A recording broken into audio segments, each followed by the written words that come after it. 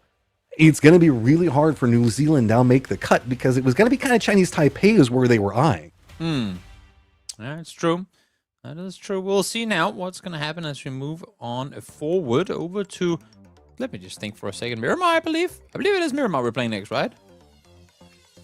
Yes. We're going to go Miramar in the middle because why not? That's a weird change up, and I'm not even mad about it in the slightest. Yeah. Start on Erangel. We still get 2 Tagos, but did we get Tago second? I mean, I'm down for it. Yeah, change up my life a little bit.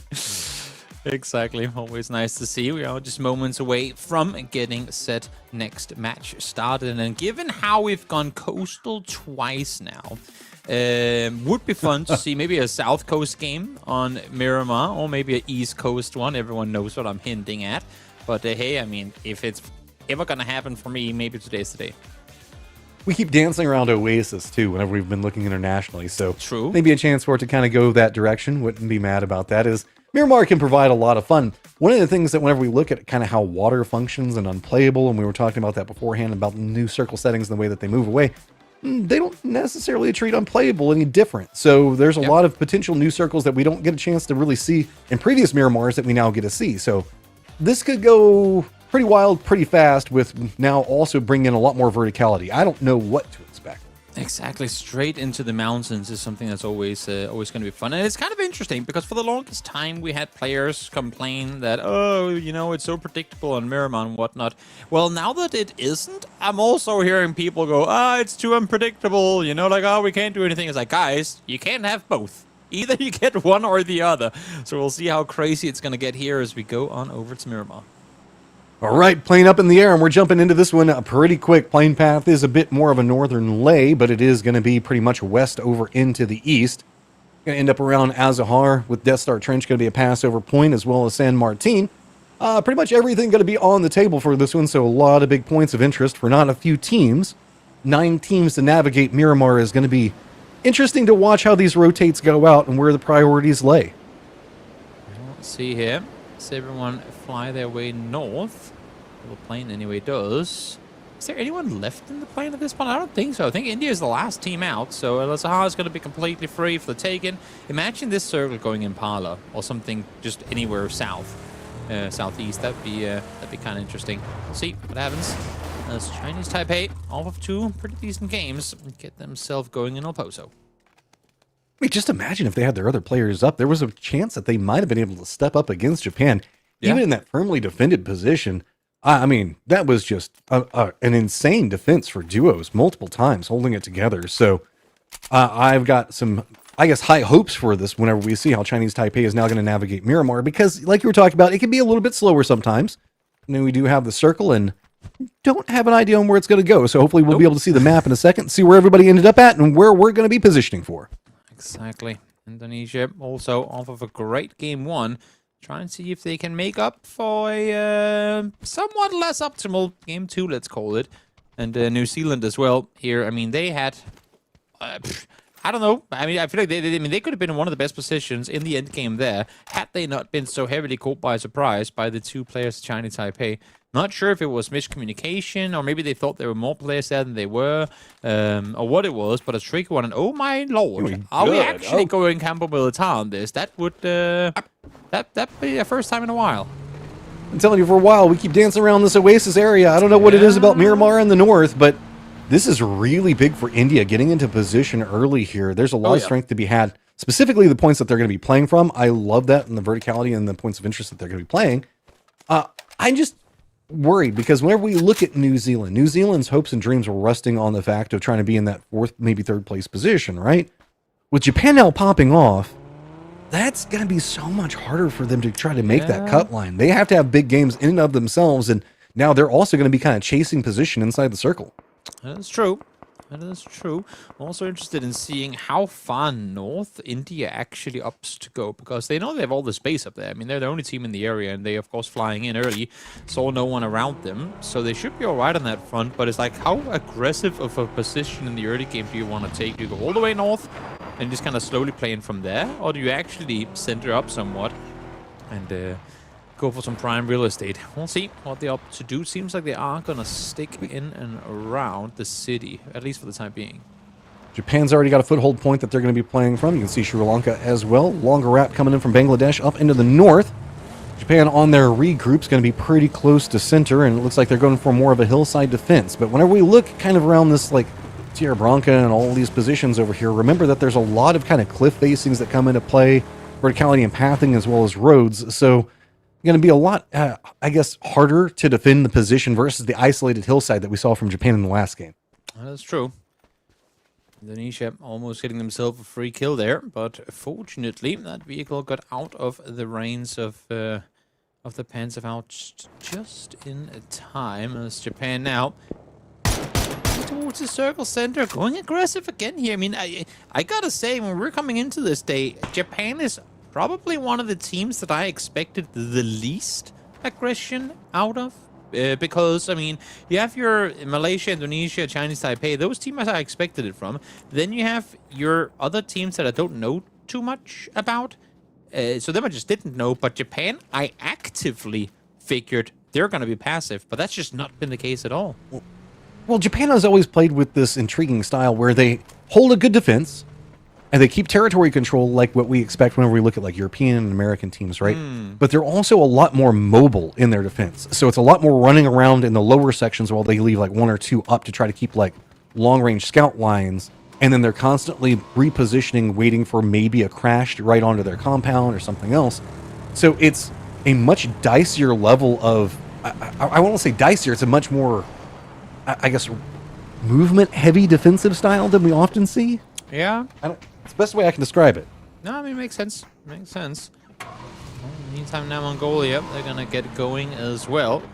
Wrapping their way further north in this, or they maybe just sticking around here for a little while. I would be surprised, as they do have to move further east, but we'll see when they're up to get going. Same thing to be said here for Sri Lanka, who has not had the easiest of time in this tournament so far. Once again, only 3 players connected, as you can see. So potentially that 4th player having some issues. But hopefully, of course, they'll be able to all get on the server. Another thing, Matrim, that we haven't really talked about at all yet is how immensely vast this region is. If you're going from Sri Lanka to Mongolia when it comes to ping, that is, I mean, I don't have the exact distance, but that's got to be somewhere along the sides of Central Europe to Central America. Yeah, but it is going to be pretty much mostly above ground lines, so it's going to make it to where it's not going to be as bad as far as ping goes. It's once you start getting all the ocean and water and underwater lines and all that, that's whenever it goes a bit crazier. But you are correct. This is a massive territory, and we're going to have to kind of see how that goes through, as Sri Lanka is kind of leaning into their mountains and up in the high ground. Going to get some vision as here come the later rotates. Chinese Taipei going for a much northern rotate. Mongolia going to be back behind that. New Zealand kind of eyeing a bit more down into the central western area, but not quite entirely inside the circle either. Even more so, Sri Lanka all the way to Japan. I mean, we're talking a quarter planet. No, nah, maybe not. That's where it's going to start getting crazy. Close there too. Then, Yeah, then you get your underwater time. Quite a distance. Quite a bit of distance in between the two. So depending on where the server is at, of course, it's going to favor some teams over the others. But even with that in, I feel like we've still seen some pretty decent thing from multiple teams across the region. It's not just been the same small area of it that's been playing well so far. So clearly not that impactful. This is going to be the area to watch and the corridor of approach. A lot of teams have kind of been leaning more north, and that's going to be Bangladesh's territory, playing Oasis as their stop-off point. It's just good defensive area, and everything to the north of it's going to be way more open, so this kind of keeps you right along where the compounds and the roads are still going to be at. That also means that there's a lot of chances for rotates, maybe somebody to roll up on you, but also a chance for you to pick up a couple of kills as long as your aim's good enough. Yeah, definitely. So you see Friction getting a rotation going here for Bangladesh. I'm hoping to get some good results here in their final couple of matches of the day. Of course, they are playing both today and tomorrow. So also part of the reason why we're not feeling too bad, even if we do jump off of APAC at some point to cover EMEA, and vice versa, cut off EMEA to cover Americas later in the day, because there's a little data play tomorrow. Okay, here you go, Bangladesh. Looks like Mongolia's going to be getting pretty close. Sri Lanka's going to be pretty centered inside the circle. Bangladesh might have to keep an eye on what's going to be going on with the Mongolians on the other side, as well as Sri Lanka, watching kind of how that's going to be rotating in. Japan, you've had yourself a good game number 2. Game number 1 was near on abysmal. Let's be honest on that one, finding near on nothing in it. So can you keep consistent is the big question. And it feels like we're always asking that about Japan. Is this rotate going to work? Well, a 0-point game into a 26-point game, I feel like is arguably the most inconsistent I've ever seen. We'll see if that remains the same here or not, though. One way or the other, they're going to find points. It'll balance out. All right, Mongolians making their rotate right back behind Bangladesh, letting them kind of cut a path in front of them. And that is an interesting split that happens right in front of Mongolia. Answers. He's like, I don't know how I feel about that. You saw one go to each side, so they both took opposing hills.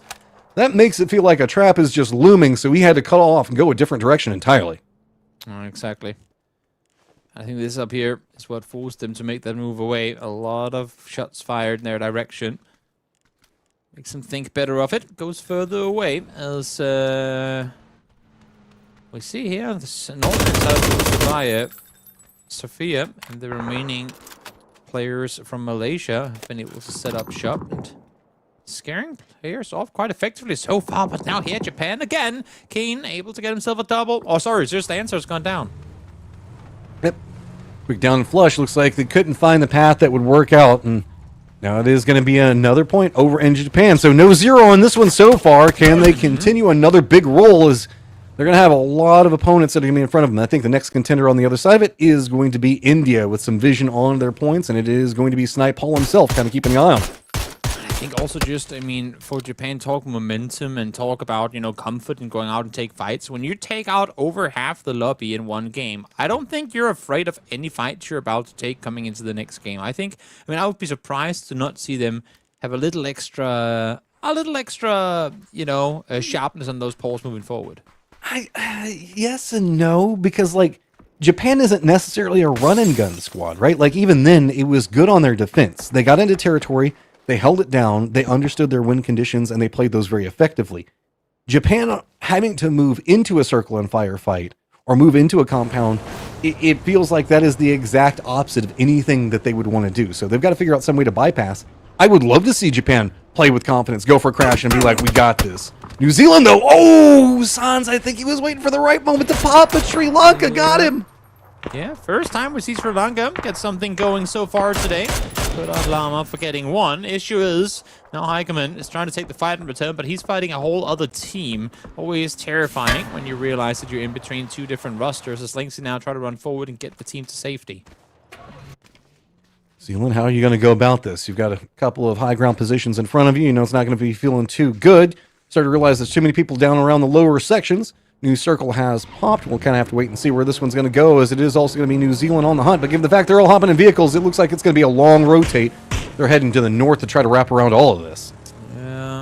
Japan's just set all four in the same compound now. They were flexed out a bit before, but now they're completely tucked in. Chilling, vibing. Good Alamo. Waiting to see where this next cycle's going to go.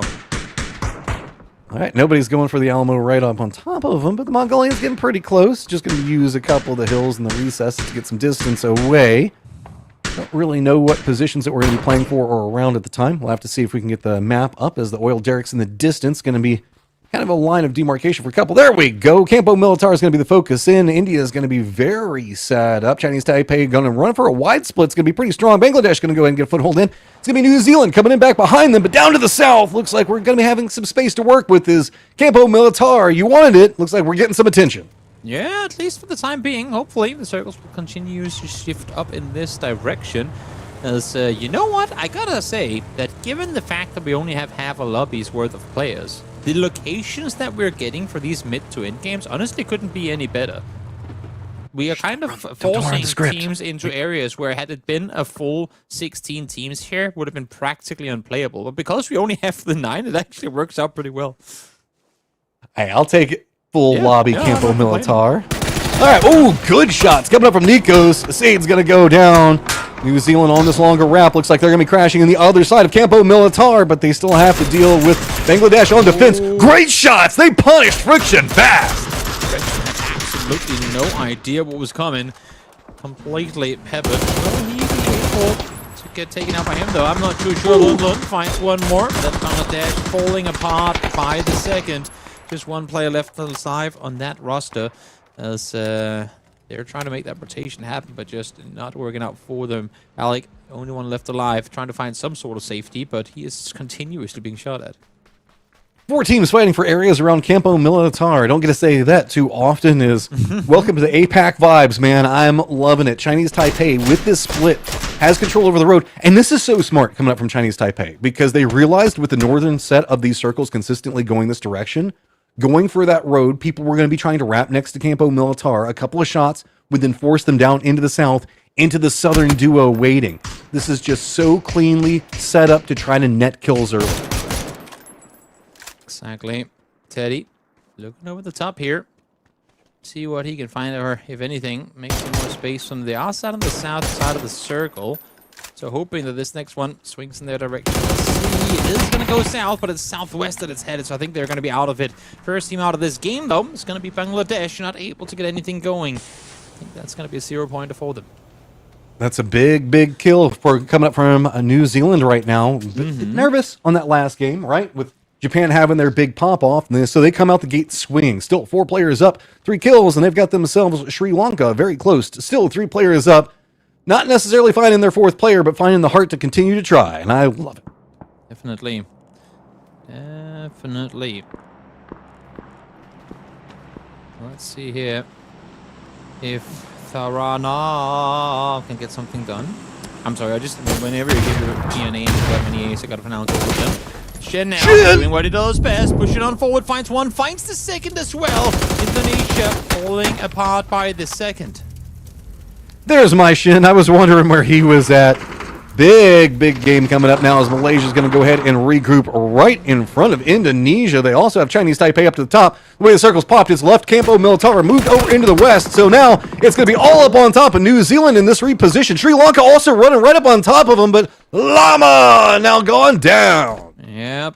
New Zealand trying to squeeze their way in to that 4. And hopefully, by doing so, getting to stay there as well. Just on the cusp coming into this game, and now with these couple of kills, I believe that they might have made that jump happen. But of course, still plenty of PUBG left to be found, left to be played, I should say, as Dizza gets taken out as well. Yeah, just down to 1, but you can see Chinese Taipei is left, gone up to the north. There is a hillside kind of separated out. New Zealand's Nico is going to realize he's going to have a lot of friends. They've gotten way closer than he wanted, and he's trying to defend that area. But that corridor is entirely now theirs. Chinese Taipei coming in heavy. Sri Lanka just trying to hold with their 1 for as long as possible. Maybe the reinforcements and the distraction from Chinese Taipei might be enough to keep them alive. Oh, good day! Nice name lumped on over. As Nico's now trying to fend off here, but here comes Chinese Taipei. The team that took them out of the previous game are gonna be their butchers this time around as well. Lynx actually flushed out by Tharana, so a little bit of revenge coming through there as Sri Lanka, at least, if anything, gets himself 1 point. Hey, got a kill, and now they have to deal with Japan-ish right up on top of them. New Zealand, but I mean, there was really no way that Sri Lanka was going to survive with their solo up. Chinese Taipei just came in and kept them alive. Now, the problem is Japan seems like they have the same goal, and do they have any idea that the solo from Sri Lanka is there? I'm not too sure, but we are about to find out. Kane is going to run off. Give some more space to anyone sat on the other side as he looks down towards Mongolia. Oh, catches one right behind that tree. So waiting for that next circle to pop. It's going to go further towards the southeast, and now Kane's got a figure. But go for the fight here. Do a wrap back towards my teammates first, and I think that's a smart decision. Good job on him, but not revealing his position early on. doesn't want to overstay. There is a chance that he could have picked up a couple of kills in rotate because Japan's already got a foothold inside the circle. You can see that their compound is going to be very, very strong. And the good reads on the circles coming up from Japan yet again means it's more pressure on to New Zealand and everybody else that's in the hunt. So now Malaysia on one side, it's going to have India very close, but India already inside the compound, already inside the circle in a compound. Kinda. I mean, it's right on the edge. And oddly enough, the circle just kind of follows along next to it, so I guess you could still stay in your buildings, but I don't think that you really want to stay there for too long. All right, Loretta, you've managed to find another one, and that's going to be Lulu down and flushed. Make something happen in a bad situation. Respect. Yeah, definitely, and it's some pretty big teams that he's finding players on. First, taking one out of New Zealand, now taking one out of Chinese Taipei as well. Able to, if anything, make the fight for the other team sat further inside circle that much easier. What do you do? Now this is going to be Chinese Taipei gatekeeping position for New Zealand. Jing's going to go down. Upchin still alive, though we saw a big clutch come out from him. Sri Lanka Solo is going to be back behind this, kind of keeping an eye on what's going to be going on. Could backstab New Zealand 8 point, but the cars roll away. The cover is gone, and Chinese Taipei in a lot of trouble. Now Sanseco will get one, but he has been found by the side, and just like that, Upchin takes him down, and for the second game in a row, Chinese Taipei deal with New Zealand. What is up, Chin? Because, man, you just keep clutching. He even spotted out the solo! This is just Chinese Taipei. They can make magic happen in bad situations. Can they get into the circle? Can they even get this res? This is going to be brutal to try to pull off. This is the thing that we all miss. The fact that they only unlock their full potential when they get 2 teammates eliminated. Doesn't matter who it is. They just need to be down to 2. That's where they thrive. I'm getting scared. Goni's found another knock. That's going to be starting to stack up as Japan, they have themselves a fortress in a circle that is going to have near on nothing else in it. So now how do they deal with this closer range threat? I do like the fact that they split into 2. You were talking about them being a bit more aggressive now that they've gotten this lead and the momentum off the last game. Can they make something happen? As Indonesia could find themselves in some trouble here. Yeah, definitely. Definitely not going to be an easy one getting out of here alive. And for Kane and his teammate, I think trying to get back to the compound here would maybe be the safer decision, but it seems like they don't really care about safe right now. They want to take this fight. Golia, what do? You're on the other side of it. Chinese Taipei high ground, the beasts of the lobby, whenever they get lower, just waiting to come after you. And you can see that Mongolia knows the fact that even if they hop in vehicles, they're going to deal with too many threats around them. They've got India on the other side, and then they could just walk into the waiting arms of where Japan's. This is just a cluster. That's all they can do. They can just wait and defend, and now the nade's starting to come up from Chinese Taipei. Yeah, it's not going to be easy. Trying to make this run happen, especially now that the circle shifted away. How do you get out of here alive? I think the short answer is, well, you probably don't. Having said that, though, maybe there's some help coming in. See India looking in this direction as well. Maybe. It feels like everybody over here in the Northeast is just after killing each other. They know that they don't want to go into the full defensive position that Japan's got set up. So instead, let's just murder each other, try to get our kill totals up, and that feels like exactly what India's after in this move. No, that's true. That's completely true. It's India now on the move here. They crept over, wanted to see what was going on, but didn't like what they were presented with, so they're going to wrap back towards the south, towards the circle, and set up a more defensive position there. The issue is there isn't really a whole lot, if anything, to play around there. Yeah, Snipeball tried to get into a point. I think that they wanted to try to third party onto this firefight, but it's still just Japan and Malaysia having too much of an angle onto them, so now Snipeball's tried to set up to see if he can get in the circle. Not a lot to work with over here, as it's just going to be Japan in their Alamo position that's going to be so strong. Upchin has managed to find a link, and that's going to be Abdi actually also finding Upchin. Oh, wow. That's going to be a lot of death over there. That's the only way you can really say it. Both teams now eliminated. Complete chaos across the ridge line there, as both Mongolia and Chinese Taipei are eliminated. We're down to the top 4, all of whom have 4 players up, except for Indonesia. Just Teddy, Pronin, to stay alive.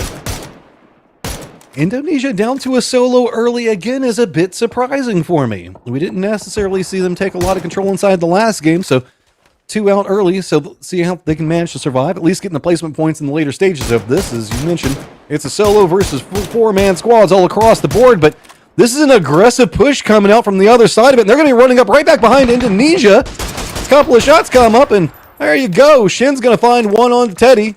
and it's going to get a little bit crazier as now Japan has just got firing lines on everything that moves. Yeah, so that's going to be not giving it a fun time. Try to move further towards. Look at how much control Japan has now as well. After clearing that northwest side, they continue their aggressive positioning. This is what I wanted to see, especially after such a great game of the previous one. They're driving that momentum straight over into the next one. This should be Japan's win. Exactly like we were talking about last time. They just get a good territory control, then they send a couple out to kind of roam around and get some more like closer range control over everything. India, I don't think, was expecting that push to come out, and now there's a crossfire, given the fact that there's still another player from Japan down south, below where you can even see on the mini-map. That means that it is going to be a contained crossfire set up by Japan, even still holding down the center at the same point. I didn't even know what you do from here. India's just trapped. Yeah, perfect nade thrown there by Kane. Can you find the second as well? Yes, he can, as they rack up kill number 7. Japan is on a roll. They finished game 1 with nothing. Came back strong in game 2 and are looking now to repeat that performance here in game 3. Other side of it, Malaysia, the squad that comes in with a lot of hopes and dreams. See how they handle it. Japan couldn't really defend too fast, and AJ just rolls right into the face of the southern section. What's going to be going on over here? Good shots. Going to see if they can get his teammate back up, but this has all gone to a southern shift in the firefight. You can see Japan trying to counter very quickly. Gets nades over into the general vicinity, but does the Molotov connect? Nope. It does at least mean that Japan's got some visual on what's going to be happening over here. Runek's still playing back behind it all, but AJ does get the knock on a 1, and there's the counter coming from Kane when it matters. I did really like the approach here from Malaysia, though. Even though they do lose 2, they realize that they're split on the other side. They catch where the solo is. They aggressively push down and take him out, but then Kane does what Kane does, finds himself the double, and now a 2v3, potentially 2v2, but they are going for the rest here, so you'd have to imagine there will be a 2v3 in just a moment. Yeah, there you go. Runex's position has just kept everything from Malaysia compressed, and Shin is just chunking everything that he's got, but he has himself a great tool to turn this back around into a 2v2. There you go. Runex goes down. The center control now gone for Japan. This means that Malaysia can go a lot more active up into the face of the rest of anything that Japan set up, and you can see they realize that they hop in a vehicle. They don't like this angle anymore. They want to get their center control back up, but that's put them in a vulnerable spot. Can they get there? Oh, so much damage done, but not enough. Had they found one there, could have been Malaysia securing themselves the win, but now difficult fight to take. This is going to be a nice blue zone nade lobbed on forward. It's going to at least isolate the angle a bit, maybe deny the rest come through as well. Oh, I don't know if I like this from Japan. They went for the retreat to get their numbers vantage back up, but they surrendered the circle, and now all of the outer walls belong to Malaysia. This is exactly the way that you want to play this Malaysia. Run in, keep them contained. They are now back up against the blue zone wall. You're gatekeeping them out. You've got cover on top of it.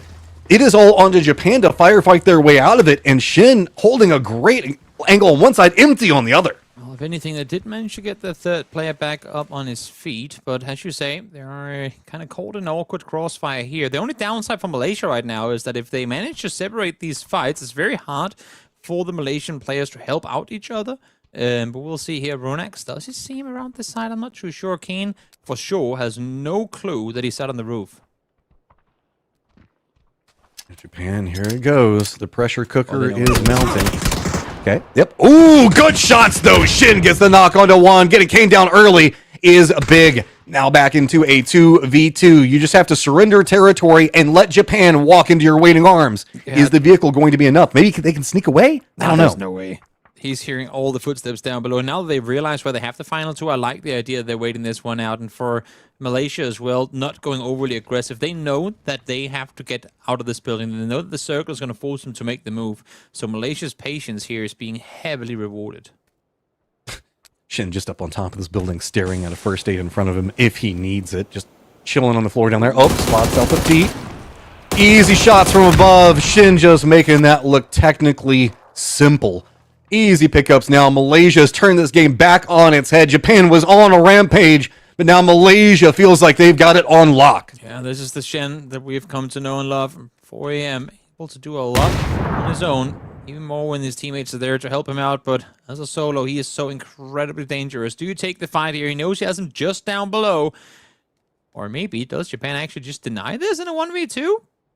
Seems like he might. Yes. Yeah. Okay. Fair enough. You know what? There you go. Out Japan goes. Malaysia gets himself the win on Miramar. 9 kills, big game for them. Japan also finding some kills in that one. So pretty dicey across the board, as now it's going to be a bit of a back and forth, not necessarily a one-team show in the slightest. And that's what we kind of want to see going through the qualifiers, right? We don't want to see just somebody run away with it. We still want the chance for underdogs to swing back in, find something. I mean, even New Zealand managed to find 6 kills in that one, so that's going to be big for them. Exactly. Chinese Taipei as well up there with 8. And then, of course, Japan, the kill leaders of that game with 9 kills. A great performance from them. But as you said in the end of it, I mean, Malaysia, great understanding of what needed to be done in order to bring home that win. And for Japan, I too question the kind of the fallback to safety in the building. That really did not help them out at all. I mean, they'd lost control over the circle, right? Whenever the Malaysia had gotten into that point. I don't like it. I understand the mindset that, hey, we still got like the compound if we get back over to them, but they just put themselves in a cordon box. And I guess it would have been a 2v2 across a hillside. So both kind of suck. It's just a matter of which one you think went better. And so I guess they thought the 3-man would be better. I don't like it though, but I understand the logic. Yeah, it was going to be tricky regardless, but nevertheless, just off of that previous game that we saw, I figured that Japan had it on complete lockdown, but not quite to be. We get impressed by Malaysia there. Shen kind of waking up from a bit of a slumber and shows us what he's made of. Reminds us what he's made of, I should say. Great game on that one. So we're going to go ahead and start getting everything ready, move into the next round as it's getting, I guess everybody is warming up, including us. So let's go ahead and try to get everything set up for game number 4.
And welcome back, everybody, as we've been having some pretty interesting in-game circles. It takes us a little second to get there, but, you know, I thought it was going to be slow, steady at the start of all of these games, and, you know, Toby, it's still been very interesting to watch how, like, teams are jockeying up against each other, even in, like, a lower team lobby like this. Yeah, I mean, I said it in the kind of halfway point of this game. I really do think the circles, while being chaotic in their nature, have been helping us a lot in a half-team lobby, in the sense that we're very quickly gone away from having a lot of cover available and forcing teams out into the open. 2 coastal games, and now this one on the southern side of Campo Militar just makes for a very interesting kind of platform for this lower team lobby. Malaysia walking away with the massive amount of points there. 16. Back behind them is going to be Japan at 15, so big games for both of those guys. Chinese Taipei 11, New Zealand on the hunt for 7 back behind that, with India still being able to hold down 5.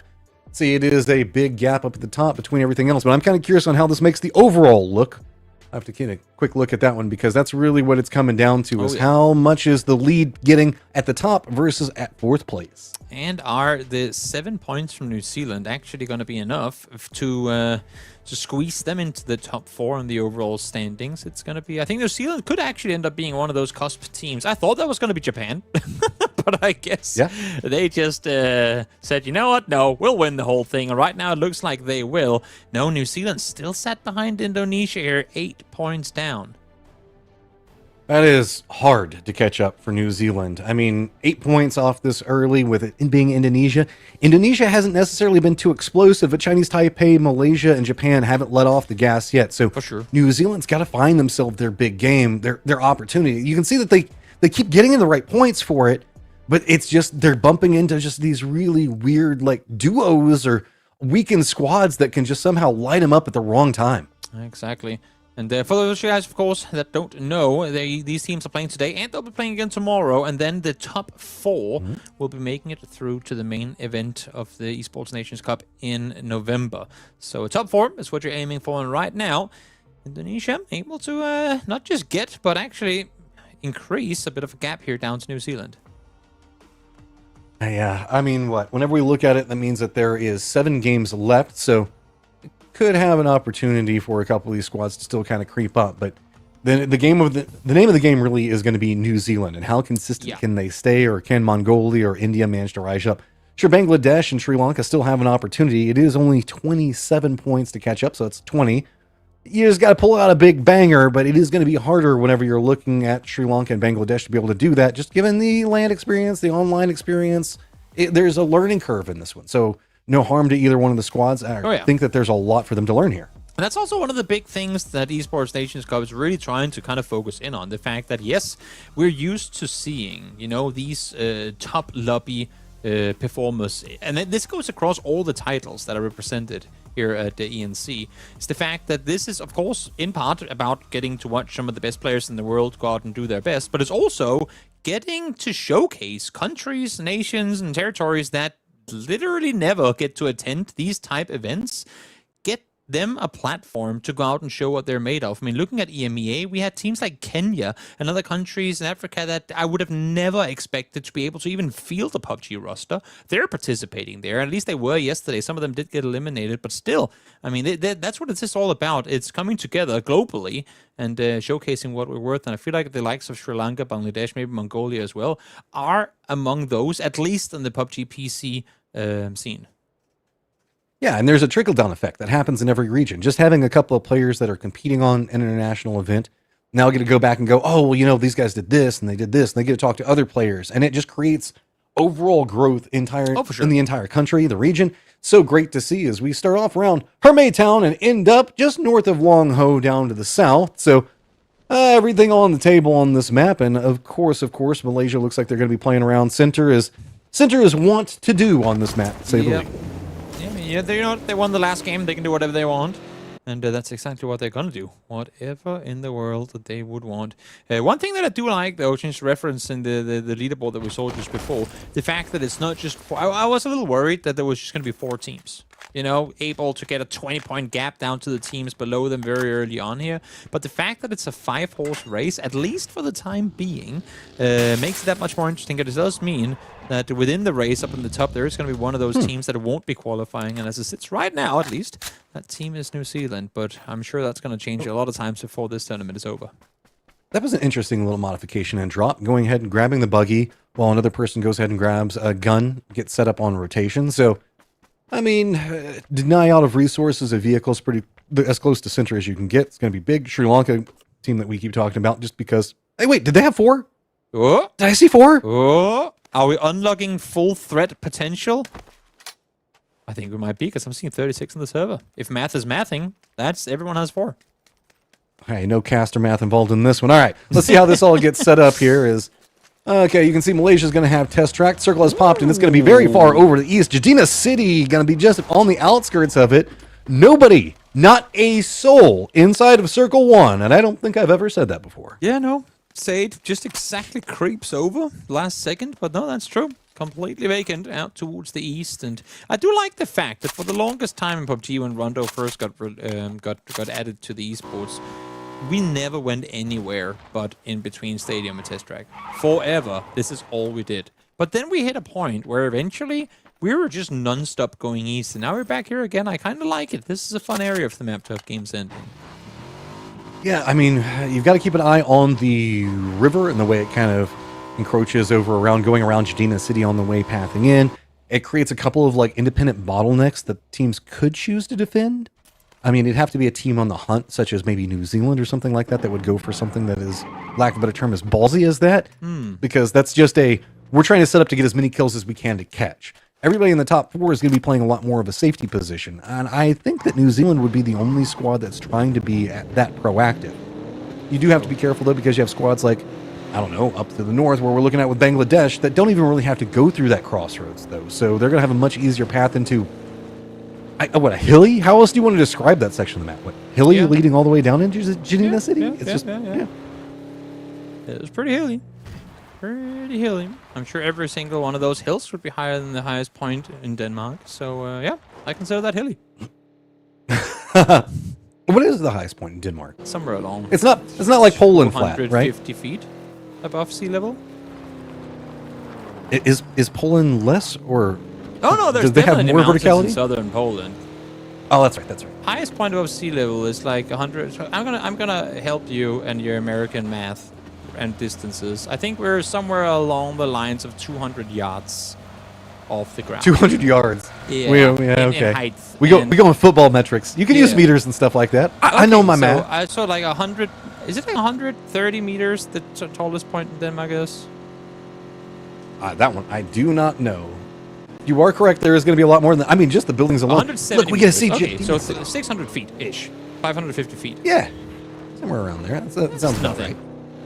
I'm sure that if you looked up like wherever you live, it's probably higher above sea level than our tallest point in the country.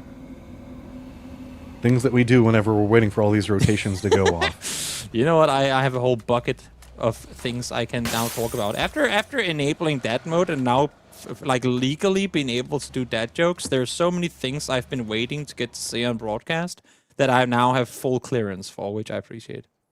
There you go. Well, over here in Dallas, we are 137 to 168 meters above sea level. Well, there Dallas you go. City. So you're literally, your city everywhere. is above the highest point in Denmark. All right. That's how so flat eyes we are. on the circle. So, but there's nothing wrong with that. Yeah, global warming, please stay away. We don't want to be the first ones underwater. Yeah, well, we're not too far away from you there where we're at. Yep. See, looks like New Zealand's going to go ahead and go for a regroup, and this is my team to watch right now, without a doubt. Is New Zealand? You're so close, but you're tailing in. Like can you have your big game? You can see that they're set up, and that's also pressure on them. And these guys know it. There's enough experience on this team that they know what they need to do. But putting yourself in those more vulnerable situations to try to chase after kills is so scary. They might not opt into doing it yet. Wait till tomorrow, but I'm just afraid that might be too late.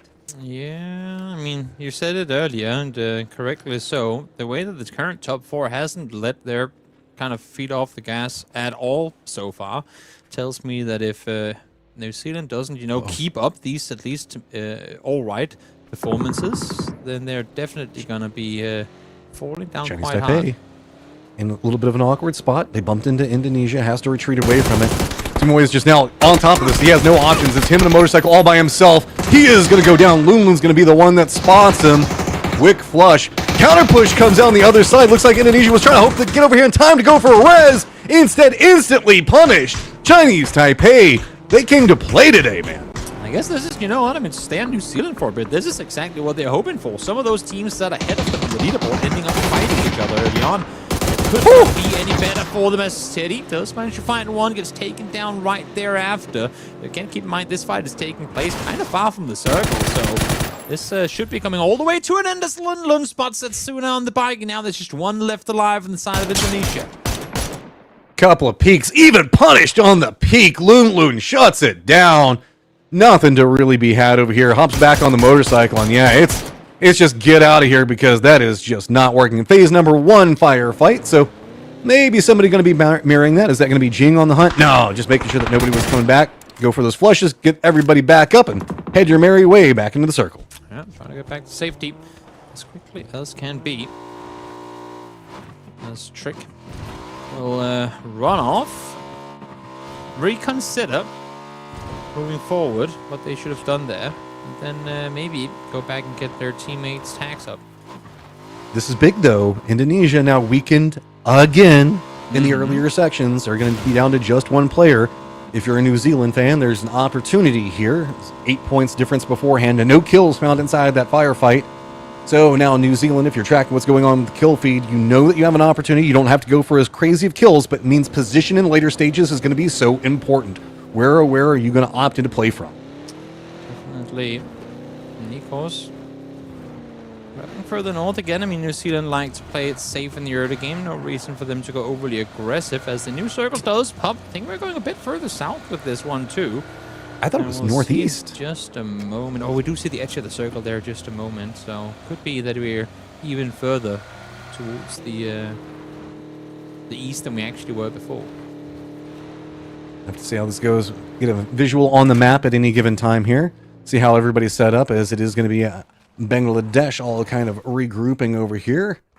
I've got some space to work from, but they have to be pretty careful. Sri Lanka, though, is going to be dealing with Malaysia already set up in their defense. We're moving down into the more open sections of these hills, and the way that this kind of recesses in, we have a bowl area that we're going to be playing here. Very strong point to play from, but it also kind of does, like, neuter your ability to go after kills because most of the team fighting is going to be happening on the other side of the hills. Let's see, Lama.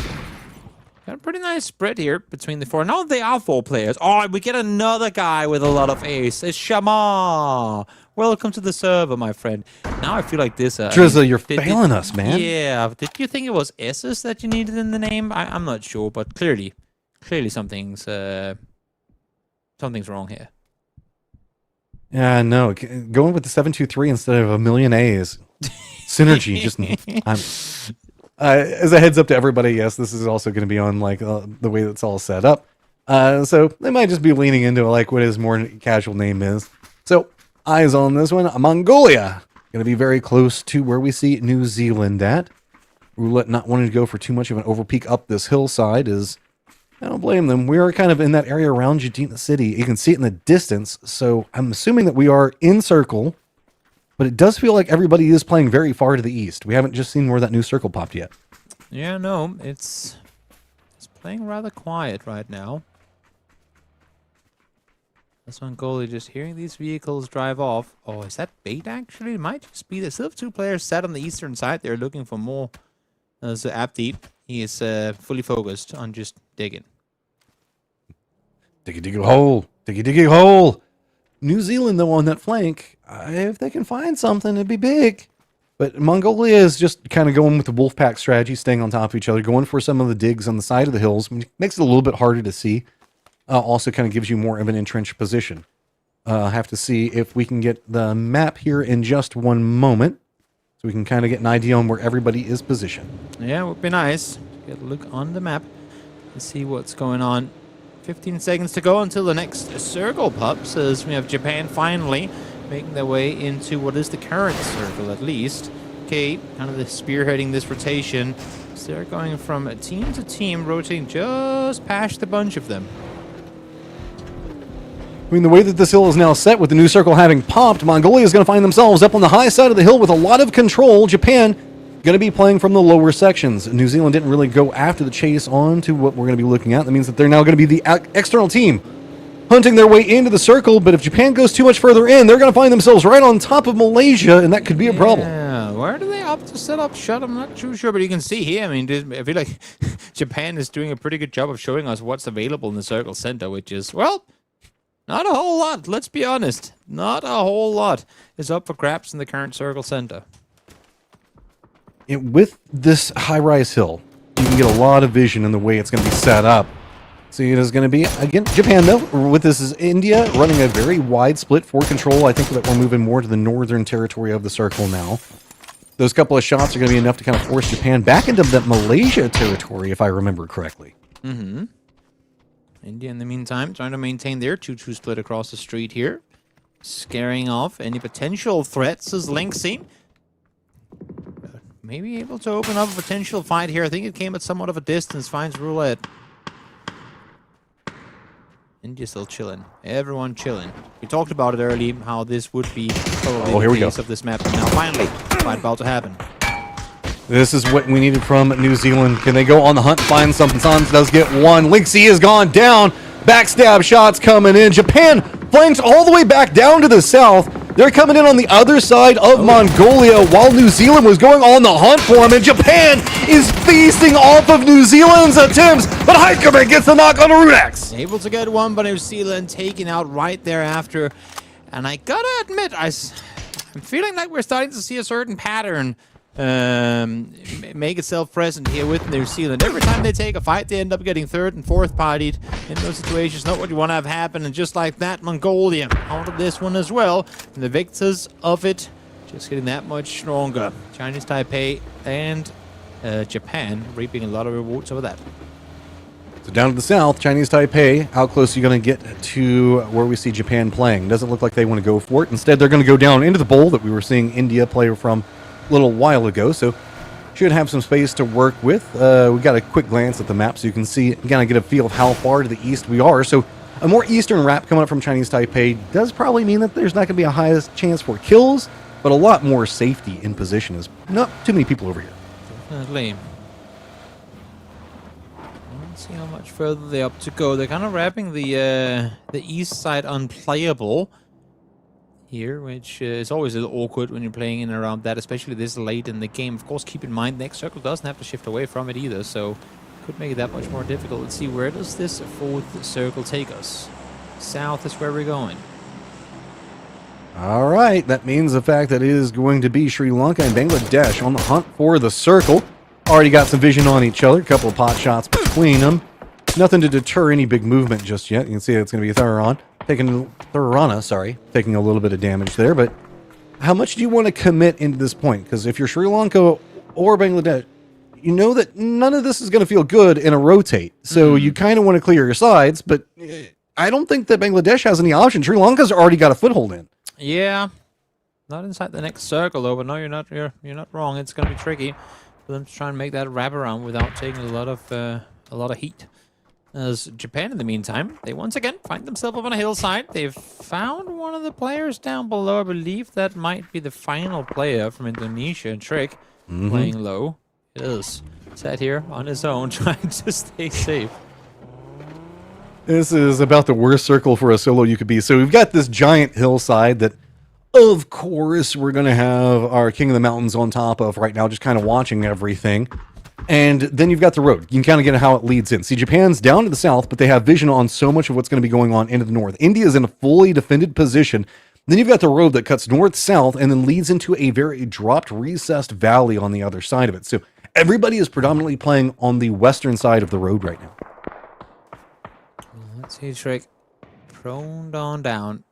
Are we actually staying with him? I'm not too sure, but I think his days are counted.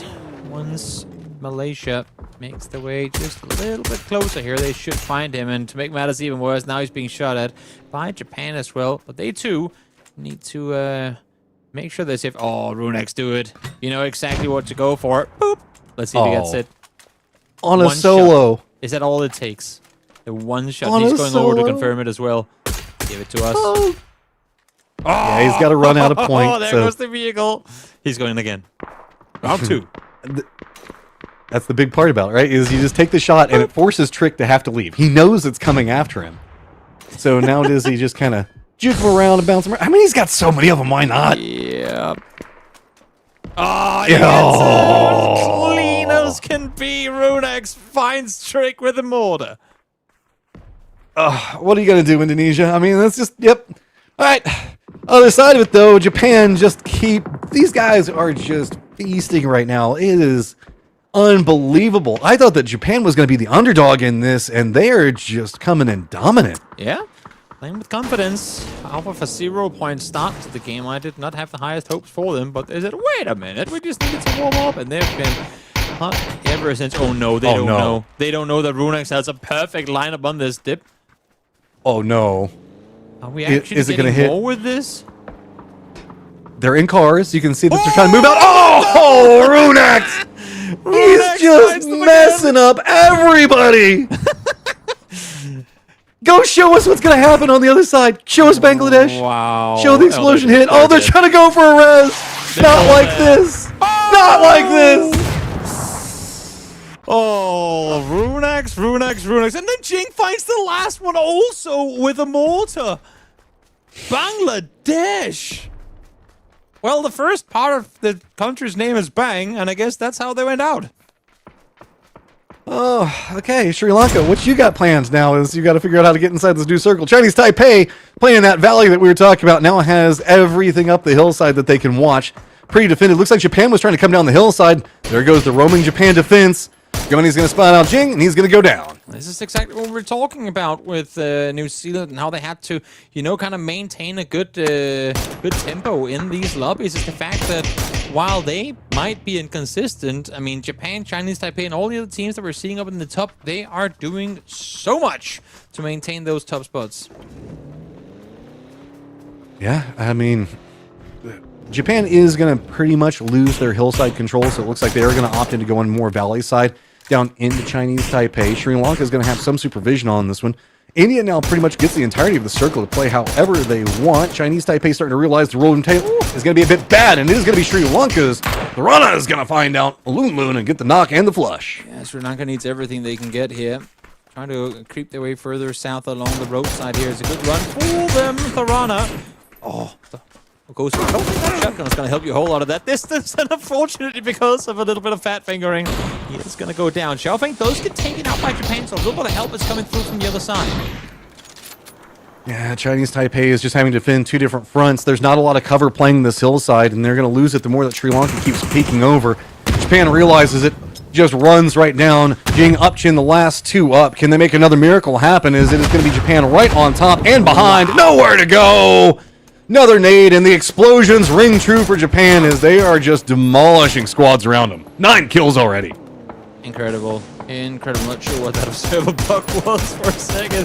Bagoni, he is peppering. Going fully aggressive, has the car for cover.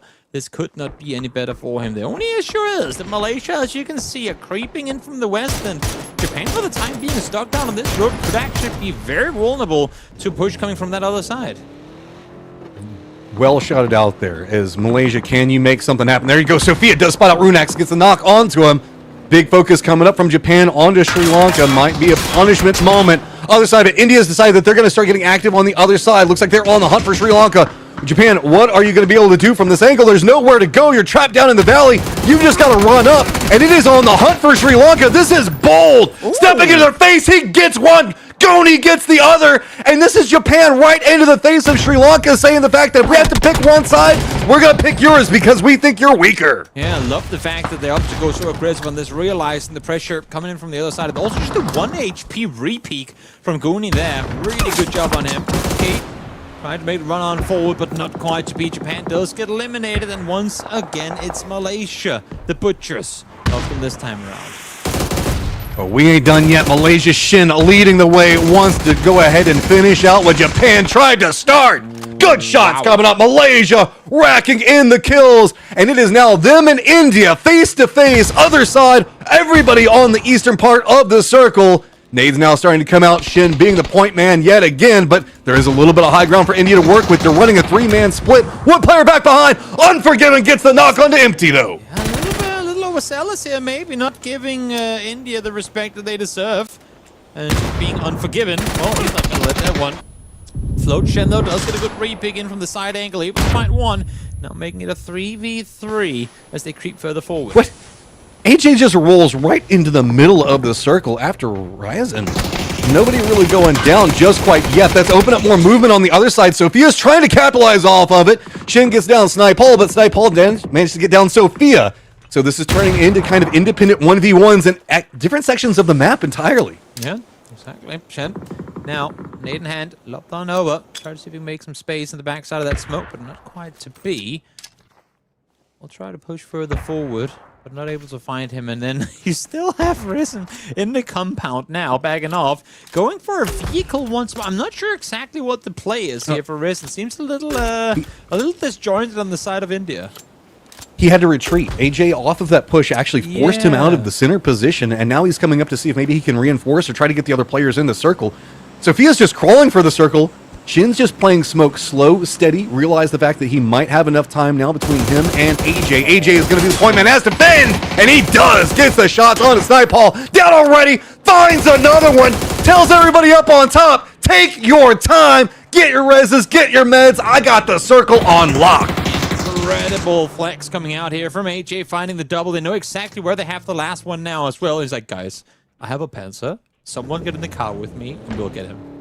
Let's do it for the memes. Oh, there's a Panzer on the other side too, though. This could be dangerous. This could be real dangerous. If he connects at the time, he goes for the shot, finds the double, and just like that, it's a 1v1. And who came out victorious? Oh, it's got to be Malaysia. Okay, Malaysia did win. What? They get it in the end. That was so crazy coming up from those guys. I mean, okay. All right. It is just a wild game. 10 kills for Malaysia. India managed to make it in the second place with 2 kills, but then pop off on the other side of it. It is Japan, 10 kills yet again. Sri Lanka finding a couple of kills, and of course, Chinese Taipei holding in with 5. These guys just won't relent. What a crazy, crazy game. Sri Lanka and India now as well, both finding top 3. It's not something we've seen so far today, so good on them.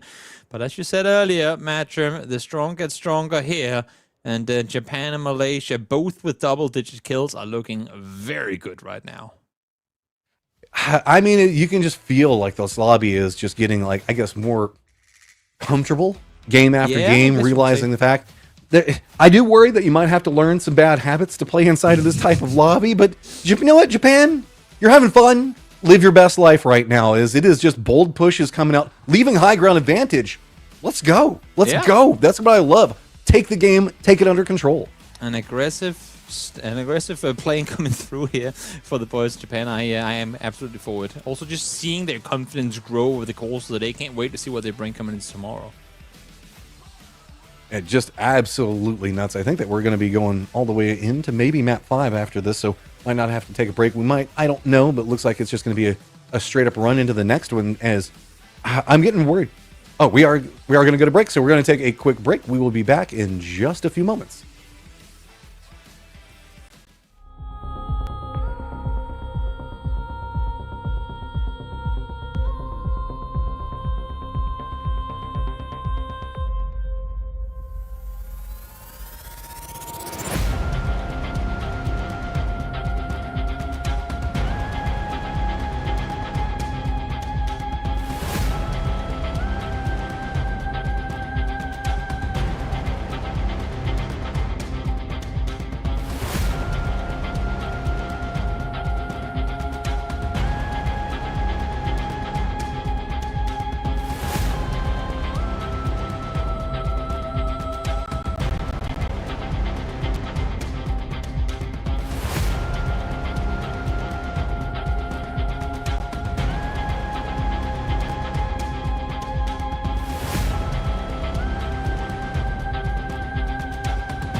140. I want to grab it.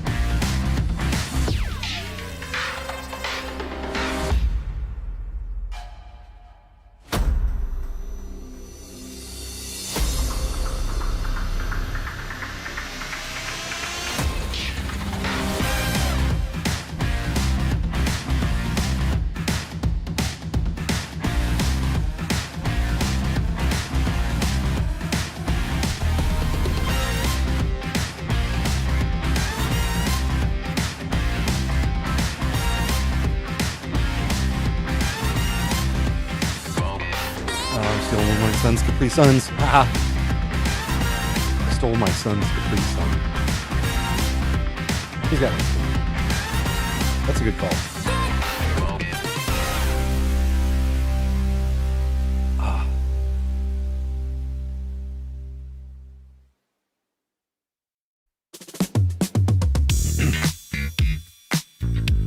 Yeah, might as well. Steal a sip here or there.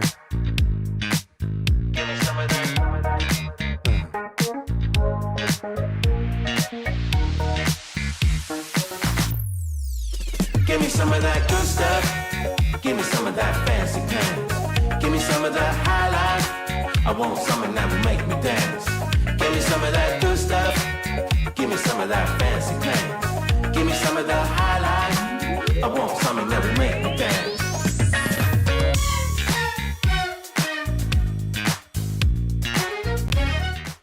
Oh man, mortars falling from the skies, everything going crazy, and we still have one more APAC to go.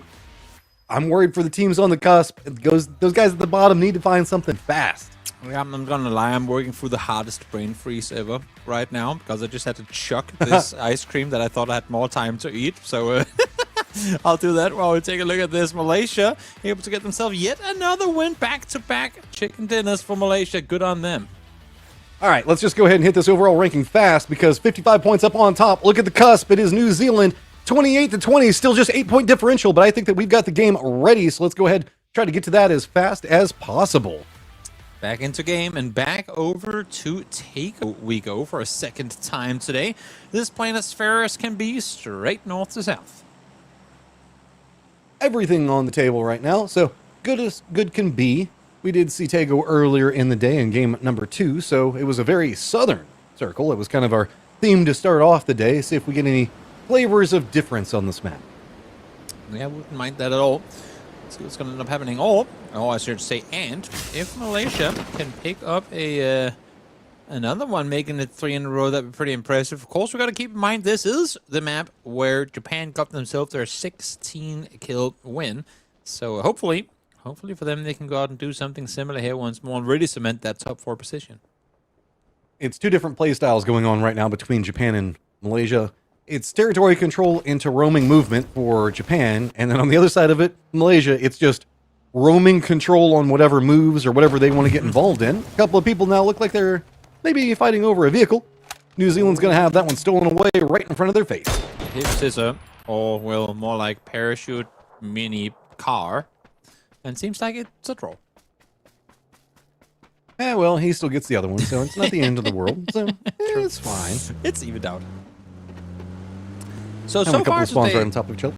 yeah. So I was going Go to say, ahead. so far today, Matcham, who has been, I mean, for good or for bad, or both, your biggest surprise performer so far? Japan leading the, I think, is kind of a shocker to me. I was Yeah. expecting maybe Indonesia, Malaysia to be kind of the runners in that regard.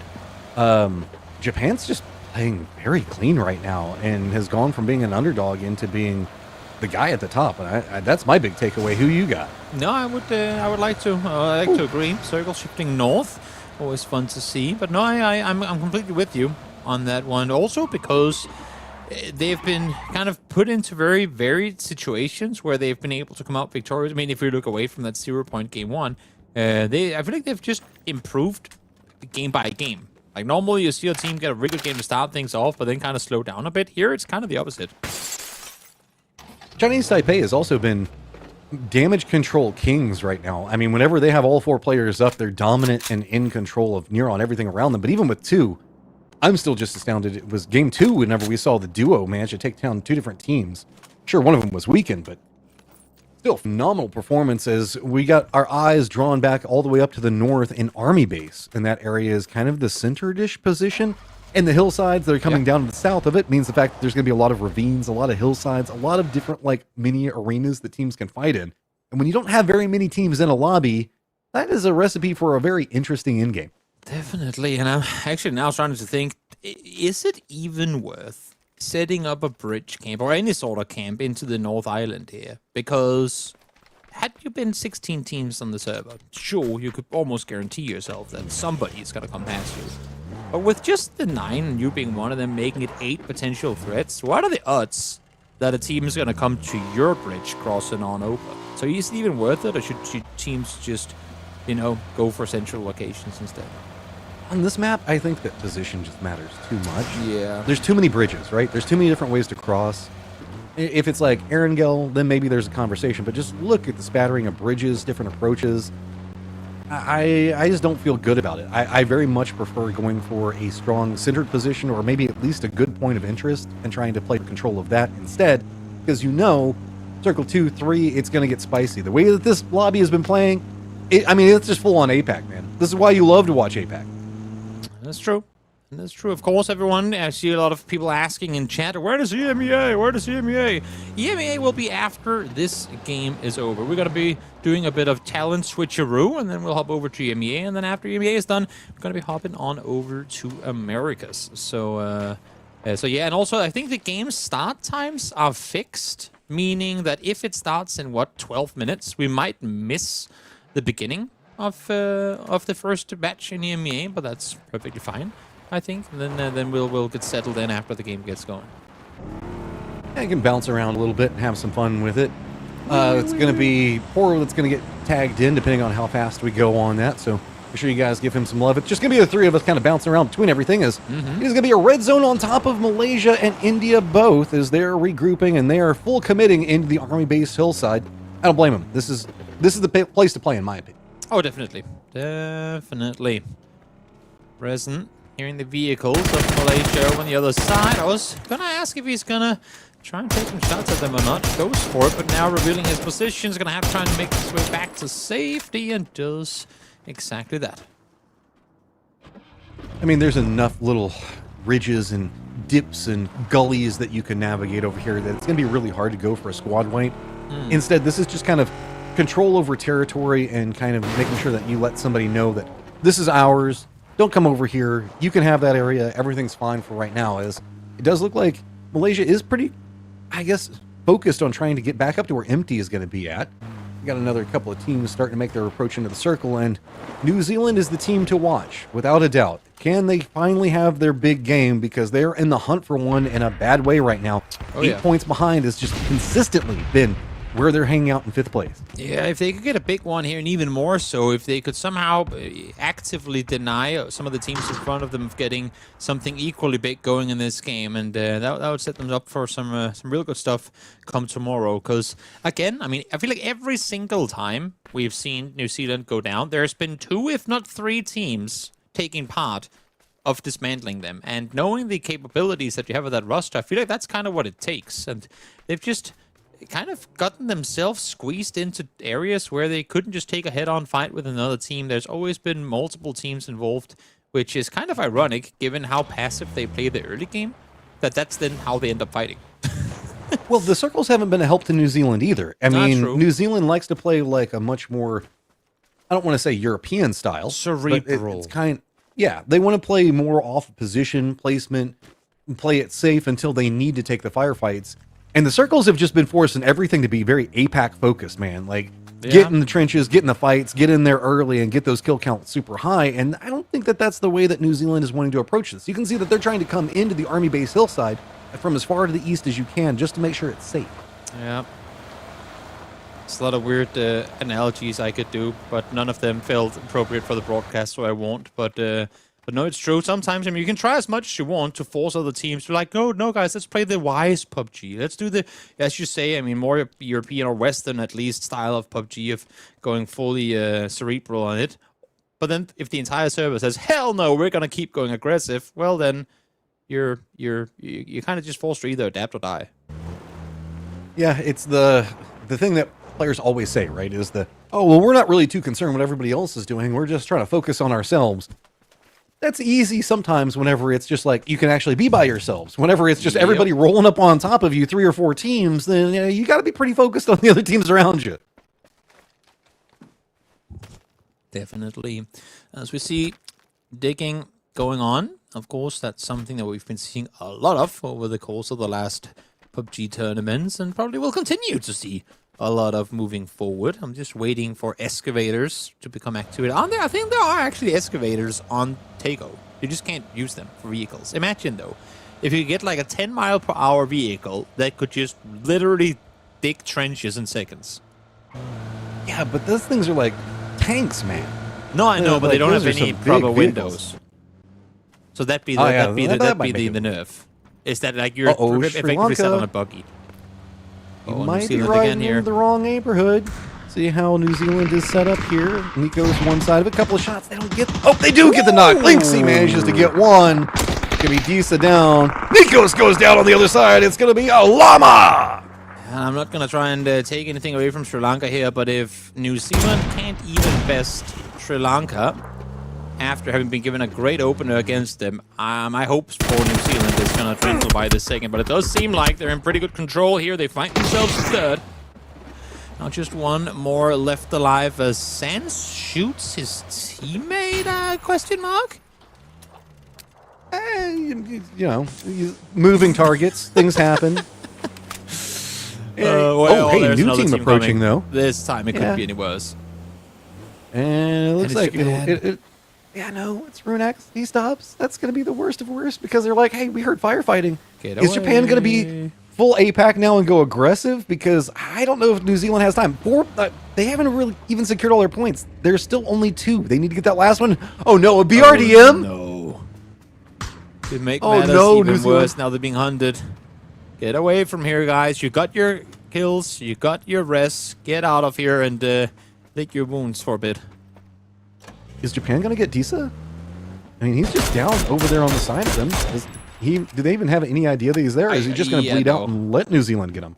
I don't think they have any clue. At least they shouldn't.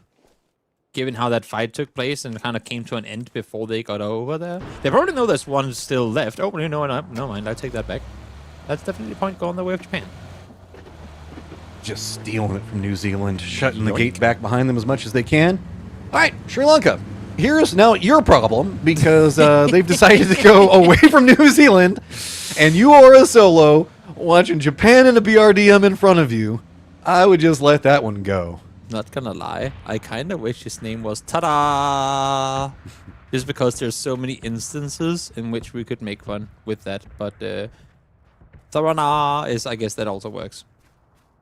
Hey, it's still got the same intent. It works. Yeah, it works. You've set up the joke, now you can do it whenever you want. You know what? If this is ever gonna rebrand as a player, staying on that roster, obviously, we have the perfect name for his new nickname. Just be Tada. All right. Well, Malaysia now spotting out Japan. Japan can be as bold as they want. They're pretty much sticking along this northern corridor of approach. Malaysia, you're starting to get a lot of friends around you. It's going to be India over into the west, Japan a bit more into the east, and that's going to be the call for a bit more of a regroup, most likely from Malaysia.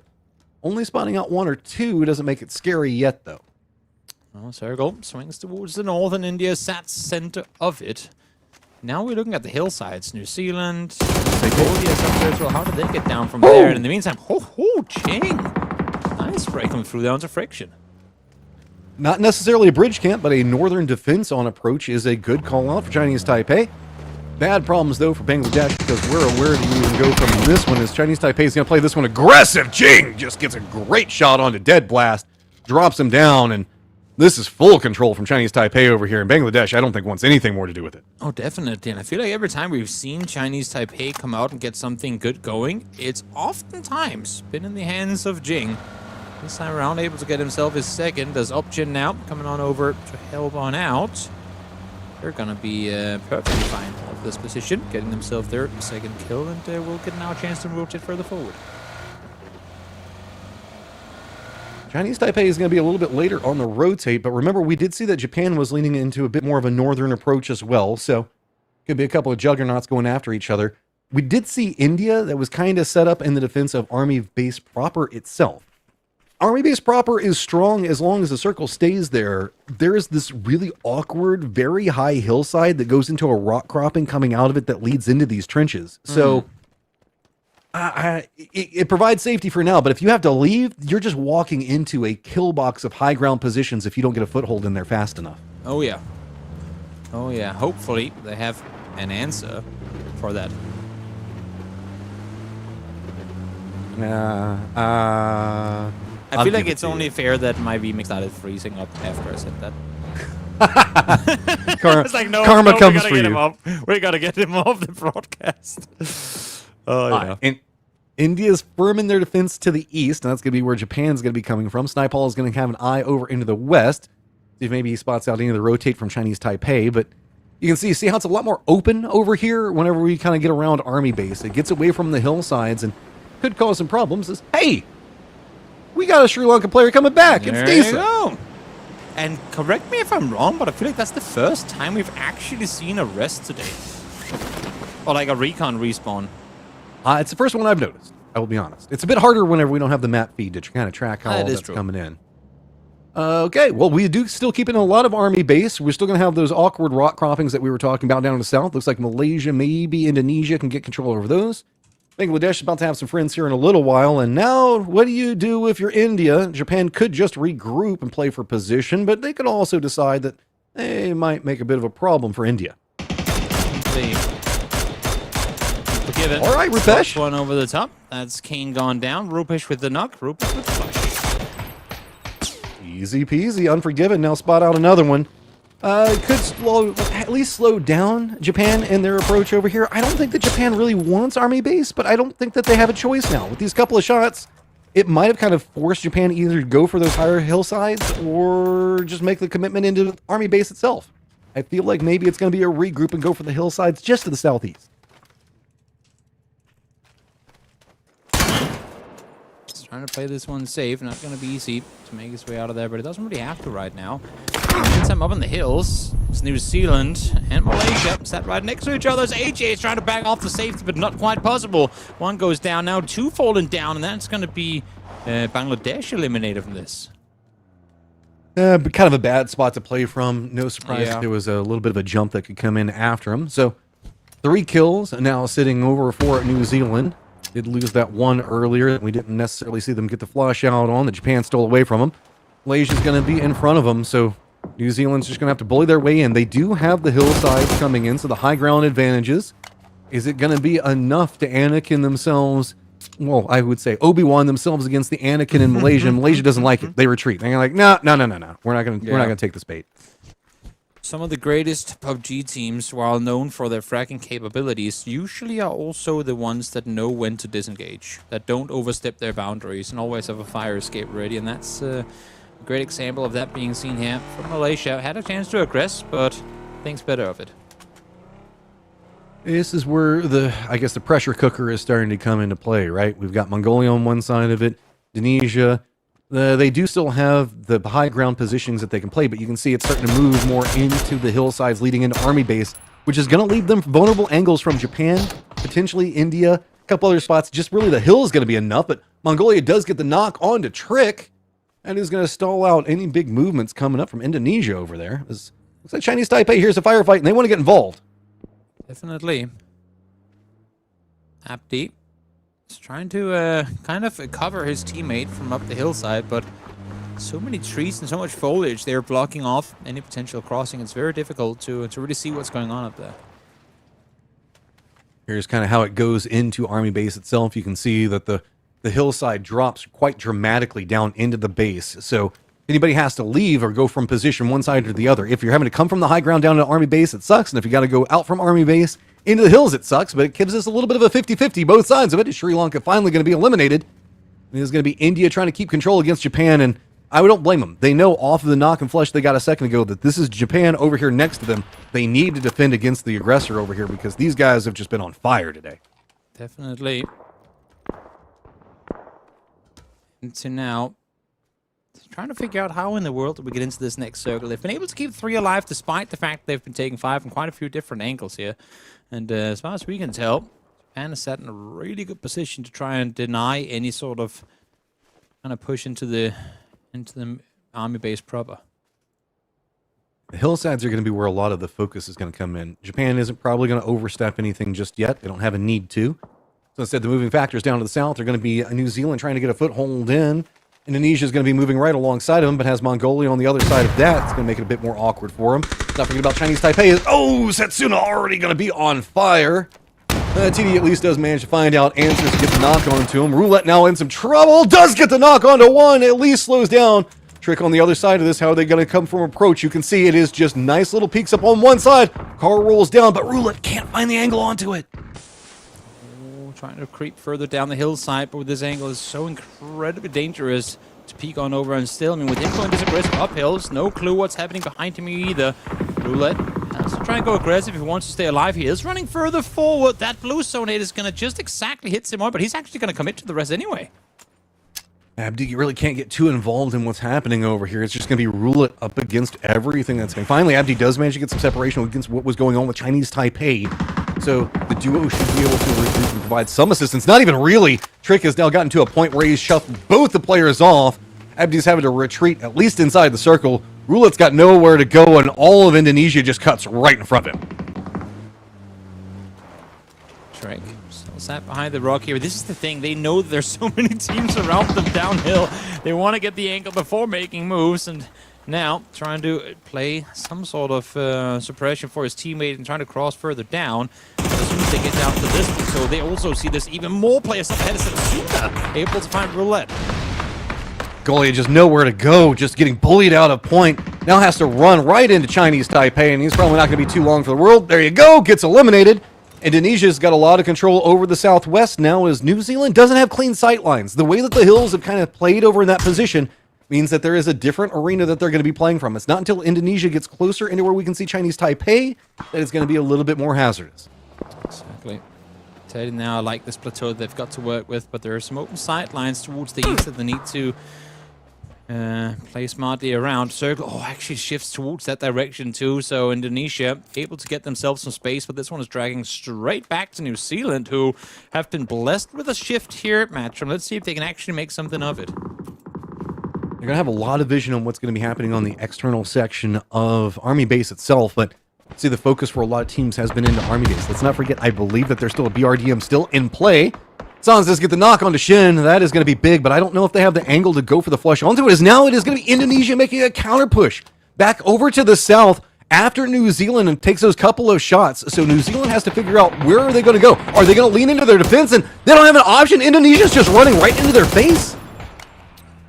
Nikos fend them off. But again, it's making that much more difficult to play. No, he forgot to reload. Oh, Heikeman will be, Setsuna will be taken down immediately thereafter, but Heikeman falls in the traders. Now, nice spray with the Grosser. Can't just empty. One more still left to be found, though, for them to make this space.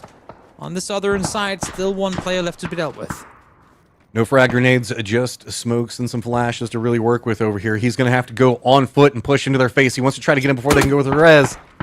Can't really find it, and it's going to be Japan's Runax that actually takes the shots at Sands and forces him away from the angle. At least one section of the defense is holding. We still have Nikos and Linksy back the other side, trying to keep an eye on what's going on with Indonesia in their rotate as the high ground has had to be surrendered. And they're just kind of clustered now into this point of interest. Not too much else they can work from. Only benefit is that Malaysia Sophia goes down. So at least Runax putting in some work on the other side to help him out. If they can take them down here, if they can somehow secure this entire south side to themselves, New Zealand would be in a great spot. Issue is they want to use this hillside to look north, but they can't as long as all these other teams are still around them. So Indonesia now literally taking themselves in quite deep to try and secure this southwest position. Okay. TD one side, looking around. Nobody really wanting to go from Indonesia too aggressive. They like the fact that they've got the high ground. They don't know exactly what they're walking into in the point of interest. India, you can see they got Army Base early, but it's just been too many aggressors on too many different fronts. Still got 4 up, holding strong, but you can see that it has been a lot of territory as far as control being lost. New Zealand spots out what's going on above. A little bit of Malaysia here, but can't really get too much more out of it. It's just going to be, how does Japan want to play this? Yeah. Oh, that's a great Ooh. nade. Linksy lopped on over, finds Sophia, takes one more down to low HP as well, but they can't really go too aggressive off of it. As you can see here, they're fighting on two fronts right now, and having lost Heikeman already, making the map much more difficult. Spots out the Japanese player. Shin's actually going to be the one to get the knock on it. It's going to be a good toss on nade. A lot of nades having to be used by New Zealand to stall out this two-front approach. Means that actually, if they have to leave this high ground, it's going to be pretty hard. Fans can't quite figure out where the knocked player is, but he's assuming behind the tree, but hoping maybe he can get something out of it. Oh, hey! That's a free one. You'll take that one. That's 6 points and climbing for New Zealand. Not complaining whatsoever. Their only issue is that all the teams they're currently hunting, well, the vast majority of them are still alive in this game as well. So they need even more than what they've already got, as we now finally see a little bit of help coming through on the side, and it's going to be Chinese Taipei rushing up over the hillside. And would you look at that? It's Jing, the aggressor on the team, trying to make something happen.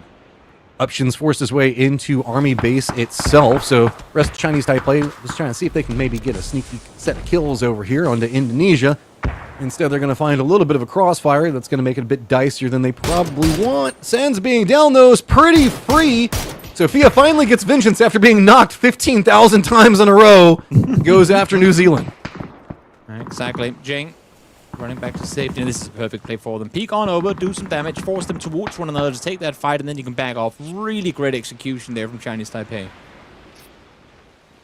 Just Sophia, last one up. Shin down right next to him. Japan still looks like they're struggling to find a way into the circle as well. Just Runex. Seeing if maybe he can get a knock or find some other way to make this a bit clearer for himself, as it's just gotten messy over in the west. That is going to be Japan now down. Sophia finds another one. Sophia, can you get over there to res Shin in time? No! Unforgiven takes it away. Yeah. He can get one more important point for India, who right now actually is set in a really good position to make something big of this game. On that northern side, they've secured their entire east side, kind of forcing them down towards the south. Hey, I mean, India not doing too well on the leaderboard in the grand scheme of things, so maybe this could be a turnaround game for them. Gotta still deal with Chinese Taipei that's just been playing this so clinically clean. Reading where they can go and get involved. You mentioned it, just get involved with Indonesia, kind of force them into New Zealand, force firefights here or there. We also saw them set up a trap. So it's going to be the proactive squad and what we've been seeing going on with Chinese Taipei. India that's been set up in fortifications for a while. Indonesia that's managed to sneak right into the territory that was under New Zealand's control, and just one up for New Zealand, who's just trying to touch that top four so desperately, having to deal with the 2v1 right in his face. Ooh, peeks over the top. Linksy, he's able to find the first one. There's just one more left alive up here, but oh, he falls to the blue in the end of it. So, New Zealand not able to get more with it than that. Still, though, a pretty good performance. 4th place finish. And I believe 7 kills in that game, too. But now 3 teams left alive. It's Indonesia up on the hills, and then Chinese Taipei and India sat down below. And if you're a New Zealand fan right now, you're hoping that India goes out and makes something big happen here. Or just Indonesia falls as they've been finding kills, and it just feels like it's so hard for New Zealand to catch up. Chinese Taipei is still roaming around, trying to get as much information as they can, playing it technical, slow, and efficient. They are going to kind of inadvertently being defending India off of position the way that they keep roaming down more to the south. They know that Indonesia is over there. Do they want to get involved and see if maybe they can force Indonesia more into the open? Yeah. Maybe. I can't quite get a read on what they're going for here. I feel like with how Jing is currently positioned, they're just anticipating. I mean, they know that Indonesia has to move off of this hill. And once they do, Jing is in a perfect off-angle position to take them out. I was just gonna say, but do they know where he is? I feel like that bullet on the tree kind of answers that question. So maybe Jing actually isn't in the best position up here if they end up going for a 2v1 against him. But one on the edge of the smoke, they're almost able to take him out. He's got some defense on the lower section, trying to provide him some cover. He made the play to go for a position right along the zone wall. See how the approach is coming out. He should start to realize the peaks around the smokes are going to be coming. Goes for it. Doesn't quite get the knock. Doesn't have a lot of vision. Can he get any assistance? Lower side. He doesn't need it. Jing just going absolutely crazy over here. Upchin also spots out Ryzen on, as well as Rupesh for India. This is two different firefights going on against two different teams, and Chinese Taipei, no fear and complete control. Wow, Xiaofeng over the top, has an 8 in hand to help out Jing, takes him out. Jing up to 5 kills so far, just 2 players left alive in the side of India, as Chinese Taipei are looking to finish this one off, and Style Risen now gone down as well. It's Unforgiven. He's trying to make something happen, but with every second, Chinese Taipei comes creeping in ever so much closer. They even have themselves a BRDM outside, just staring him down. Okay, well, what do you do at this point? It's just know. about as awkward as you can be. It's just full 4 players. Loon just sitting there laughing like, what you gonna do? Yeah. What you gonna do? Oh, So dirty! It was so good coming up from Chinese Taipei. My God, 10 kills, great performance. Love to see it. Scary, scary, scary for the rest of the server here. Malaysia, Japan, Chinese Taipei, and Indonesia doing incredible in this first day of play. I mean, of course, Japan starting off with a 0-pointer, finishing this one off with a 1-pointer, sure. But outside of that, they have been dominating that top 4 so far. Yeah, this is just going to be the catch-up game, really, is what we're looking at. We were talking about this before we kind of got started today, right? Is you can't really have too many falter games whenever we're looking at a lobby this size. If you go out too many times with 1-2 points, you're just going to be chasing against somebody that's eating everything else inside the lobby. And we have been seeing at least be consistent with the 4 that are at the top, but it's the 4 that go on, and is that what we're all playing for right here, right? Is top 4 go on, 5th, you're out from that point down. And it feels like New Zealand's the team that's in the hunt. Yeah, I mean, and they are arguably even more so in the hunt now than what they were before, because as we were saying, yes, they fall, but they needed certain specific teams to not go out and perform. Well, Chinese Taipei said, we don't care what you want, we'll go out and get all the points, and that's exactly what they did. Waiting for the overall leaderboards and everything else like that to update. Give us just 1 second. But I gotta say, Chinese Taipei played that game very heady. We saw them with that trap that they set up very far into the west. So cleanly executed off of that. Instantly moves in over to the east. They were playing positions that you would normally feel, I guess, awkward from. Like even having Jing so far down to the south, holding back an entire team himself and playing against the zone wall. It just doesn't feel uncomfortable to them. They feel like they have complete authority in the slot. Yeah, exactly. And the funny thing to me is, in that regard, the fact that when they played during Nations Cup, I mean, they went out in the group stage, survival stage, pretty early on without a whole lot to show for. I know that the level of competition is arguably different here than what they were in that tournament, but still, I'm seeing a much more kind of in control Chinese Taipei here than what I did then. Yeah, it's definitely more heady, I guess, is what you can kind of see going on from it. They're executing what New Zealand is hoping to execute. We saw that happen over into the east, the way that they were setting up for high ground. It felt like New Zealand had a lot of things working for them, but it's just too many teams, too many different angles, and it's really hard, I will say, and then give this to New Zealand, to control everybody that's kind of running out of the Army base hillside from the position that they're playing from, because Army base was kind of funneling everybody into their positions, right? There was Japan on one side, there was India in the middle of it, taking pot shots at anybody that was in that open territory, and the safest point of convergence was going to be where New Zealand was playing from. So potential for kills, but also the potential to have everybody in the world running up into your face.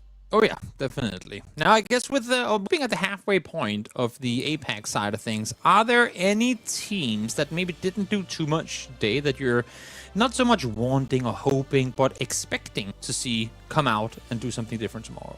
Or we'll just get a repeat of everything that's been happening today? I mean, India keeps dancing with the idea of becoming highly competitive. Like, you can see that they've got good reads on the circle. We do know that there are some capabilities for the team. I don't necessarily want to count them out. I don't know what the overall leaderboard is going to look like until we see it pop up, so don't quote me on that, but it feels like there's an opportunity for them. It's going to need to be a big day going up against some Titans inside this lobby, but there's a potential for them, as well as, of course, New Zealand that we've been talking about. Anybody else kind of been popping off to you outside of that?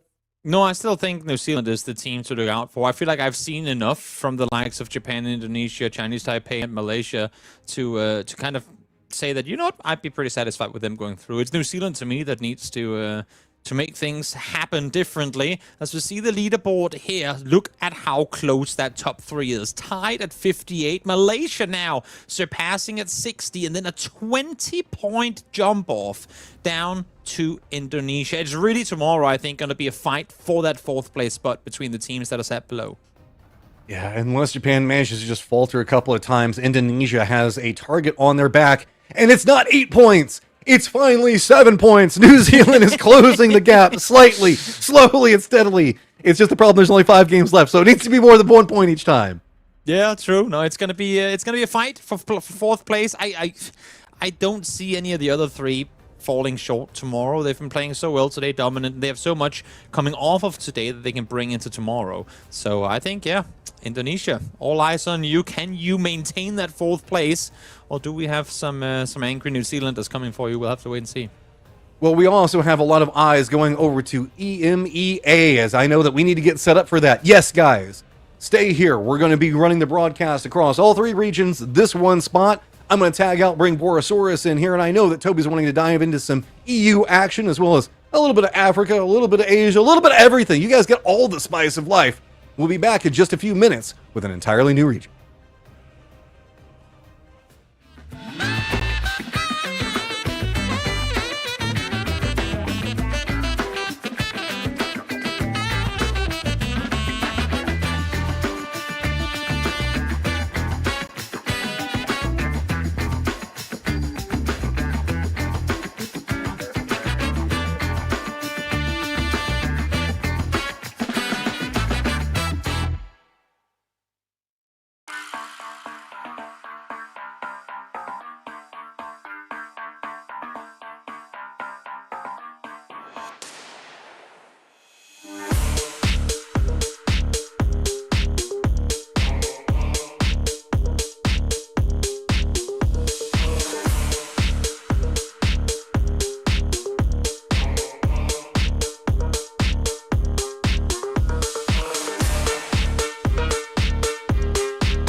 The briefest of breaks ever as we put Matrim into the Superman phone booth, and out comes Porosaurus on the other side. Hey, Poro, it's been a while. How are you? Let's go! I'm ready. I'm filling in for Matt now. Now that we're going over to EMEA, it's going to be more exciting, right? Well, no, it can't be more exciting. Japan just coming out of nowhere and living their best life, but now we get EMEA action, and that's going to be it's going to be interesting to see if it holds true to what we've been seeing in a 10-team lobby now that we got a full lobby. Yeah, I was going to say, I mean, no region bias here, but I'm a little more thrilled to see a 16-team lobby than the 19 that we just had. So let's get straight into it. The game is already going on. Let's go! Let's get into this first match of EMEA, which should be over on Erangel unless if things are changed from what I've seen so far. Of course, for those of you guys who don't know, we had... Okay, we are just getting work. Yeah, take your time. Take your time. We want to make sure it's right. Exactly. In EMEA, obviously, we're not just Europe. We're Europe, Middle East, Africa. A lot of countries, a lot of nations represented there, meaning they had a whole separate qualifier taking place yesterday, just to dwindle down those teams a bit. And here we have them, the 16, as we start things off with a little bit of a wheelie from T-Bone to start things off. Wow. He just comes right in. The first thing you see of EMEA is T-Bone on a bicycle. I just don't know if it gets any better than that. It's a big day. That's true. For Great Britain. Way too soon.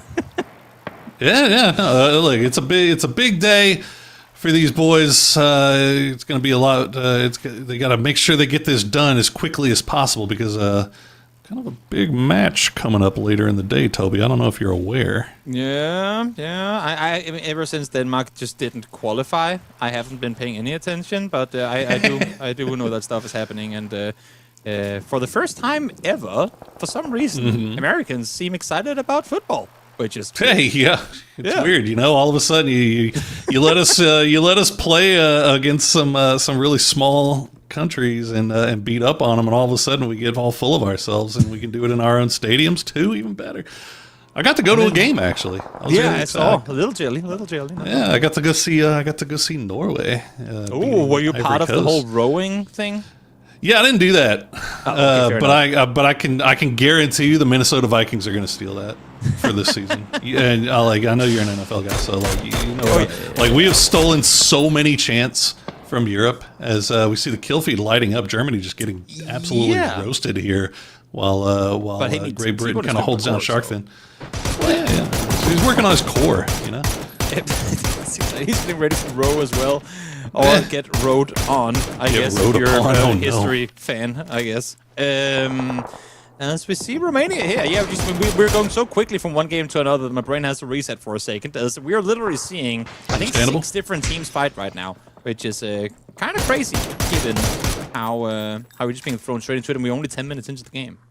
I know. Well, so obviously it's going to be a little bit different than we saw in APAC, right? With 10 teams in the lobby, there's going to be a lot more space. Now all of a sudden you got 16, and it's not like these guys know everybody's drop spots. It's not like that kind of stuff stays the same, but so it's not terribly surprising to see me see some early fighting here. Now we are coming in late as well, Toby. This is 10 minutes into the game. Yeah. We don't know exactly how everything started out. What we do know is that Germany is the first team eliminated, taken out by Latvia. Senka Pow Pow able to get himself double Pow Pow there. And he'll be set up perfectly fine for the fights to come. And Hibako will do what we've seen so many do in the last couple of months. He's going to diggy hole. Yeah, I mean, it makes things a lot more difficult to push in wide open spaces, especially in TVP. Like, it just gives you a lot of advantages. So there's really no reason not to do it, not to diggy hole if you've got the option available to you. And you saw the BRDM also at play. So I imagine we're going to see a lot. This is going to look a lot more similar to what PUBG esports fans might be used to seeing from our pro scene. It's probably going to be a lot more in line with that here now that we've made it over to EMEA. Definitely. Having said that, though, I feel like we're going to be seeing a EMEA full roster, and obviously teams that, or players, I should say, that you're probably familiar with, but in a more Apex-style game, because obviously with this being the Esports Nations Cup, we have teams and rosters kind of mixed up together that aren't usually playing with one another, and oftentimes I feel like that translates into a bit more head-on aggression, kind of let's play it sort of, kind of ranked mode, kind of, compared to the super cerebral PUBG that we've seen from some of the teams and orgs that have played together for years. Yeah, I like how we've just kind of taken the term cerebral to fill in the place of boring. That's the most American thing you ever seen. Tactical? Nah. Look, hey, I'm seeing you, like EU teams fighting and shooting at each other in the first 12 minutes of the game. This is awesome. But no, you're absolutely right. Like it's going to be a little bit more freewheeling than maybe you're used to seeing from the Europeans. More EMEA pro player style, which is a little bit more slow, a little bit more methodical, a little bit more like let's try to get everybody into the late game, get good position, etc., etc. But again, you do that when you kind of have an idea of what the rest of the lobby is going to be doing, right? And you just don't have that here. Like it's basically this is probably about the closest these guys will get to playing an APAC. Yeah, you're not wrong. You're not wrong. As we see Vart find himself one more. Check here. Just trying to make some space for themselves here, but set up on this road, not going to be easy. And of course, got to keep in mind that most likely they are going to have to get off of here at some point soon, and that ain't going to be an easy endeavor either, as Kazakhstan now starting to take a lot of casualties. They really are. They try to go in there and dig in and keep themselves safe, but they are just not understanding the angles, and that's going to be an easy grenade there for Fex, and Kazakhstan down to just Diga, and that's going to be one more grenade for Fex to wipe them out, so we are now down to 14 teams. Yeah, sometimes vehicles grant you cover, sometimes they just work as funnels for nades, and this time around the latter ended up being the case. Great Britain here, able to flex out a bit, but look at the minimap, how many teams are actually around them. It's a little dangerous for them to be to play this split. I think Turkey up in the north, and then you have Bulgaria southeast as well. Not without risk that Fex is roaming around on a bike out in the open right now. Yeah, I mean, the only thing you got going for you, I think, if you're Great Britain, is you don't think Turkey or Bulgaria is going to leave those spots, right? Like they're going to be pretty much dug in there. The only thing you start really getting concerned about is when the circle kind of moves away, and then you have to have an idea of where you want to go next. And hopefully the Great Britain boys have that in lockstep here. As we see Greece trying to make a rotate through, but it looks like is that Moldova? Yep. You're the GeoGuessr guy. You know all these country flags. Oh my God, Greece just gets absolutely roasted. Cadel gonna get credit for 3 of those. One more going over to Hibako, and that's a good hold there from Moldova, but they still got to get on the move, Toby. They've got to get in the circle. Yeah, Kumpa tried to make it interesting by just, full-on wiping himself into a wall with his vehicle, but no, they didn't want any piece of that. Cadel keeps calm and able to get himself the triple off of that mixer now, alongside the remaining Polish players trying to take the fight to Italy as my feet freezes up for a bit. So, Paulo, by all means... Oh, you're the same. Okay, I was going to say, by all means, take over, but we'll PowerPoint our way through this. Yeah, we'll get through it. Well, I mean, you can see that Moldova has to kind of figure out how to get it. Well, having a flipped vehicle, probably not going to be the best way to do that, but it's going to be interesting to see where they decide to go. If they have any of those pickaxes that they can maybe try to make a hold here. But it looks like France is going to square off here with Czechia, and so far Czechia had the compound to hold, but France is doing a hell of a job making their way in. Solid cleanup by France here. Next, the one pushing on in, taking out Pixel. And that's going to do it for Czechia. Good cleanup by them, securing themselves a compound in the northern side of the circle here. All right. If you're having the same situation I am, then we really can't tell you a whole lot about what's going on. But I'm sure you guys on the stream are seeing it in full color, full frames, full 4K. But France... looks like they are going to be able to get the res onto SKZ, so good compound crash for them on that northern side.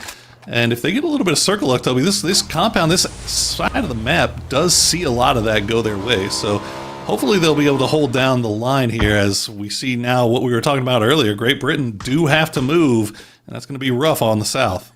Look at this, Italy as well, sat with a BRDM and nothing but that on the shack for cover.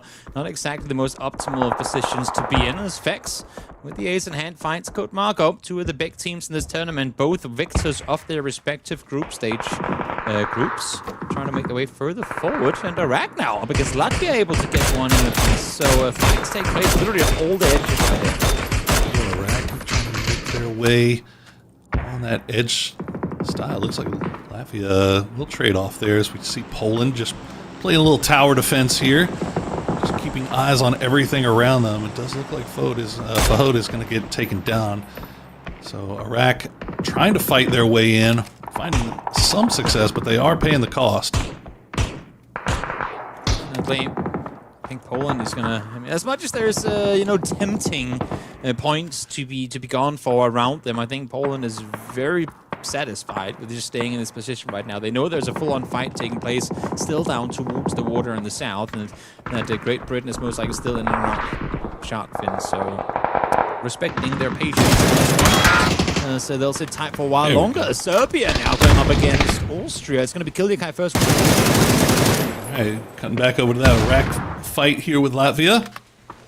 They have lost 1, but they've kept 3 alive, playing from the outside, doing their best to create problems. Oh no, Frag going to get taken down by, I believe that's going to be his own team. No, it's going to be Senka Paupau's Molly that takes him down. So Farah going to try to go for that res. Casper just holds the line here, but they're going to run out of time. And actually, Great Britain sneaks up behind, so that is bad timing there for Iraq, as Great Britain coming in at the perfect time. Yeah, they smell a third-party opportunity, and they will jump on that immediately. Great run on in by Great Britain to make something happen here. There's still one more set between the crates there. It might not be Frag able to find him. Banks does get the crate. Spearon goes down, and that's going to be the entirety of Iraq eliminated. Look at the kill feed here. Goodness gracious. The server is fighting right now. Everybody trying to fight their way in. I mean, this is the problem when you have a circle like this that has so many strong compounds. Sometimes the only option you have is to try to crash one. And Italy doing work with that BRDM. They've managed to just hold the line on the edge here. Only 2 kills so far, but they are looking really nice here for late game, especially if they can hold the line. You see all these teams up to the north, though. They've got to go somewhere, Toby. Yeah, it's going to be tricky. It's going to be tricky for all of them to try and make moves happen. As Italy still very satisfied, it seems, with just playing in and around this shack. At least they make it into top 8, so placement points guaranteed at this point. But they too will have to make a move soon. And Serbia, now the vehicles up on the western side, is going to force Italy to... oh, I'm just seeing one well-placed nade here. This could be GG for them. Could be rough, but somebody's got to get close enough to it, and they've got that BRDM on the north side, just making sure that nobody comes this way. And yes, so you're going to have to go off to the north once again. So Italy doing their best to control their position here. He only has eyes on T-Bone. Oh, it's going to be Michael, actually. It's going to go down. Great Britain continues to try to fight their way in from the south, but it might be a little bit too late now, Toby. Yeah, able to find one, but not a whole lot more with it. France will get eliminated in the meantime. It's towards the north, where Romania is able to take out the 2. They're trying to make the push on forward towards the Snake compound, but not quite to be. And Great Britain, while they get themselves 8 kills in this game so far, they're down to just T-Bone left alive outside circle as well to make matters even worse.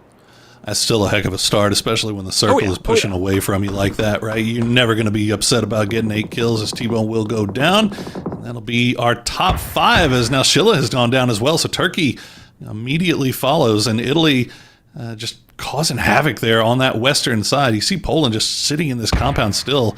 This is the problem. You get a great... Oh, dear. Oh, no, that's not what you want. What happened there? We just he just run up on the car. I don't know if they do it. They just try to allow. Mixu is looking at a crime here, as Latvia's going to try to stay alive. No, Jimbo's going to go down in the end though. But Mixu will find Julius. Oh wait, I don't even know from where that was. Oh, that's from behind there. Okay, fair enough. He gets him through the window. So yeah, we go back to cover. Froggy able to steal that one away. That was definitely something.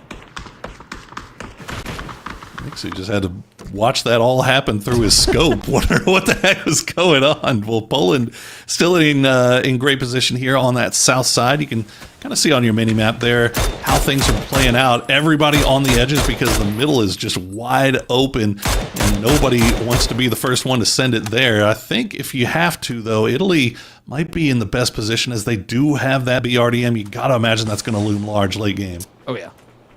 Question then becomes, how many Panzers have other teams managed to bring along? There's one there, but that's for Italy. the team with the BRDM, so I'm not sure that's going to help the other team. Don't self-panzer.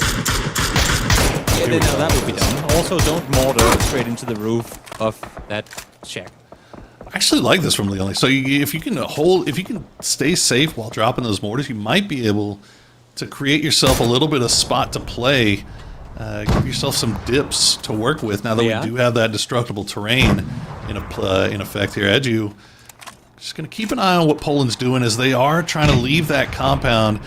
We're able to get at least one out. Let's see if they can follow up with the rest, as Italy, with their 6 kills, being a track of the south side here. Just the south side of this hill. They don't want to have to deal with anything going north of this just yet, because if you can just clear out Poland, might be business. Edicos now wrapping down aggressively with the BRD. Is he just going to trap him inside? Is that actually what they're doing? It's going to reverse and just block him in. Why not? That'd be kind of toxic, not gonna lie. Let's see if they can something more with it.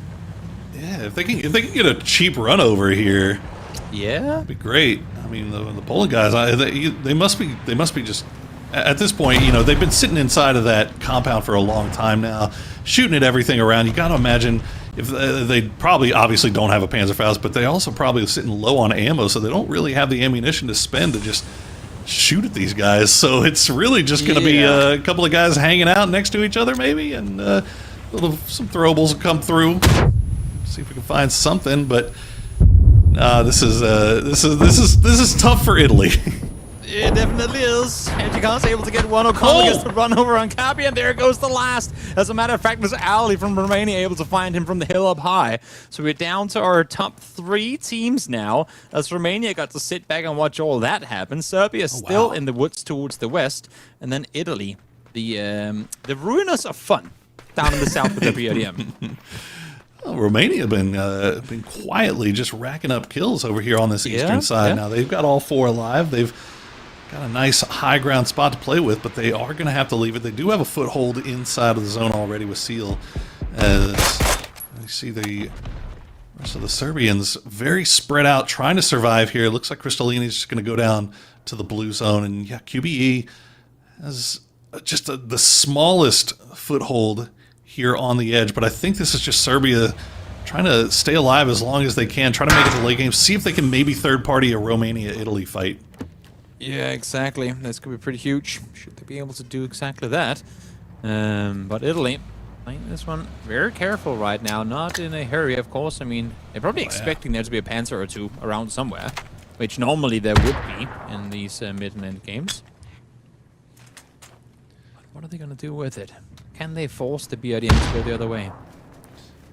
I think Italy is kind of doing what we've started to see a lot more of our pro side teams do when they have the BRDM. Use it, not using it hyper aggressively until you realize what their their Panzerfaust situation is, but just kind of slowly creeping, using it to scout a little bit, using it for cover, and. Looks like they're going to gain a lot of information about what's going on just on the other side of this hill, but the problem for them is that Romania's just got a great hold, very wide split, but it does not look like Romania does have any of those Panzerfausts to play with, so it's going to be good intel going over the way of Italy. And the sooner Italy realizes this, the more scary it's going to get for everyone else if they just up to aggress over the hillside with it. But of course, I mean, they have no need to sprint through this. If there's a world where they can force Romania and Serbia to fight one another, like now, because Serbia has to come out of the building they've got, has to come up over the hillside brother, that could open up a good opportunity for Italy. A lot of pressure onto Romania now. You get that circle luck. You definitely want to come home with a win. 8 kills, definitely nice, but a win here would go a long way, as it looks like Italy does have a little bit of utility left in the bag, but it's just not finding the mark. And you see Serbia, I mean, they're just between a rock and a hard place, right? Like you can't crash into Romania because you have no idea what's going on. And you see to the south, you see Italy with that BRDM. It's not like that's any easier. Oh no. The issue right now is for Italy, the BRDM isn't inside the circle yet. So I mean, we know just now that teams were starting to shoot at it. So maybe if you are going to lose it anyway, at least lose it while it's somewhat useful for cover after it explodes. We'll see if they actually opt to place it further forward. There was a bit of a dip that's been dug just up here, which should be inside circle, just across the dirt road there. But we'll see. I think that's exactly what they're going for. Smart plan there. Oh my goodness. Okay. Good on Leone for getting down in there, as Nalup's going to get taken down by O'Connell. Really trying to make the run here. They're trying to get as many points off of this as they can. I think they realize that Romania is in the better position, so this is probably their best option. Try to go for kills, and they are going to get them as well. 10 kills now for Italy, and they do manage to keep everybody up. O'Connell doing massive work. Oh yes, O'Connell and Nijikas, veterans of the scene, been there for as long as I can remember. Stepping up strong here to try and bring this one home. Romania, though, as they get Serbia eliminated, able to get something going here too. Ali able to find the double. Leone going down as well. 10 kills so far for Italy, but they're down to just the 2 in a 2v4 now. All right, Romania, they know exactly where these guys are. Want to get this taken down quickly as possible. They'll lay down the smoke wall, trying to make their way a little bit closer, see if they can get O'Connell down. They will find Leone, and now it's just one left, and Romania will close the fist on top of Italy, and they will be our first match winners here today. Good job on Romania. 11 kills as well. Ali with 6 in the back. Italy with 10 as well. Great Britain with 8. Obviously, they fell out a bit earlier, but still, overall, a great start for these top teams. Yeah, it's funny. You look at the top side of that leaderboard. It's very kill-heavy over into the bags of just a few teams, as a number of our teams just had a really rough start to Erangel. Obviously, chasing circles and trying to push in and trying to get involved in the edge of zone is not obviously the most ideal way to start your Erangel, but they've still got time to catch up. We've still got 9 more games left to play. 4 left to play today, 5 tomorrow. So we'll see what they can do in game number 2. Definitely, and also exciting to see who is going to be able to fight, because obviously we got kind of thrown into the middle of this game. We didn't did. have a chance to set up this this group of teams as a whole. Obviously, they played through the qualifiers yesterday. Top 4 from each group made it through to today, and honestly, looking at this lineup of teams, having to predict a top 4 to go through to the main event. Good luck. I mean, I feel like me and Matchroom had a pretty easy time doing it with Asia Pacific earlier today, but this. I don't know. One thing's for sure, I wasn't going to say Romania coming into that first game, but now, hell, I mean, I might just add them in there too. I mean, it's a heck of a way to start, isn't it? Well, we are going to take a quick break. When we come back, we'll get you guys into match number 2, so don't go anywhere. We'll be right back.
Hello, everybody. There We we are are. back once again, and we are back once again. I've been poking the bear, trying to stoke some Scandinavian hate, but it hasn't been working. Toby's just too nice for all of this. But we have one game in the books, and Romania is your first match winner. Who would have thought, Toby?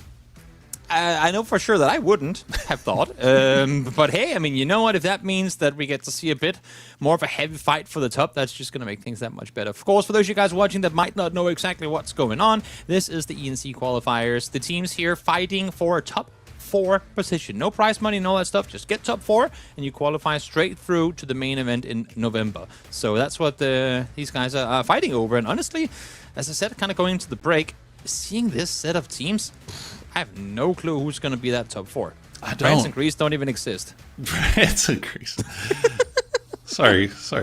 Well, France is in 6th and also 15th. They're doing great. Now that's how That's you impressive. win. You have 2 teams. We're doing good. Don't worry. Well, Greece, well, you can see kind of what we're dealing with, right? And it's basically what we were talking about earlier, right? Like the left-hand side of the leaderboard seemed to collect most of the points, most of the kills, and then the right side of the leaderboard was left to fight for scraps. So at least through one match, it's kind of how it looks. But obviously, you know, that's why we play 10, right? So that you can kind of sort this all out in the end. But we did see a little bit more early fighting than maybe I think we were expecting out of the EMEA boys. Is that because we joined the game at 10 minutes? That, you know, that could also be it. I say early, and I guess it wasn't really early, But no, I mean, so to speak. to go over what you're saying, by the time we got in on the game, we already had a team eliminated, and I think 4 or 5 players dead. So there must definitely have been some sort of early shenanigans, and I could only imagine that that's gonna continue because looking just at the rosters and what these different teams bring, we have a good mix of the, to quote you, boring PUBG. Oh. Just clever, but hey, I mean, that style of PUBG. There we go. And then some of the teams that are a bit more aggro. So maybe well, they're still trying to find the balance on the server here. Yeah, well, leaderboard's looking a little bit better here now, but there you go. That's your overall match ranking for map 1. But we are ready to get into match number 2, so these numbers will no longer matter after this one is done, and we're already going to cut to Romania. And we're not actually even in the match yet. Okay. I was like, wow, they all hot dropped in Palace. I was like, wait, there's way too many teams in Palace, and then I saw the countdown. This is what happens when I look at the mini map first. You can tell like we've been doing this too long because like we don't even notice the match starts in number in the middle because we're looking at all the things around. Like, oh my god, what is going on? Blah blah blah blah blah. Yeah, I got a little worried for a second there, but all is good. We're gonna hop back to us for a second. Okay, as we wait for that, I'm gonna guess that we're gonna hop back to us for approximately like 19 seconds from now on. If I had to guess, that's probably dead on. But just making sure everybody's in there. But hey, look, it's fun. Not only fun to see, obviously, all these countries going at it to fight and find their way into that final, as you said, in November. But it's also fun to see some of these names, Toby. Some names that we have not seen in a very, very long time. I saw watching you in APAC, and I saw Linksy in there, and Nikos, and you know, we got to see Shilla, and like just names that I'm just not used to seeing. Maybe I'm not used to seeing them as much because I'm not EMEA, but I feel like there's some names that we haven't seen in a while that you might be able to put us on to. Oh, for sure. I feel like that's part of what Esports Nations Cup can do. When you get so many nations represented, I believe PUBG is one of the games, not the game, but one of the games that has the most countries represented also, of course. I mean, given the fact that there's that many more players in the server and all, is the fact that when you have one of those countries where there aren't a whole lot of players that play from, there's a bigger chance you're going to get a seat. Maybe you don't normally qualify for big tournaments, but here you get a chance. And there are so many of these countries that will have 1 or 2 famous players, but outside of that, not a whole lot. So then get to see them come out and compete here, I think is always going to be good fun. Meanwhile, China and United States and India, we only get 1 team. Yeah. Yeah, In the it would be United States- unfair if we had to make teams like based on amount of players, because we would have like 15 Chinese teams in every tournament. That's true. All I'm saying is I feel like Team Texas would probably be okay. Like we'd be decent. Wait, wait. So do you base it on? Because obviously, now that we have a little second to talk about this, do you base it on where players live right now, or where they're from when you say Team Texas? That's a great question. Next question. Because honestly, if I got where they live right now, Texas is. I mean, we got Tig. That's what I was thinking. There's quite a few people that live there, no? But we don't have Shrimsy anymore, though. Shrimsy's. Oh, he moved. Yeah, he's. We're gonna be doxing Team all these Nevada players, by the now. way. Yeah. I know. What are we gonna do? I actually don't even know like what Team Texas will be working with these days. Honestly, like I'm trying to remember all the guys. I used to know all the guys that lived in Texas. You know what, and now Poro? I mean, You are there, and I I think am that's here. what matters most. You will well, be that's team captain on Team Texas. Despite that, I still think Team Texas would still find a way to succeed. Whether you're there as the mascot or an active player, Yeah, Team not- Texas would prevail. Yeah, far be it from me to think that as a caster that I could be the head coach of the nation of Texas and find success at PNC. That's what Unlike you gotta some do. other talent that shall remain nameless. Yeah. But I think I'd do. Yeah. all right. I would do all right. I think you would too. I think you'd be. I think you'd be great. I'm a vibes guy. Yeah, exactly. You know what? And sometimes that's what teams need. They need the Exactly. vibes guy on the team. And having that all said and done, obviously with the qualifiers that took place yesterday, as we slowly upgraded. turn our attention back to the game, just for a brief moment, of course. I kind of want to do a in memoriam, because there's actually some decently famous countries for PUBG that didn't qualify yesterday. Oh, really? The likes of, we talked about Scandinavia in the break. Sweden and Norway were both eliminated. Wow. Both with players that have a certain pedigree in PUBG. Netherlands with EB didn't make it through either. Belgium with Silas didn't make it through. So quite a few fairly known countries in the PUBG landscape failed to make top 4 yesterday, which is, of course, quite interesting. Herd imitating life, I guess. Make another World Cup joke. I'm sorry, I can't help it, man. This is like the only thing I've been locked in on for the past month. I'm just curious. Why do you still care now that America was eliminated? I thought that all of the Americans were going to go back to, oh no, it's called soccer, as soon as they got eliminated. But somehow you didn't. If my caring about the World Cup was going to be tied to how well the U.S. was going to do, I was not going to be watching very much. So You guys did try heavily to do everything you could off of the pitch as well to win games. Oh yeah. So Look, everybody's going to cry about it. no one will know it because it didn't matter. Had they won, that would have been a whole different story. There would have been outrage across the world. I was just wanting to go out there and just get a red card immediately, just like both feet up, tackle into somebody and say, like, what are you going to do about it now? Yeah, I got my guy. He helps me out. He gets me out of these type situations. Just call Dad. He'll square everything away. Yeah. Yes. What are you gonna do? Well, you talk about the really high quality teams that we lost yesterday, and obviously high quality players, very experienced players. But I think that's just kind of like I don't want to say a symptom, but just kind of it's kind of how PUBG has been going this year. Like with the perspective switch, honestly, with the introduction of pickaxes, the destructible terrain, it feels like there's a lot more. It's a lot harder. Like your previous years of experience don't get you as much as they used to, because you can still just randomly come across somebody in a trench that they've been digging for the last 5 minutes, have no idea that they were there, and your whole team gets wiped. So it's like it's weird, and I think a lot of these guys are still adjusting to it. Obviously, from the pro side, but then for guys that maybe are ex pros that are coming back in and getting involved with their Nations for Nations Cup, or not Nations Cup, for esports Nations Cup. They maybe haven't.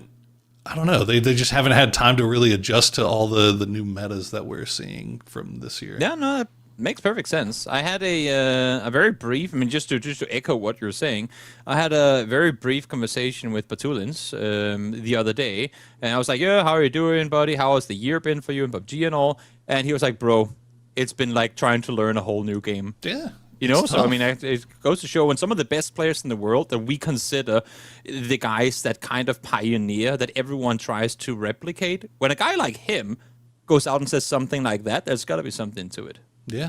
Yeah, I mean and you knew it was going to be tough. Like these guys all knew it was going to be tough. So it doesn't make it any better, right? Like you're still having to figure out how to adjust. But you know, I think there's a lot of guys that's where they get their enjoyment from it too, right? Like that's where the interest comes because like you know, at a certain point you've been playing the same thing for years and years and years.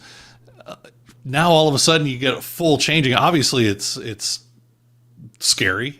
You know, you don't know if you're going to be able to make those adjustments and find the same success that you were able to work towards. But it's also kind of exciting, right? It's interesting because now like you're looking at the game in a whole different way.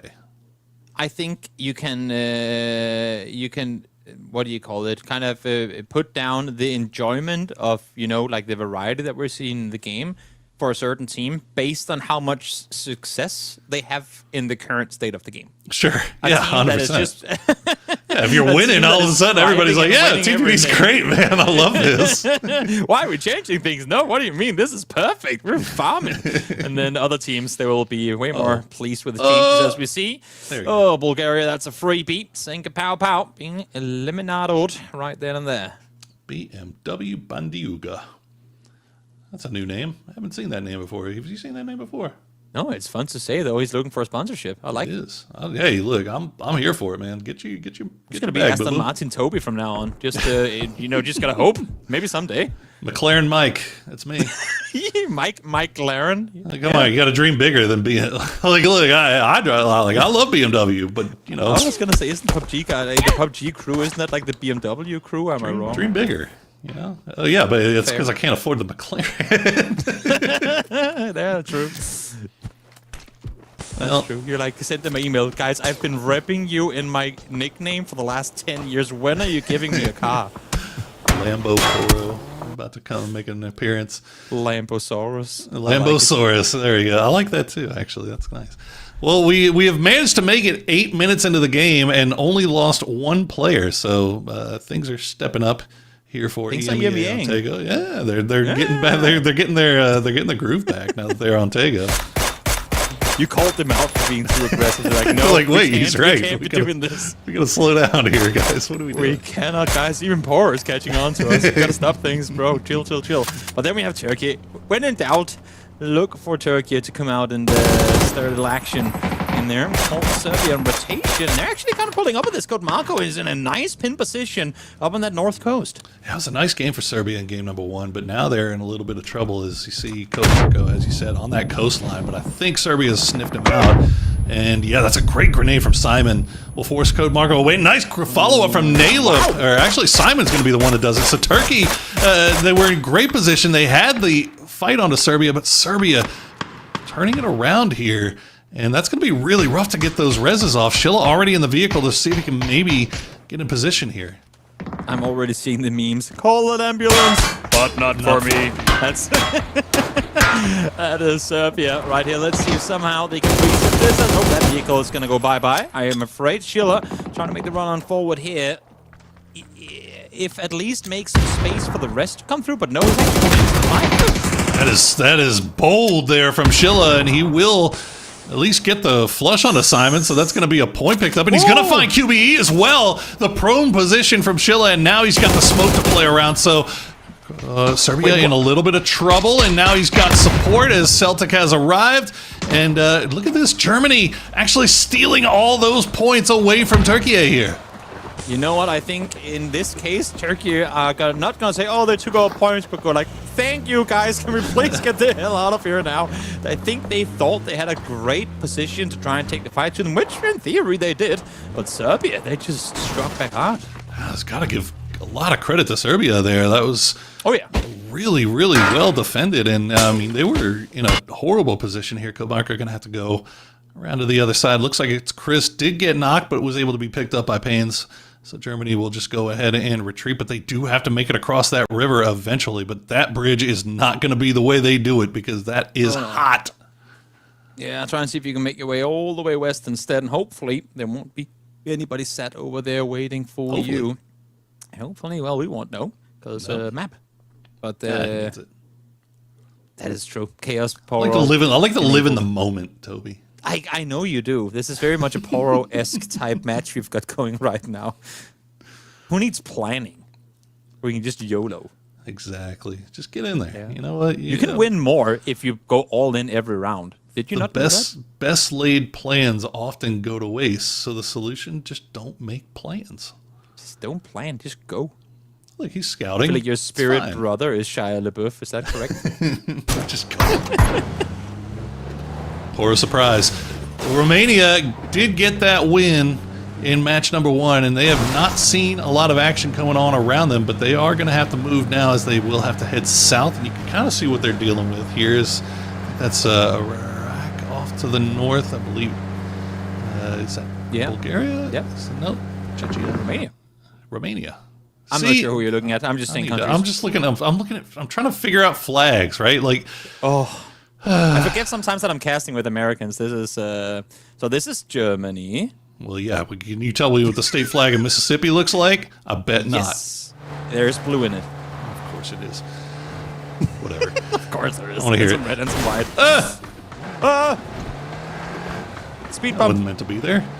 All right. Well, I mean, Germany's. Oh no.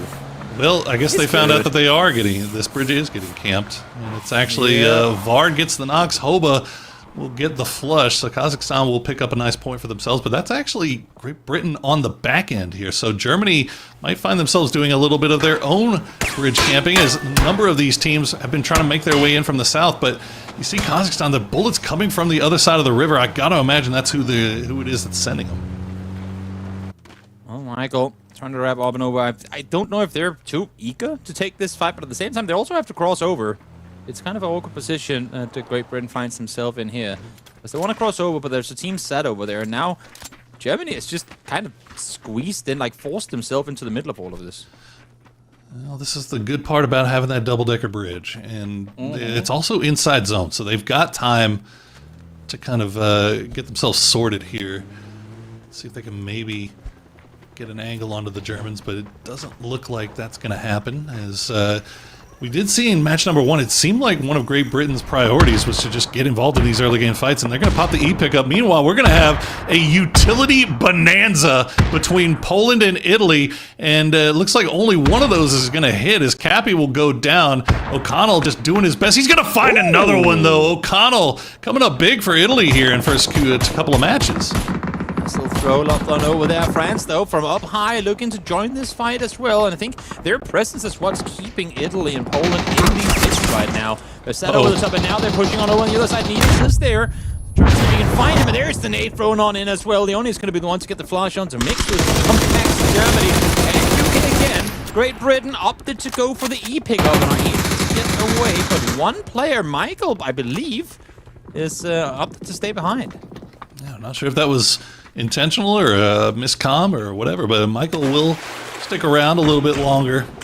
Let's see where the rest of the UK boys goes. You see France just feasting right now. They're going to find Turkey as well. Turkey is no good, very bad. Tego is going to continue. France, though, they're going to pay the price, as looks like Turkey will go down, but RSK not as well. And now Great Britain, they're landing right on top of Latvia. Vard is taken out as well. Easy for them to get anything done as this north side of the circle is popping off. France trying to make some space for themselves now as they get everyone but the last player of Poland eliminated. Incredibly difficult to get out of here alive. Not sure what happened there. Doggy find Hibato. That's obviously taking place circle center. Gee, Italy have just been kind of hanging out in this little corner of the fields, and they're not getting punished for it. But, well, they have the content, don't they? So, I mean, there's not really a whole lot they can do. Oh, my goodness, Leone. Put him on his back. MMAX going to go down, and you see a number of fights still going on here. Nedex, looks like the French are down to 2. I believe this is Moldova.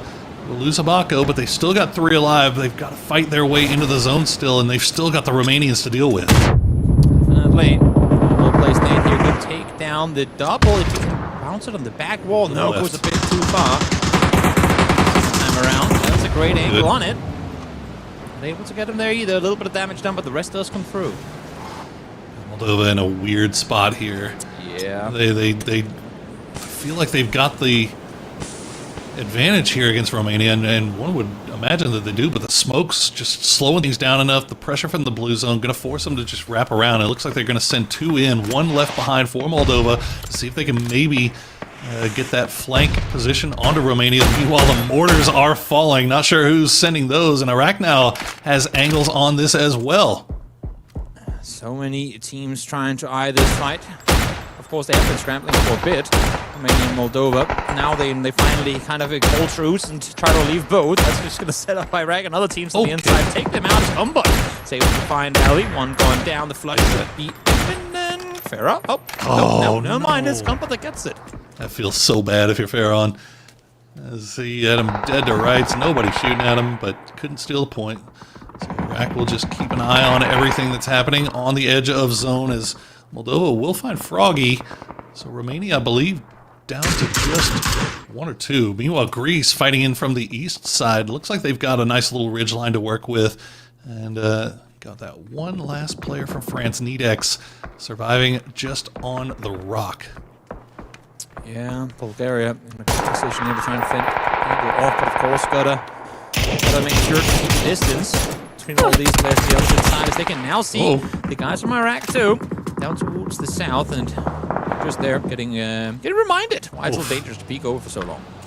It looks like Iraq does take out Romania, and Moldova follows right behind, as Austria will get the credit for those ones, as Latvia do lose Sinkapau, but they still are 3 alive right on the edge of zone.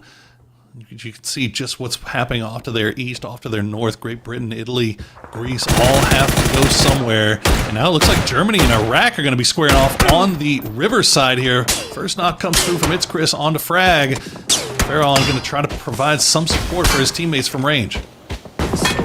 To really be able to do anything from here. You have 2 teams coming your way. As soon as you peek over the top side, you're exposed there as well. It's Germany now, despite a little kerfuffle earlier on in the game, actually able to reset pretty nicely. 5 kills, I say that, and then he gets not, of course, always. Pace does get taken down, but at least 5 kills so far in this one, as Iraq continues to push forward here. Yeah, Farron finally hitting those shots with the Dragunov. There's a dirty, nasty, filthy gun.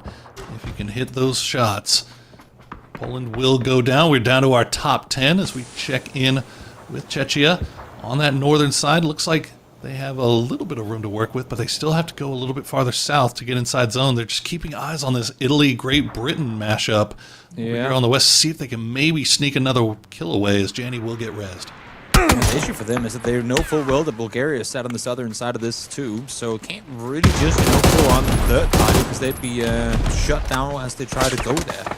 So they're going to have to sit back, at least for a little while longer. But as you can see here as well, Italy well aware that they're looking over their shoulder, so they too can't really aggress out of the thing that they're. Yeah, that's the problem, isn't it? Like, they want to gatekeep Great Britain here, but Czechia has eyes on them. I think Bulgaria has eyes on them. Kazakhstan, I think, maybe had a shot over there.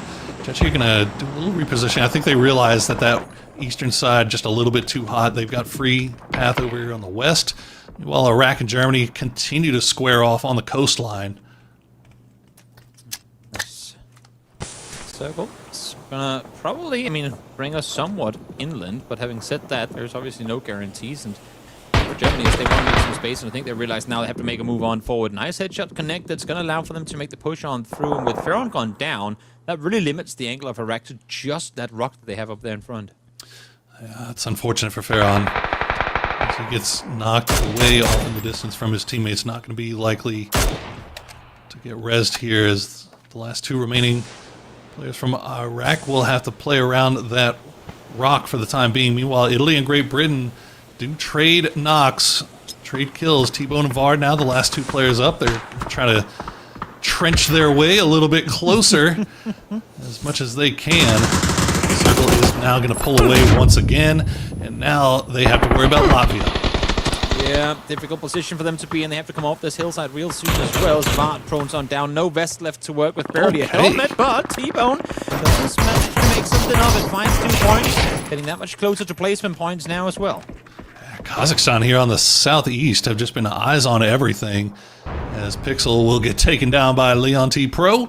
Bulgaria probably in one of the better positions here on the north side. Obviously have a wall to play around. They're inside the zone. They're just seeing everything on the outside, trying to fight their way in. Vard will get knocked and flushed. Greece is going to go down as well. One player left alive for both Italy and Great Britain, and they both have to make their way in. Circle to try and encroach on right down in that intersection. Spain's been creeping forward here for the better part of the last couple of minutes. Blue zone now, lopped on over. They should know that he is nearby. Flash, as soon as you throw that, you better start running. Let's see what he does. No, stays in position. Surprising. I think he's trying to bait them to come out because he's got guys at range. They're going to look at the shots. Now he's going to hold on. Has that Panzerfaust. It's not going to matter, though. Big shots there from Germany. Aries of Pains. Double up. And now Germany up to 8 kills. They have the coastline as well. So for at least the next circle, should be in good spot here. Is Czechia going to try to fight their way in still? Definitely. Great clear from them. And I think with them realizing that Germany just cleared their entire west side, they need to be a little bit more careful off that position. Now Germany here just really rewarded for their patience. Very, very smart approach to that shoreline push. It was tough to take them out, but as soon as that anchor position for Iraq got taken out, it was kind of written in stone there. As T-Bone will go down to the blue, donate that point over. Great Britain is out. We are down to our top 5. Bulgaria have the compound, and actually looking pretty good. Everything else is happening kind of off to the south of them. So down to 5 teams, 16 alive in phase 6, Toby. Yeah. It's open fields galore, though, for the rest of this one. So pretty much regardless of where this next circle is going to go, we should be seeing at least 2 of these teams eliminated, you'd have to imagine. Just, I mean, because you can't really play around the road itself either. As the fights continue, Germany! Great shots coming through there. Pains, Ares finding 1 apiece. Czechia in trouble, just 1 left alive. Looks like Pains and Ares are the duo that you want to make that push. As it's Chris is just going to hold behind them. Keep eyes off in the distance. Kazakhstan going to go find themselves a little bit of spot to play with here. That's actually not a bad spot for them at all. And now Germany and Czechia in a little bit of trouble here, as the circle will pull away and they're going to have to leave. And that's going to be very, very difficult for them to do.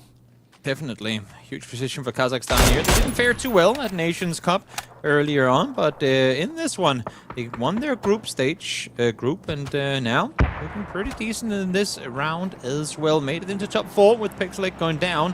Let's see if they can actually convert this into a win. All right, it's going to be interesting to see what Germany decides to do here and if they can get some damage done on their way in. I mean, obviously, you got to feel like the deck is stacked against them, but yeah, might be able to find a way in here. And that's a nice way to start things. Getting the knock on Akilyakai with the first mortar from It's Chris. And that's going to give Germany an opening here. And Bulgaria knows that they're going to use this opportunity to move as well. I feel like that mortar hurt a little bit extra, being Chris taking down Kilyakai's former teammate on the Ascent days. But nevertheless, that is what happens when you play these Nations tournaments. Teammates and former teammates, you go up against them. We now see the push coming forward. BMW galore as Bulgaria try to make more space in this circle. That could have been great. Kazakhstan there. Good grenade, though, from Sancho. As Austria, yeah, that was probably always going to happen, wasn't it? Germany will go down to Austria in the end. Germany, a great game for them to start off. They got a nice little stack of kills, but another good grenade from BMW will take down Hoba. And now IM5 is down as Bulgaria is taking it right to Kazakhstan. Practically no kills coming into this final fight. 2 already and looking to make it even more. The chance to get the res on here, they've been looking real good. 1 more nade lopped on over. They have the approximate position of Kazakhstan over on the other side, so this could have some points with it, but no, it bounces a bit short, I think. Yeah, they're going to start running out of offensive utility here very quickly, though. As you see, Austria down to 1. Jacob, I think, will just hang out over off in the distance. As, damn, was it Jacob that I think got the wipe onto Germany? It might have been, did it solo as well. So IM5 playing around the smokes here. We'll find the knock on a Leon T Pro, and this is going great if you're Jacob. You're happy that this is happening, but Kazakhstan will try to go for the reposition as Bulgaria will stop down. Try to see if they can maybe get the res on a Leon. No. Yeah, no, a bit too costly. I think they've been down twice already, so bleed out happening that much quicker. Sick reflexes. Well, looking forward to seeing them, I suppose. 0 kills so far, but maybe his reflexes has been more with, you know, racing and driving and stuff.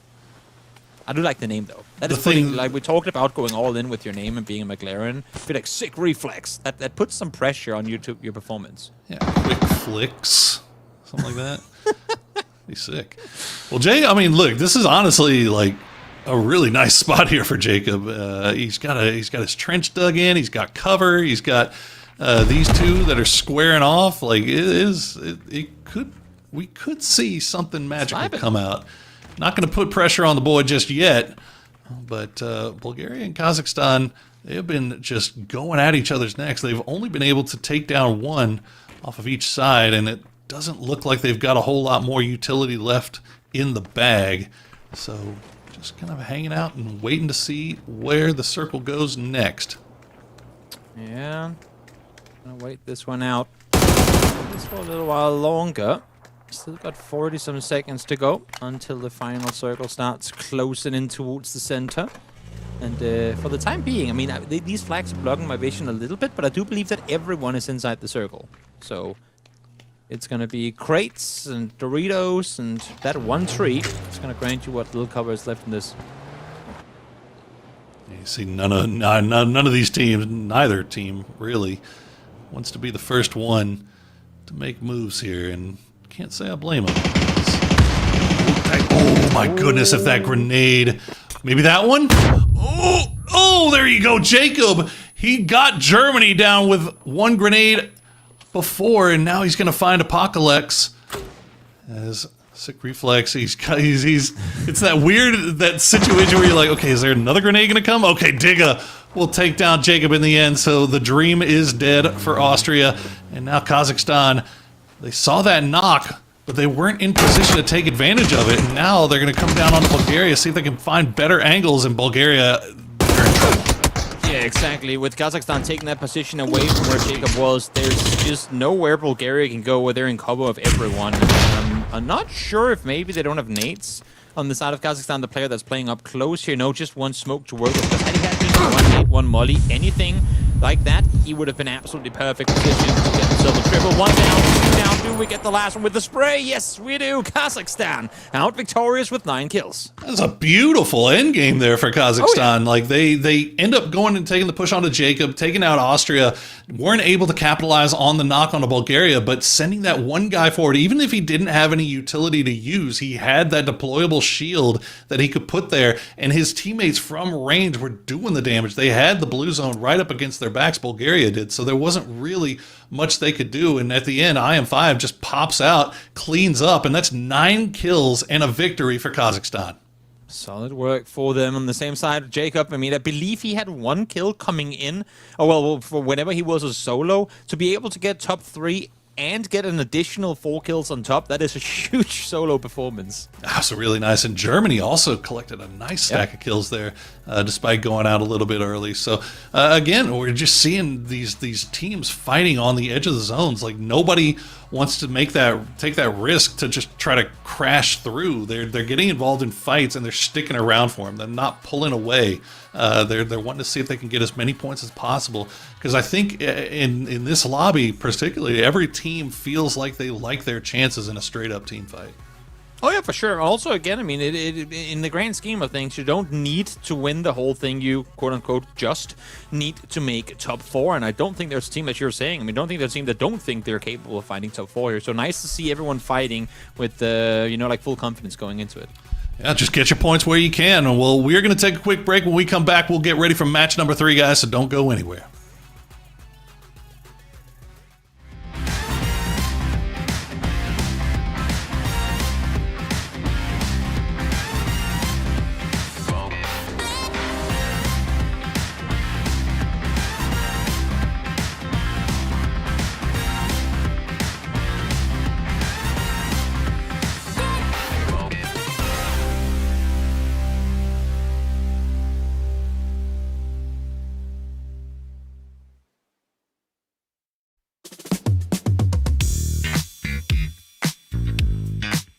Give me some of that. Give me some of that.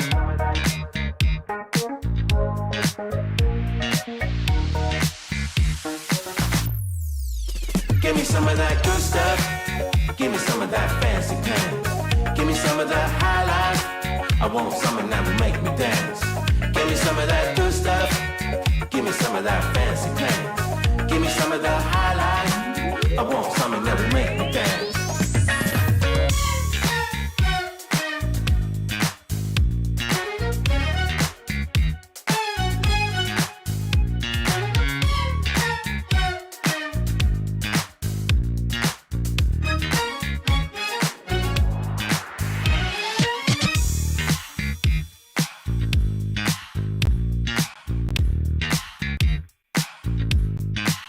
Give me some of that.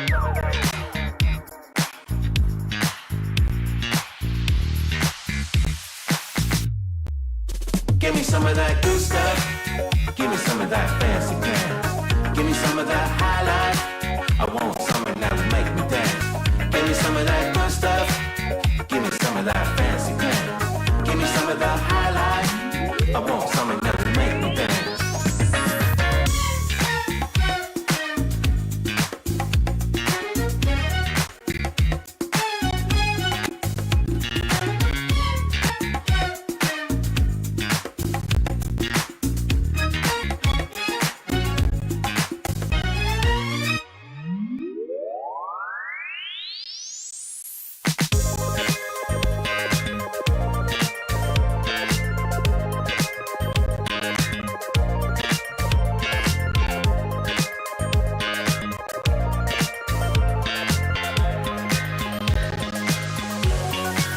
Give me some of that good stuff.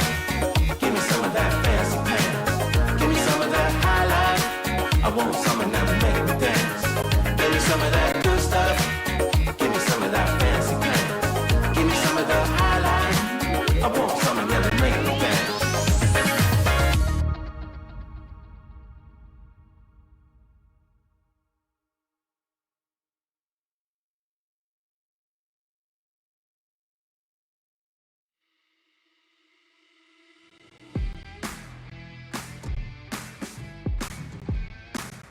Yeah, I'm taking control. Yeah. Yeah, yeah, I'm taking control. I'm gonna go to the fire. I'm gonna show all the pliers. I'm gonna stick to the plan. I'ma show everyone how I built an empire. Hands always close to the gun.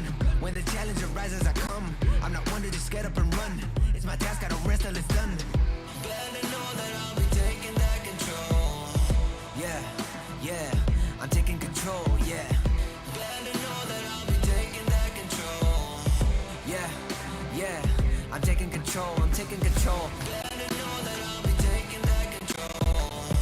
Yeah, yeah, I got that control now.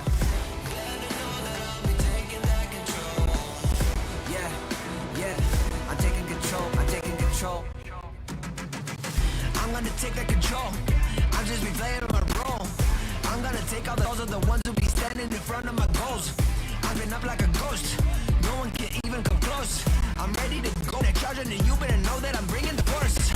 I'm on the hunt, I'm a champ. I got the squad as my fam. Summon my foot, I'm a glam. Play me that tuna jam. I'm gonna reach my potential.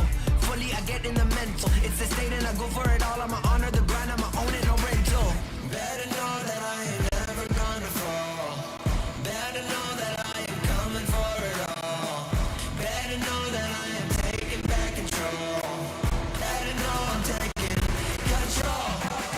I'm gonna go through the fire. I'ma show you the thing I desire. I'ma inspire. I'll show everyone how I built an empire from nothing. You know I'ma never succumb. When the challenge arises, I come. I'm not one to just get up and run. I'ma bang bang till the task is done. Better know that I ain't ever gonna fall. Welcome back, everybody. And just as we all presumed and predicted, our two victors on the day so far, Romania and Kazakhstan. Two big games from both of them, but it's going to be interesting to see what that leaderboard looks like overall, Toby. But this just goes to show you anything goes. Anything goes when you get all these wild teams, these teams that we're not used to seeing, but with obviously very, very good players. Definitely, and also just makes it that much more interesting for the matches to come. And I mean, especially looking into tomorrow's games when you have teams that we might not have expected too much from come off to really strong starts. Because again, there is just those forces available, and you would hate to see not like having the likes of the United Kingdom or Great Britain, whatever you want to call it, in a big main stage tournament. But with how it's going right now, by no means any guarantees that they're gonna make it there. No guarantees. They're doing what they can though. Like they're one of the teams that have not had like placement success yet, but they're finding kills. Like Germany being another one of those teams, right? Like they're finding points somewhere. Like all you got to do, just try to make sure that you're within striking distance come tomorrow, right? Like that's the only thing you got to go in, because you can't predict how things are going to go right now. So, you know, if you find yourself in a fight that you think is a straight 4v fight or 4v4 fight, that you know you can limit the opportunities to get third partied or fourth partied or whatever. Do that, and yeah, there you go. See, 7 for Great Britain, 7 eliminations, 9 total points. From that match to go on top with, I think it was like 8 or 9 kills last time, maybe a couple of placement points, but a fantastic game for Kazakhstan that time around. That's going to put them right back in the mix after what was probably a forgettable game 1. Oh, definitely. Definitely. Now, I mean, got to keep in mind they did come out victorious in Group 2 yesterday, finishing in first place over the likes of Germany, Czechia, and Latvia, so they're definitely not a team to just be thrown around. Also, I think it's interesting because, again, we did see them play in Nations Cup earlier this year, but that was with a different roster. The rules were different, or are different, obviously, in ENC, or Esports Nation Cups, compared to the PUBG's own PUBG Nations Cup. So different rosters under the same banners. It's always kind of fun to see. So you can't really take too much away of how somewhat forgetful their performance was there, because here they are really just firing on all cylinders. Doing well. 10 placement points already, 19 points, good enough for third place. Romania still holding on to that top spot after that big match 1 victory in Italy. Look at that, 22 points, good enough for second place. They were scrapping on that northeastern side, and they ended up picking up a nice little stack of kills to go along with what they were able to do in match number 1, playing around that BRDM. Yeah, solid work from Italy, a country that I think, I mean, back in the good old days of PUBG, when there was only 1.5 map that we played competitively. In those days, Italy was actually, I mean, at least within the realms of Europe, one of the bigger PUBG communities. A lot of really good players came out of Italy back in those days, but then obviously other battle royales and whatnot came along, and they kind of got washed out a little bit. But there are still some core members, the likes of O'Connell and Edgicus, that are there, that have been playing ever since those days, that are very much still capable, as we can see here, sitting in second place so far. So I got to say something as a stupid American. Go for it. Latvia and Austria, they got to get together and figure out this flag thing. Because, I mean, the fact that one is rocking carnelian red and one is rocking like a slightly darker red and a slightly slimmer white line through the center is just breaking my American brain. I'm sorry, guys. I'm going to do my best to keep up with it, but you know, sometimes I might make a mistake. I'm gonna just send you something real quick that will make it break your brain even more. I can only imagine what's waiting. Oh no! Wait, let me just. Okay. Here you go. That's another one you can add to your mix of countries. Oh, Indonesia and Monaco, Singapore and Poland. It's yeah. I mean, there's a lot of countries that decided to. You know what I think? I think the flags were made before we had Wi-Fi and internet. You know, That's so fair. so they weren't necessarily aware that they were kind of copyright striking other countries and their designs. Why they flag mogging each other? See, I'm cool, guys. I'm hip. I'm going to take your flag, but I'm just going to put a logo in the middle. Yeah, exactly. exactly. I'm gonna put a sick eagle.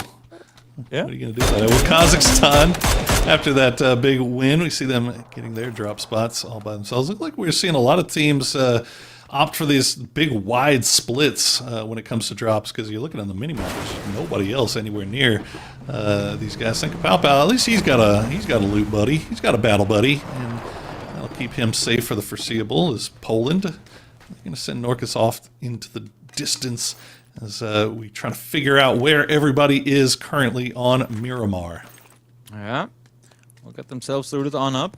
Poland, too, Circle? I think, is a team that it's so. You know what? I did it with Matchroom earlier. I'm going to do it with you as well. Looking at the full 16 teams here, Okay. give me your 4 teams that you think are going to be going through. Why are you doing this to me, man?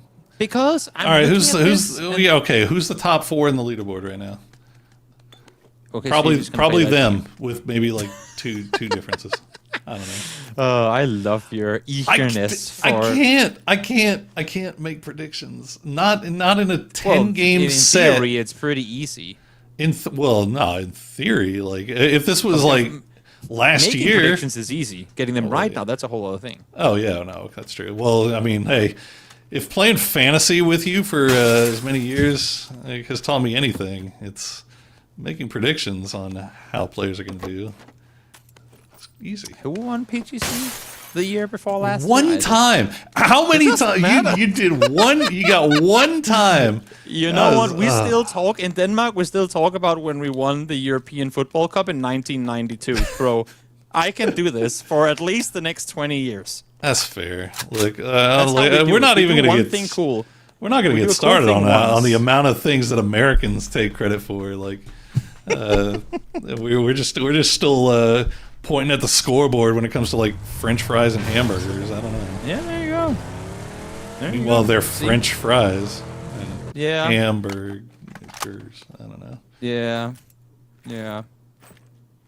It's a lot of food that has countries' names in them that aren't actually from those countries either. It's very strange. We call Danish a Danish, but in Denmark we call it Wienerbrød, like Vienna bread, because it was people from Vienna that invented it and came to Denmark with it. But I guess at least you give America them credit kinda with just missed food. that.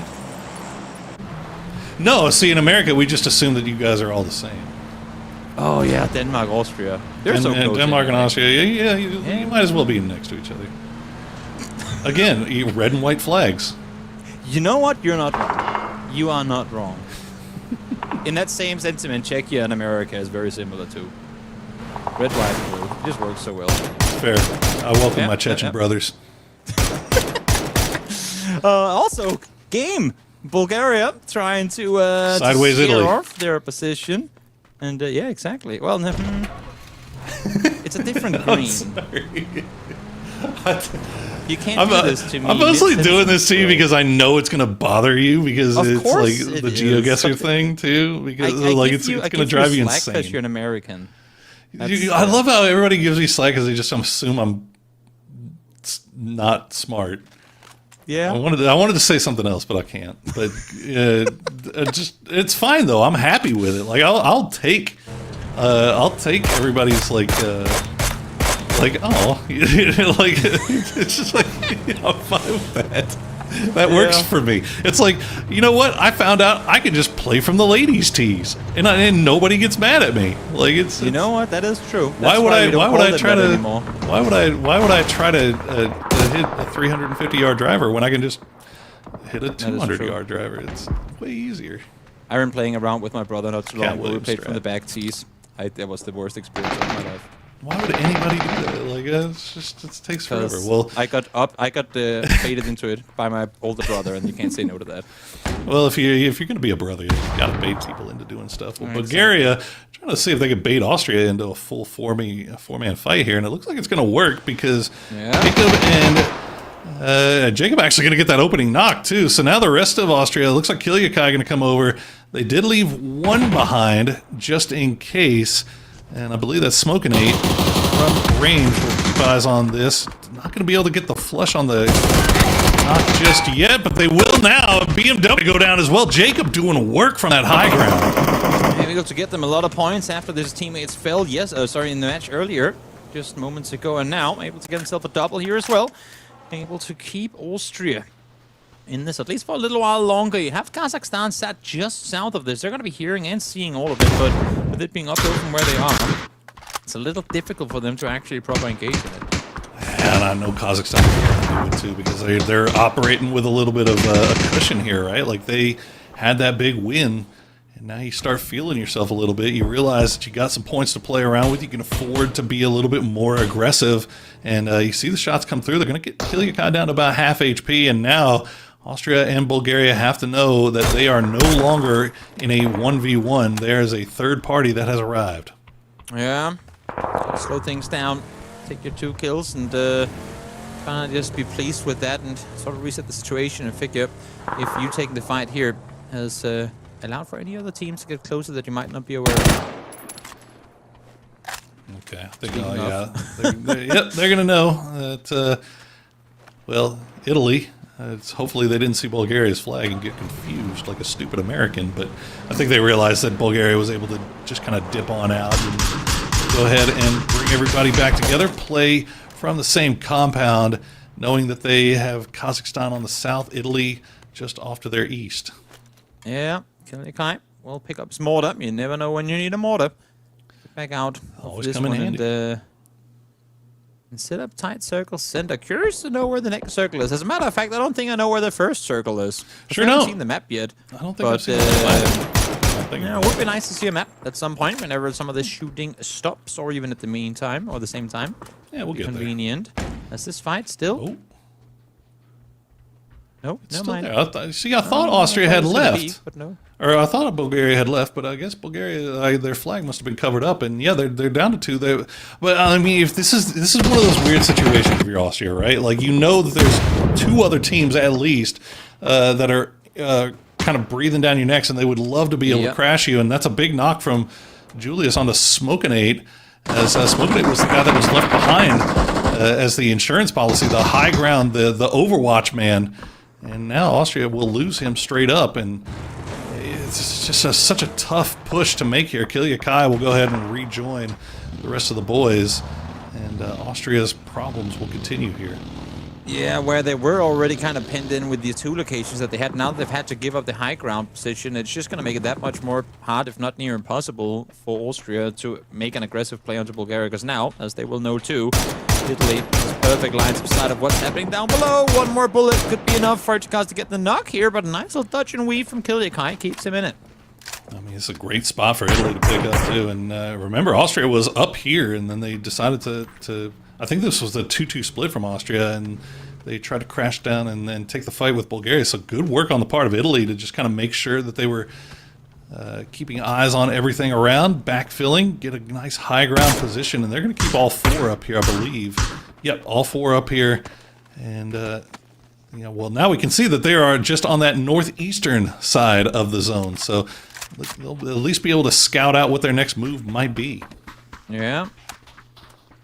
Leone trying to look up the hill. Such an awkward hill to have to try and push up towards if you don't have info of what's happening up there. They are shooting up in that direction, now being shot at from there too, so they know it's not going to be a free pick up of the high ground. But what are they going to do with that info? Going to try and wrap south around maybe, or maybe just kind of sit tight where they are?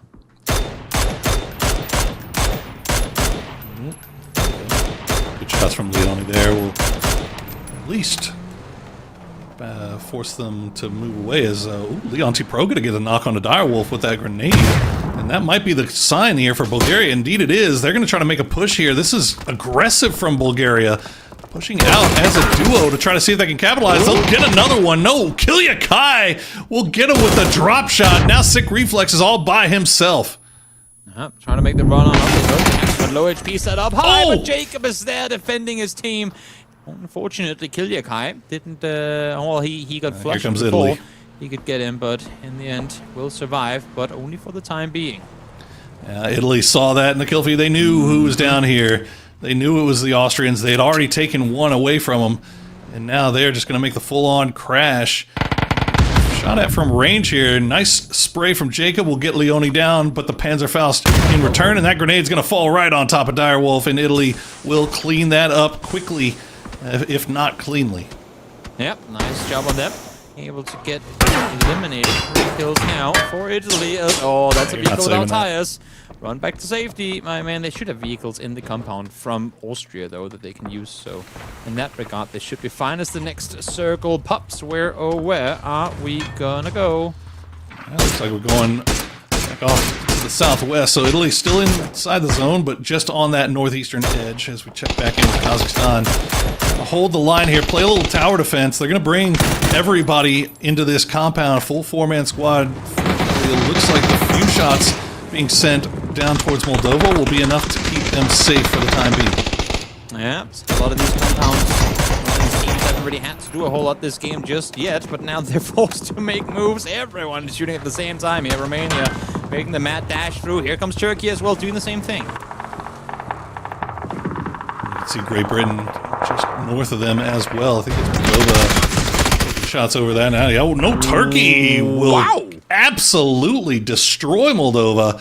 They had to go somewhere. You saw the shots from Kazakhstan forcing them away, and unfortunately for Moldova, it's going to push them right into Turkey's line of sight, and that is 4 big points for Turkey that they definitely needed. Code Marco with an M249 in hand kept down left click and got himself a 3-piece with it. Didn't see the full engagement, but nevertheless, good job by him in clearing out the garage all on his own. I mean, Turkey didn't really have a spot in the circle to play from, so they fully aggress, take that one off of them, and don't lose anyone in trying to get there. So good job on Turkey. That's bullet hose. Accuracy through volume. Holding the line.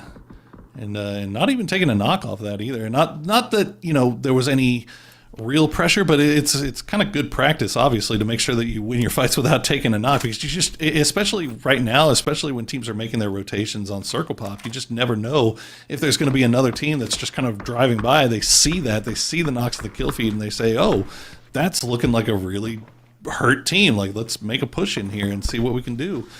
You also see Turkey has got that mortar set up. Let's see if they end up using it. They're scouting out maybe a target, potential target. Well, let's see. Sit tight for a while. I think everyone that's left in this is in a position from where they can sit in this circle, and then we know that effectively, no matter where the next one goes, half the lobby are gonna have to move. And since we are in this area, in and around water treatment and whatnot, it's either fields or open hillsides, and we're probably going to be seeing a lot of chaos to follow. I mean, you can see here, as they're creeping over the north hills of water treatment. Pixelic getting active with the pickaxe. Try and see if he can duck himself in a little tighter. Just trying to have I mean, this is more of having a place to retreat to, right? Like, he's got that high ground. The likelihood of anybody finding an angle on him from there is pretty low, but you want to have a little safe space that you can go down, drop down, heal up. This new circle will pop, and it looks like it's going to be just west of where France is. They do have a nice foothold inside this zone, just south of water treatment. Italy, they're still inside the circle, it looks like, as well. As hey, there we go. We got the hard northern shift. So you see what we're working with down to the south. This is about to be pretty brutal. But you look at, I mean, Turkey, Kazakhstan, Great Britain, France, all of those teams that are inside the zone already, all are 4 deep into a compound. Like, the good spots are already there. So it's really going to rely on whoever's IGLing these teams that are outside of zone. What path, what rotation path are they going to take? And can they avoid line of sight from these compounds to move safely? Exactly. Well, let's see here. Poland going to be the first ones to move. Try and see if they can make their way up towards Italy, who has sat here ready and waiting on the other side. O'Connell forced to back off. We'll try and get back, at least behind the first ridge line here to set up. The issue is they can't really play too aggressive on this because they too have players set up above them. Right now, Czechia kind of helping Italy out. They're set down in that small valley in the compound, so Poland can't really aggressive much further forward either. The issue is they're both outside circle, and here comes Poland. Oh, nice shots there from Norcus. Take out Leone, and I was a little bit concerned for Poland here. This felt like a really aggressive push, knowing that Italy has this compound. It's right on the edge of circle.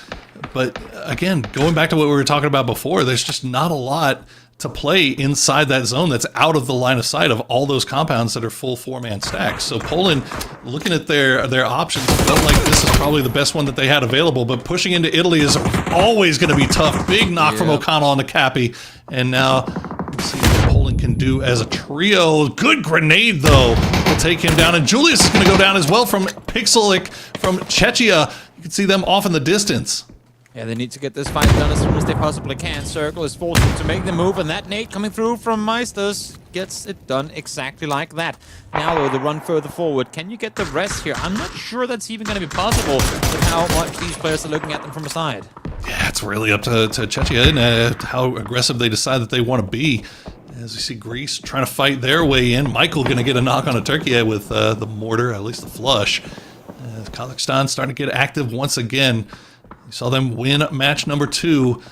They are looking good here for match number 3 as Greece looks like they've found a foothold just on the side of Turkey here. What do you do here if you're the team still out on the southern side? Moldova having to make a move, wrap around on that southern side. How do you get into this position as Nalos now spots 2 resting up over the top? It could not be any easier than that. Finds a double on Poland. Romania as well taking casualties as Kazakhstan is trying to deny that wraparound. Serbia, this eastern side of the zone just getting so much love here. Cristolani going to get taken down by the zone. I think it was a combination of Czechia in the zone. Czechia with that high ground just doing so much work. It's causing so many problems for all of these teams here. France would love to get involved here eventually as well, but they've got a compound. They just don't have vision on any of this. Poland, I think we're able to get one of their players up. Is Senka Paopao will get the big knock with the mortars onto Greece. Greece just not finding a way in. Oh, even more with it done as well. Gets the flush with the vehicle. Nice little get the knocks with the molds and then just wrap on and style run points. over. Yeah, exactly. Continue forth, but issue for them now is they have to get off this, what otherwise tends to be magnet compound, now forced down into the valley. This truly is a brutal circle shift for these teams to try and work with. I'd say a little shocking that it did pull away from that magnet compound, honestly. Like, I can count on one hand the amount of times I've seen it pull away from there. As Latvia will try to go for the C-swap onto Turkey. They've already done some damage. Wepa, though, he's going to be on the clock. Will get the knock on a 1. Gets traded down almost immediately. Senka Paopao down low, but it doesn't matter. Poland will get eliminated. Turkey, I think, eliminated as well, just right behind them. As Latvia, aggressive play, but Senka Paopao is eating right now. 5 kills, 7 total for the squad. Really, really good job on them. The fact that they can make that play happen and actually maybe get out of it with all 4 on their feet still is not something you see happen too often. So good job on them. As now QB forced to make the run. Just exactly able to get inside circle, but as soon as he gets there, France shuts him down. France starting to have to leave their compound. Czechia 5 kills of their own. Jani going to get taken down by Diga though. Kazakhstan try to. I think they were just expecting. I don't know if they heard the motors, but great grenade work from them. We'll keep Czechia at bay for the time being. Jani should be resable. See if Kazakhstan can get their man up. No IM5 going to go down to Pixelic. So Czechia really turning the screws here on this northeastern side, keeping eyes on France as well. Let's see here, names now going forward. Kazakhstan, though, able to dodge and weave successfully. Stay alive in another team. We've got to keep in mind, I mean, Great Britain, they're still in this matchup. They've been in the gas station area for the longest time now, so haven't really had a chance to engage in too many fights. But if the circle here goes south once more, they're going to be in a prime position to win the whole thing. We also have a full squad for Iraq that's inside of water treatment right now. Hiding their time. Germany, they managed to make it all the way to the late game on that high ground, taking it to Latvia. Nice knock there. Senka Paopao going to get taken down as well. Latvia just getting picked apart as a number of teams getting picked apart, having to make their way in at the very end of this zone. And we are going to lose, I think just Latvia, actually. Okay, never mind. I thought we had a couple of full team wipes, but it looks like France was able to get to some hard cover here.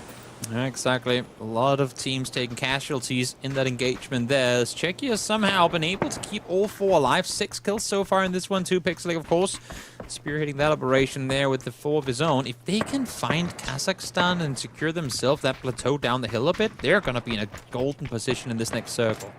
Yeah, I think they know it too. Like they don't have a lot of offensive utility left, but this high ground has just been proving so fruitful for them. Oh yeah. They can hold on to it a little bit longer here. Meanwhile, Vard going to find the angles on it. It's Chris as Germany trying to make their way through. But Great Britain have that angle, and Iraq finally going to start getting active from that water treatment spot. Nice grenade for Pharaon. Will take down Pains. Yeah, it's been quiet on the side of Iraq through this entire mid-game. They've been out on that western side very well, fair to them. There hasn't really been anything happening at all. Everything has been out east here. So now they're finally in fighting distance and able to get a good knock in early on. I think they were taking a lot of knocks, but they're still in it. Chechnya will take down Kazakhstan in the end. Nowick will get knocked, but should be able to be rezzed. As Germany back up to full strength as well. And they've got the high ground, so this actually puts Great Britain in a little bit of a tough spot. Yeah. What's the response going to be off of that knock? I guess no one's going to really go for Czechia because the angle uphill there on the eastern side is just not really pushable with how many other teams can see that entire transition. Vard, in the meantime, finds RSK or Risk. As Minju is stuck behind a vehicle like we're seeing here. France not in the best position to try and push forward. Yeah, and this is actually what Great Britain needs. This can open up a door for them to make their way, get a couple of knocks here onto France, and up that doorway. See, they've left one behind. I think T-Bone just keeping an eye on Germany, making sure that Germany stays where they're at. Iraq, after getting that initial knock, it looked like they might start getting a little bit more aggressive, but they're going to go back and retreat into water treatment. So Germany in great spot now. They've got nobody looking at them, and they can kind of just free-farm fire down on Great Britain if they can catch them. Exactly. French are in trouble. Yeah, it's a difficult position to get out of, even if the circle is still kind of favoring them, opposed to what Germany's currently living through. It's the pressure from all angles. The thing is, if Germany continues to creep closer and closer to Great Britain, there it is. It's not going to be too easy for Great Britain to fully focus on France. T-Bone doesn't have a lot of ammo left, but he'll get that point secured for Great Britain as France continues to play around this shack. Chechnya, they've been getting knocks here. They've been doing a lot of damage. That's going to be 10 kills now for them as Grendies will steal Nedex away from Vex. And one left remaining alive for France as T-Bone continues to try to pressure the Germans, but he is running low on ammo. Yeah, kudos to T-Bone for having been able to do this effectively single-handedly. Every time he's been peeking, he's been looking into 3 players, but still has prevented Germany from making the aggressive push east. Not that I know that they would, but I mean, again, you have to go somewhere if you're Germany, and playing over this hill, I would be surprised if they have any smokes left with how they've kind of transitioned through the open for a while now. I'm not sure how Germany gets to this road unless if they try to push through, like up and through water treatment proper, which probably would be a death sentence of its own. I mean, it feels like that's the only shot, right? But it also feels like if you just kind of backfill Iraq, because Iraq, I mean, they right now you can see they've got their eyes on Chechnya. Like that's the spot that they've got to go to. And if Germany can time it correctly and kind of make their way through water treatment, but it doesn't look like they're going for that right now. Iraq kind of keeping the spread alive, making sure that they don't get backfilled. As Vard will find Ares. Payne's going to go down as well. So Vard with a quick double, and now Germany's in trouble, and I think Iraq knows it. Frag Iraq going to send it over there. Going to send a frag over in that direction, see if he can maybe get the last player out. Oh, it's going to fall just short, though. Would love to see it. A Frag Iraq can get a kill with frag grenade, just because, you know. Does what he says on the label. Together. Yeah, exactly. Literally. That's what he does. Well, let's see if he can do so here as well as Great Britain. Up to 7 kills so far. 4 of them on Vardas, I believe. Does the last one with Germany just let it bleed on out Justus in a tricky position here? I'm not sure how many first days he's got to work with, but at least top 5 guaranteed. He'll take that in at the other week. Yeah, I think you do, man. I think if you're Justice, he's going to stick around, see if he can burn through whatever's left of his first aids, and that's the last one. And yeah, just do a little shave and a haircut. Let him know. You are donezo. Goodbye. Well, good game for Germany, though, as they did manage to get another stack of kills, and they've been doing that all day today, just finding kills. but the circles just have not been favorable for him in the late game so far. Iraq now back on the clock, trying to figure out what they can do about this Czechia situation, but Fex is feeling it, man. He is hitting all of these shots. Maybe that's what they needed on the side of Iraq, a little help from Great Britain to make that push happen. The issue is, I mean, as you can see here, trying to go up that hillside, you're getting peppered by Great Britain before you even get to Czechia. So that's all kinds of scary. Now the thing is, France is still alive, and Great Britain would love to be able to clear out this shack. They just have the one player there. SKZ is set, no helmet, no nothing to work with, just chilling. He's inside circle, which is going to make matters even worse for Great Britain. And Czechia, I believe, are inside it as well. So it's Iraq and Great Britain to have to make moves up onto this open plateau. Yeah, and you can see, I mean, Pixelic, beautiful spot dug in here.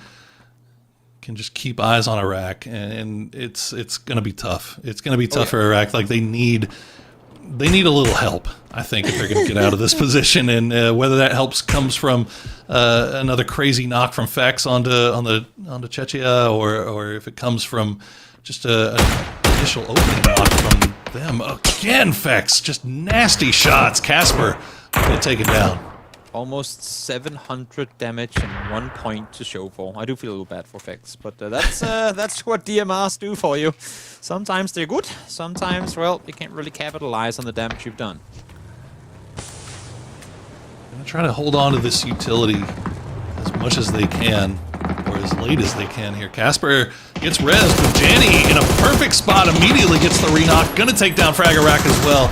Iraq down to just one. We always knew it was going to be a problem for them getting out of this position. It looks like Czechia is going to be the one that's in position to capitalize, as they will just try to send one. He's going to stay alive through the smoke for now. Janny, one bullet just not finding where it needed to go, and Farron will go down to the blue. So that'll bring us down to our top three, as one player alive for France, but both Great Britain and Czechia know he's there. Yeah, does he have a second place in him, though? I'm not too sure. We'll see. Circle's going to have him shifted out in just about 15 seconds' time. As Great Britain and Czechia still eyeing one another, both up with 4 apiece still. 7 kills on the side of Great Britain, and I believe 12 or 13 on the side of Czechia. Great at this point already. He commits to the spray, but Fex finds him.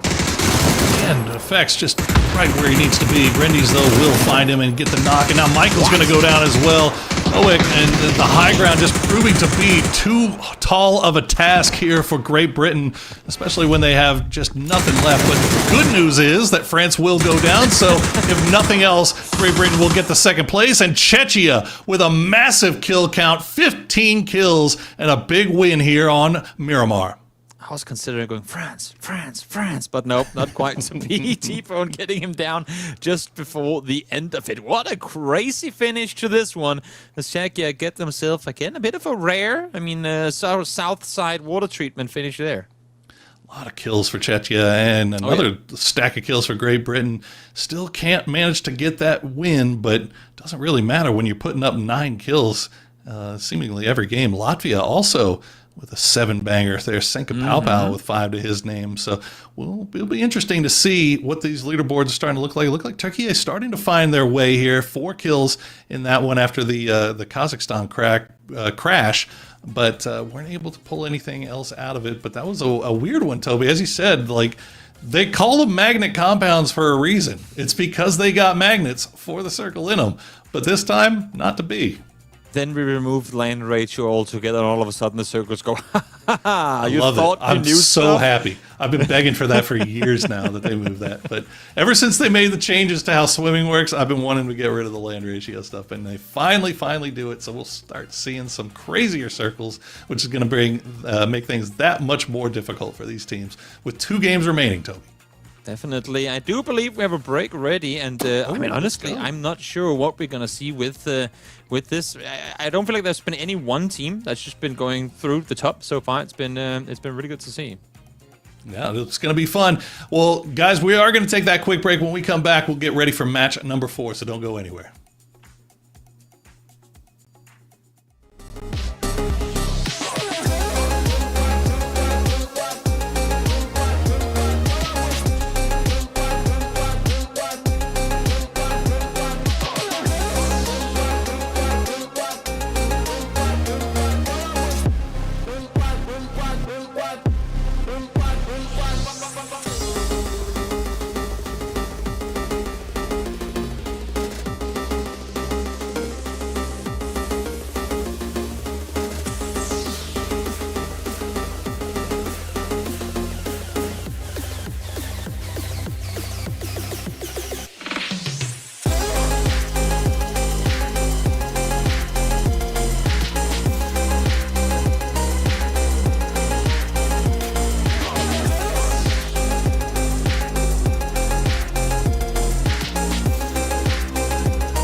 me canta canciones y tengo un coro.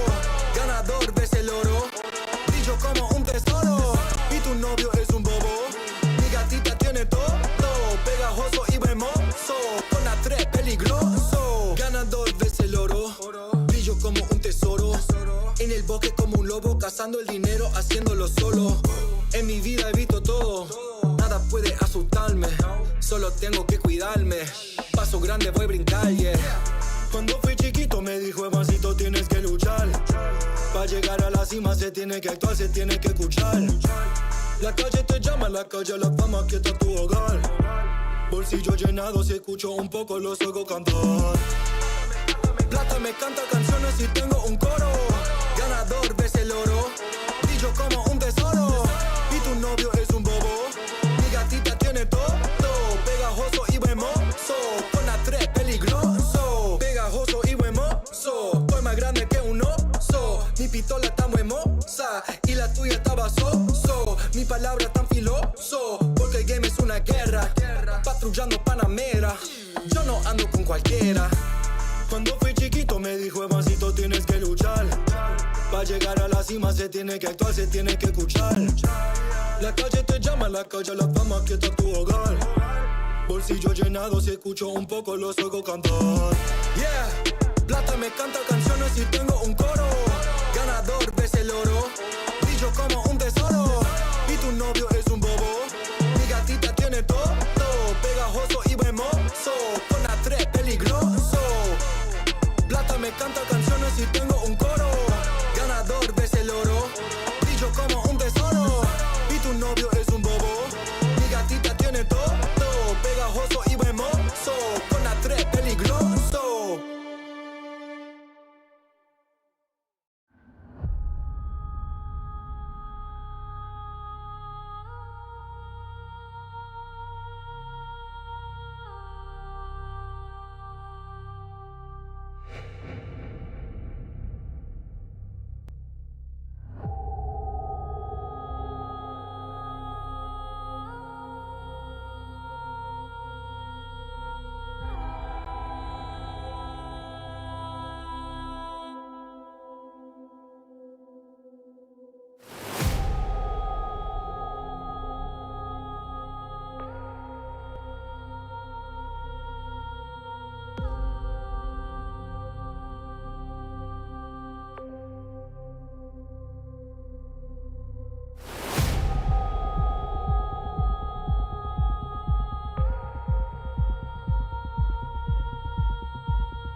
Welcome back, everyone. We are 3 matches in, and Czechia, our most recent victor, as they played from the high ground. A lot of kills and a lot of placement points to go along with it. We'll see how that does them in the overall leaderboard, but it's been a fun day so far, Toby. A lot of action from these EMEA squads fighting for those top 4 spots. Yeah, no, it's been pretty hectic. We're starting to see certain few teams, kind of continuously squeeze their way into the top. But having said that, I feel like there's also enough unpredictable performances so far in this that that is practically impossible to call who's going to come out victorious here. It's tough, and like I said last game, I don't want to be the one that tries to make predictions because they're gonna be wrong. I'm just gonna tell you right now, they're gonna be wrong. Fair. But I think after a 25-point performance from Czechia, they're going to be feeling pretty comfortable. But again, we still got 2 games left today, guys. We've got 5 more tomorrow, and we are trying to decide who the top 4 will be from this lobby that will then go on to that big show in November, the Esports Nations Cup. And this is what your overall leaderboard is looking like right now. No victories, but Great Britain in first place overall on kills. Looking good. Looking good for Great Britain. Set up there. Kazakhstan, currently they cut off at 23 points, but then Romania, Germany sat just 2 points down. A tie as well between France and Latvia. I mean, this is going to be really exciting. Where APAC had, I mean, obviously a smaller lobby in terms of teams there, but it was kind of cut with just one spot to fight for from very early on. This is going to be practically impossible to predict. Yeah, it's going to be tough, and you can see just how important those kill points are.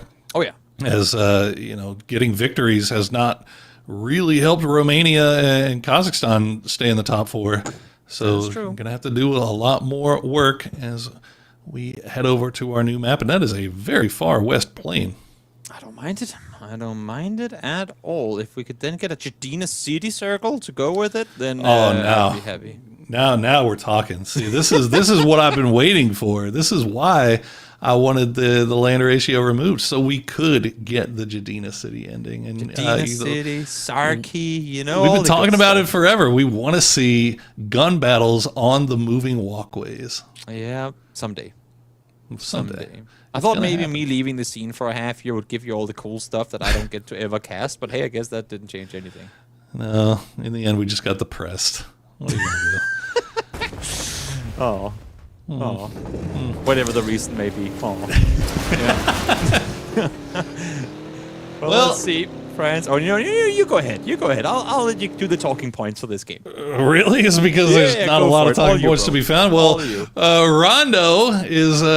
We'll see if it looks like, you know, I think in APAC it felt like you all were getting a lot more hot drops early on, or maybe not. Maybe I was just making that up. But we're seeming to avoid it here for the most part, as it looks like Italy was going to head to one spot and then saw 4 parachutes and was like, you know what, let's not deal with that. Let's do this instead. This sounds like way more fun. Wise PUBG. According to boring PUBG, which is fair, but wise. I like it. Well, let's see if we can get that map up here and find out where that circle is taking us as soon as we can. Because we see Greece, we see nobody's really scrapping. Everybody kind of avoiding each other, or managed to be able to avoid each other for the first part of this game on Rondo. And it's going to be interesting to see where that circle is and how these guys are going to get in it. Yeah, it's gonna be because otherwise I really don't have a whole lot to talk about, not gonna lie. That's why I was leaning back and going, bro, you clearly have something big you want to talk about here. By all means, take the reins on this one, but it only gave us 2 minutes and 43 seconds. Yeah, we can fill for that, can't we? I don't know.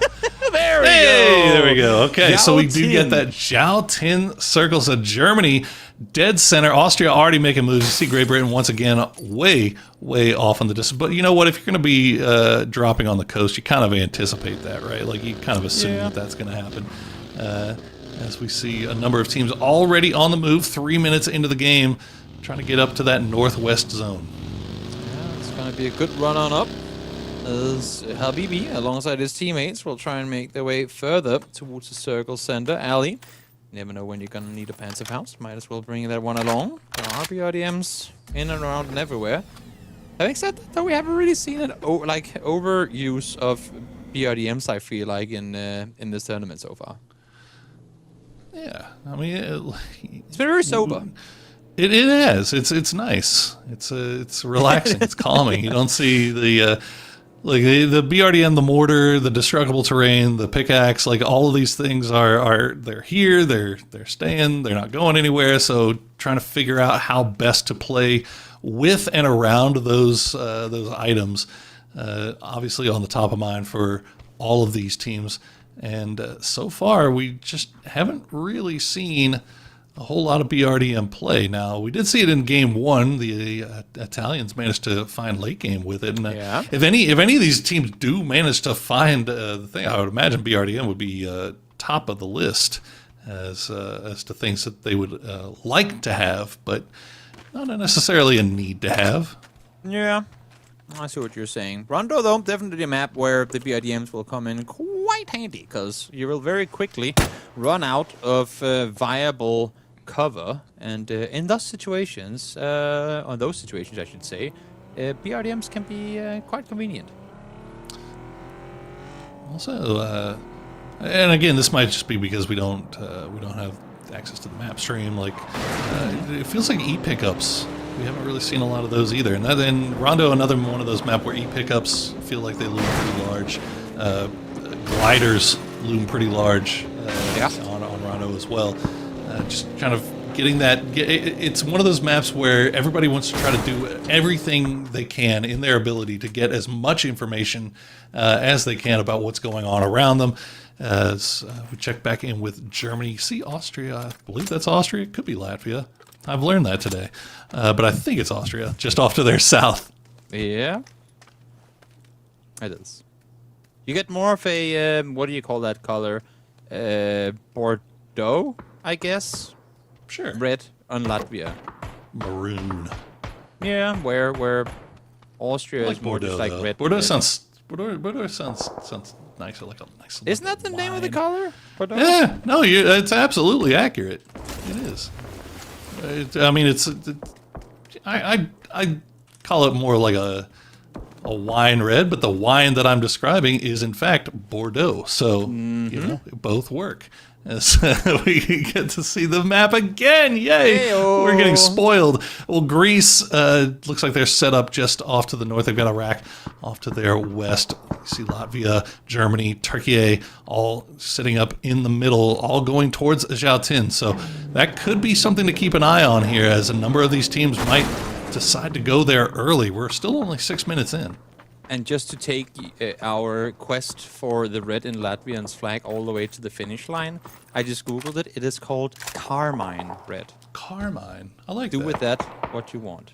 Okay. Then the question becomes, what is the red in Austria's flag? Well, What I would your have guess be? Well, when we were initially talking about it, I thought I called it carnelian, which is like the red on a Campbell's soup can. Yeah. But you know, it's probably something more European, I would have to imagine. I will give you this. The red in Austria's flag doesn't have a name. Well, there you go. There you go. That's what you get. Look, we're I like learning the Carmine so red much fun fact, here. though. We're learning so much here today, About Jack. flags. About all types of things. Yeah. And that Greece is now down a player, as Ooh. looks like Iraq's starting to get a little bit more active, playing in and around those hills. Now, the one problem is they get the knock, but they can't get the flush. So Greece will send one up there, try to get that res, and see if they can retreat back to that compound, keep all four alive as long as possible. Don't bring a pickaxe to a DMR fight. Is my best advice to that Man was Greek just doing player. construction work, and all of a sudden he gets popped in the side of the head. You hate to see it. Can't even go to work. Trying to better his Shut community. up. Toxic. It's just how it is sometimes. Just how it is. Simon. I'm not even sure what he's shooting at, to be honest. I'm not either. I'm Either. sure he Maybe is. you might have saw something. Well, look, if it's a Dragonov, most of them, chances are it's dead. Yeah, but it looks fair. like And there are Romanian players over on the other side, so maybe those Yeah. aren't what he's shooting at. they might have crept up onto the hillside. As see Simon just keeping a weather eye on the horizon. But that is a very bold move to just kind of stand on the top of a hill. But the circle is about to pop, so let's see where it takes us. It looks like everybody, all our early comers at least, try to go towards center, and now it's going to hard shift back down to the south, which is great news if you're Great Britain, even better news if you're Romania. Now you have a fantastic spot to play, but you got to be, everybody has to get back there quickly, because you saw the French are on the move. I think Moldova's on the move as well. So quick stuff here for Romania. Definitely plenty of space available on the southern side in terms of, you know, just maps and players per square meter, but that's because there isn't really a whole lot to play. You have a big mountain on what is now the northern part of the next circle, but then everything south of that is incredibly open. So if you look towards the north-northwest, like the likes of Czechia and all the teams that are looking to go down there, it's going to be an awkward funnel of trying to kind of force yourself into an area with nothing available. It's interesting to see Austria kind of sticking around here where Germany is. I mean, they've been getting shot at. We see an E-pickup in the air. I'm not sure who it was that took that or where they landed, but we know a play on Rondo often is to take those E-pickups, go for those high ground mountains, those pillars, and play from the top of. Apparently I'm hiccuping myself to death here. Fair. But going for those high ground pillars, gains you a lot of information about what's going on around you. And if you can manage to stay up there for a while, you can do a little bit of ADR farming. But so what happens, Kazakhstan, that's not the way you want to start here, as Iraq taking shots down onto him. Actually, I think it's Turkey going to be the ones that making the push right into him. IM5's down, Sancho's down. Kazakhstan, after getting that big win in match number 2, it has just been a sea of failure since then, unfortunately for them. Yeah, it's not been easy. Again, they came out victorious in their group yesterday, which haven't really been able to get a whole lot going off of the win that they got early on. I should say after the win that they got early on here today. Marco now, a little Dutch and weave, as all of Turkey will stay up with all 4. 3 kills found early on here as well. I like this, though, from Turkey. They take the fight to Kazakhstan. They get the kills. They leave Marco behind, though, to make sure that if anybody does manage to try to crash on them, third-party them, they are aware that it is coming. As Turkey will turn their attention off towards the south. A few more shots in. It looks like Diggo was able to stay alive here for Kazakhstan and keep them in the game for the time being, but he's just going to have to play it as a solo, try to be as sneaky as possible, try to see if he can survive. Here we are. Turkey just getting their 2 HP vehicles reparked. Not sure if that's what they want to be roaming around in as Quedpa. Probably not. Think better of it and probably take the other car instead. Yeah, probably not. Well, Bulgaria, looks like they have eyes on Great Britain, at least from range. No shots being taken just yet, and a new circle has popped. We'll see where that takes. So you see Romania right here on the edge. So it looks like it went southwest. Another hard shift again, Toby. So south, back to back. And these hard shifts are just causing so many problems for these teams as they have to make their way once again down from the north. Not easy at all to try and make something happen over that, that's for sure. Great Britain will reposition. They had a wider split going earlier, but with Markon down and Circle kind of forcing them to make that move, it's now them sat, I believe, all 3 playing on top of one another. So Iraq here trying to force the rotation of Austria around their eastern side, and they're working out well for them. Nice little kind of pinning them down. I have been liking the way that Iraq's been playing. Like they feel like they're playing aggressive. Like they're not finding a lot of success so far, but the style in which they're playing is one that lends itself towards success if things go your way. Especially in a lobby where, you know, we've got some really big names here, a lot of history in PUBG. It's going to be really tough for Iraq, but I think that the mindset that they're going in with is the correct one here. As we see Italy now, problems for Czechia, and they're crashing right on top of it, and they're actually going to lose one. Leone's going to get taken out. Alive on the Rust on the opposite side, but they have so many things to kind of peek out from. That's a good nade though, right at the top, and that's actually Schiller from the other side. Turkey getting in on this action as well, as Echikos now, I was gonna say, only lost one of the team, but so far is down to just him left alive. Just one player left on the side of Italy to try and make it out alive, but they're all getting exploded by the second. Every single vehicle being blown up.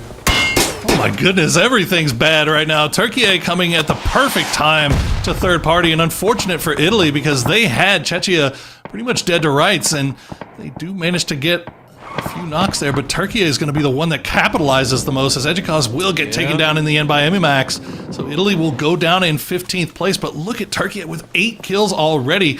This is looking like it might be a farm game for them. Exactly, Czechia now make the run on forward, try and take the fight to Poland, who are sat just on the opposite side of this ridgeline. They know exactly where they have them. 4 blue zone nades, I believe that was, for Kapi to make use of. We'll see if we obviously use any of it here. Make the run on over. Oh, that nade, real close. Looks like both teams realizing that they're on the edge, realizing that they're kind of smoked out. It's taking a long time. It's just taking too long. Neither one really wants to stick around for it. I mean, they've got free pass to leave, and yep, that's going to be one leaving. Again, another hard shift down to the south as Poland will make their way in. France, look at this real estate that France is taking up, as Great Britain is kind of about as close to dead center as any other team can be. Yeah, Smile if you're Great Britain. They're not going to be too upset about a shift like that. Another one on their way, but they got to make something of it, of course. As we see here, Austria and Iraq sat close to one another, kind of hugged in their compounds, but they have to go the furthest now, having to shift out east. Let's see. Iraq getting a few shots sent their way from Austria, but it looks like, for the most part, these are just going to be unfriendly neighbors. But that 2-2 split from Iraq is going to be interesting, especially when you see they're outside of zone. Like the northernmost two are going to hop in the vehicles, see if they can get around here, and it looks like they should be able to. The shot's going to come from Austria, but that's going to be all really hard not to get there. And Iraq should be able to regroup and figure out how they want to get back into this next zone. Austria, they have to do the same thing as Latvia eyes on them from Romania. I do really like the...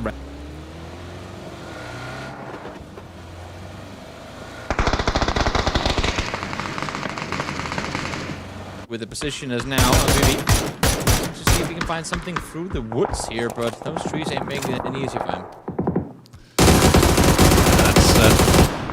That hurts if you're Romania. You had this beautiful split here to try to capitalize on any teams that are rotating through, and then team rotates right through, and you're not able to get any knocks off of it. It kind of feels like a bit of a waste of time, but they do get one there. Habibi will find Marcus. Jimbo going to go down, as well as Bulgaria will continue to hold down the line. Czechia now fighting their way on this south side. Looks like Iraq does manage to get their first duo into the zone. The trail duo will be right behind them, as we see. Looks like somebody was able to get an emergency revive or hit the revive station. I'm not sure who that was. I only saw it briefly. Pow pulls down Marco, doesn't trade him, returns, so the fight back and forth between Czechia and Latvia continues, as we see more and more teams now getting in on the action here. Moldova, Germany fighting one another as well. Now Bulgaria is starting to take casualties too. It's all the teams out here on the edge that are forced to fight one another, and it is not an easy endeavor whatsoever.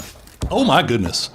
Okay, Germany is eliminated, as a number of teams are fighting here. Greece under pressure from Great Britain and from France at range, but the smoke wall should slow things down enough here. But look, you can see one of the Frenches on the mortars. They send them over there. Can they dial it in? Find the right distance. A lot of drama going here on this western side. Yeah. Leon, French hope. You see the circle shifting to the north. Turkey is still in good position. Moldova's up there as well, but they're so far out in the open. Might have space in the circle, but look at the space that doesn't work when they're driving around with nothing to hide behind. Kwepa gets the knock on to Senkapalpau, and he's going to go down to his own grenade. So Latvia in a little bit of trouble. Turkey now up to 12 kills. The farming continues. They are feasting as they will turn their attention over towards Moldova.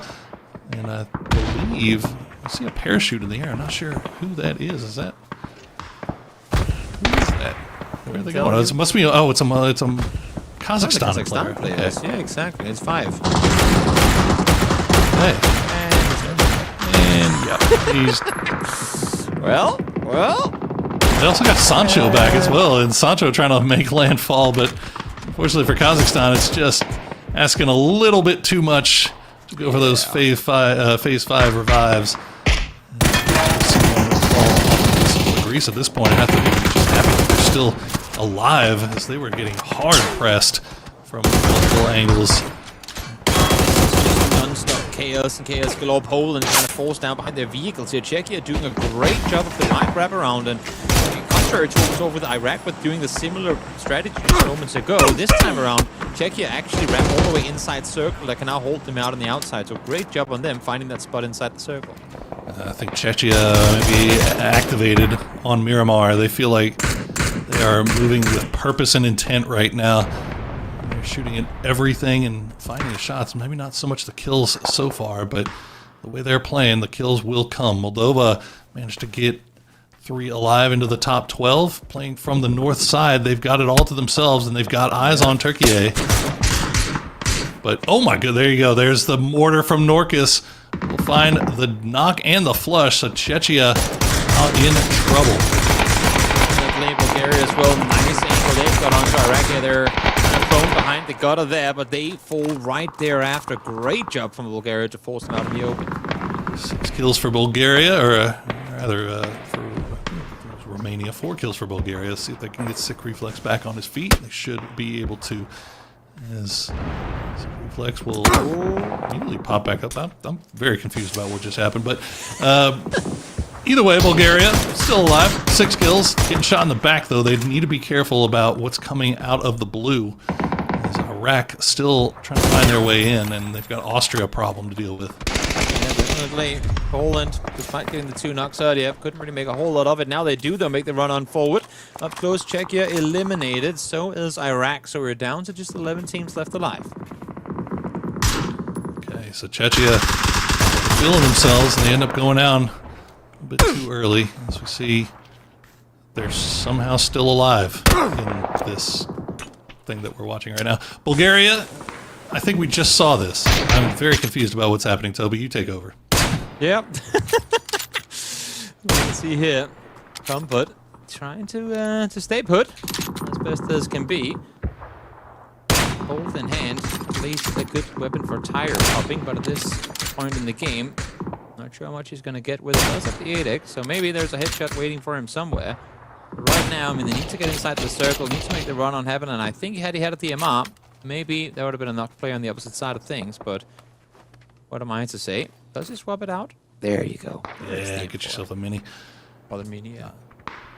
Yeah, I mean, I feel like this is the most space that Moldova's had to work with for today. It's like they've only got 3 alive, but they've got kind of control over everything that's around them. So this is one of those situations where you feel like you've got to make the most out of it because you're not getting this in every game. And we'll see what they do with it. Romania, meanwhile, trying to see if they can maybe dispatch with France with the use of some well-placed utility. It looks like Austria will go down, but Romania starting to find their footing here again.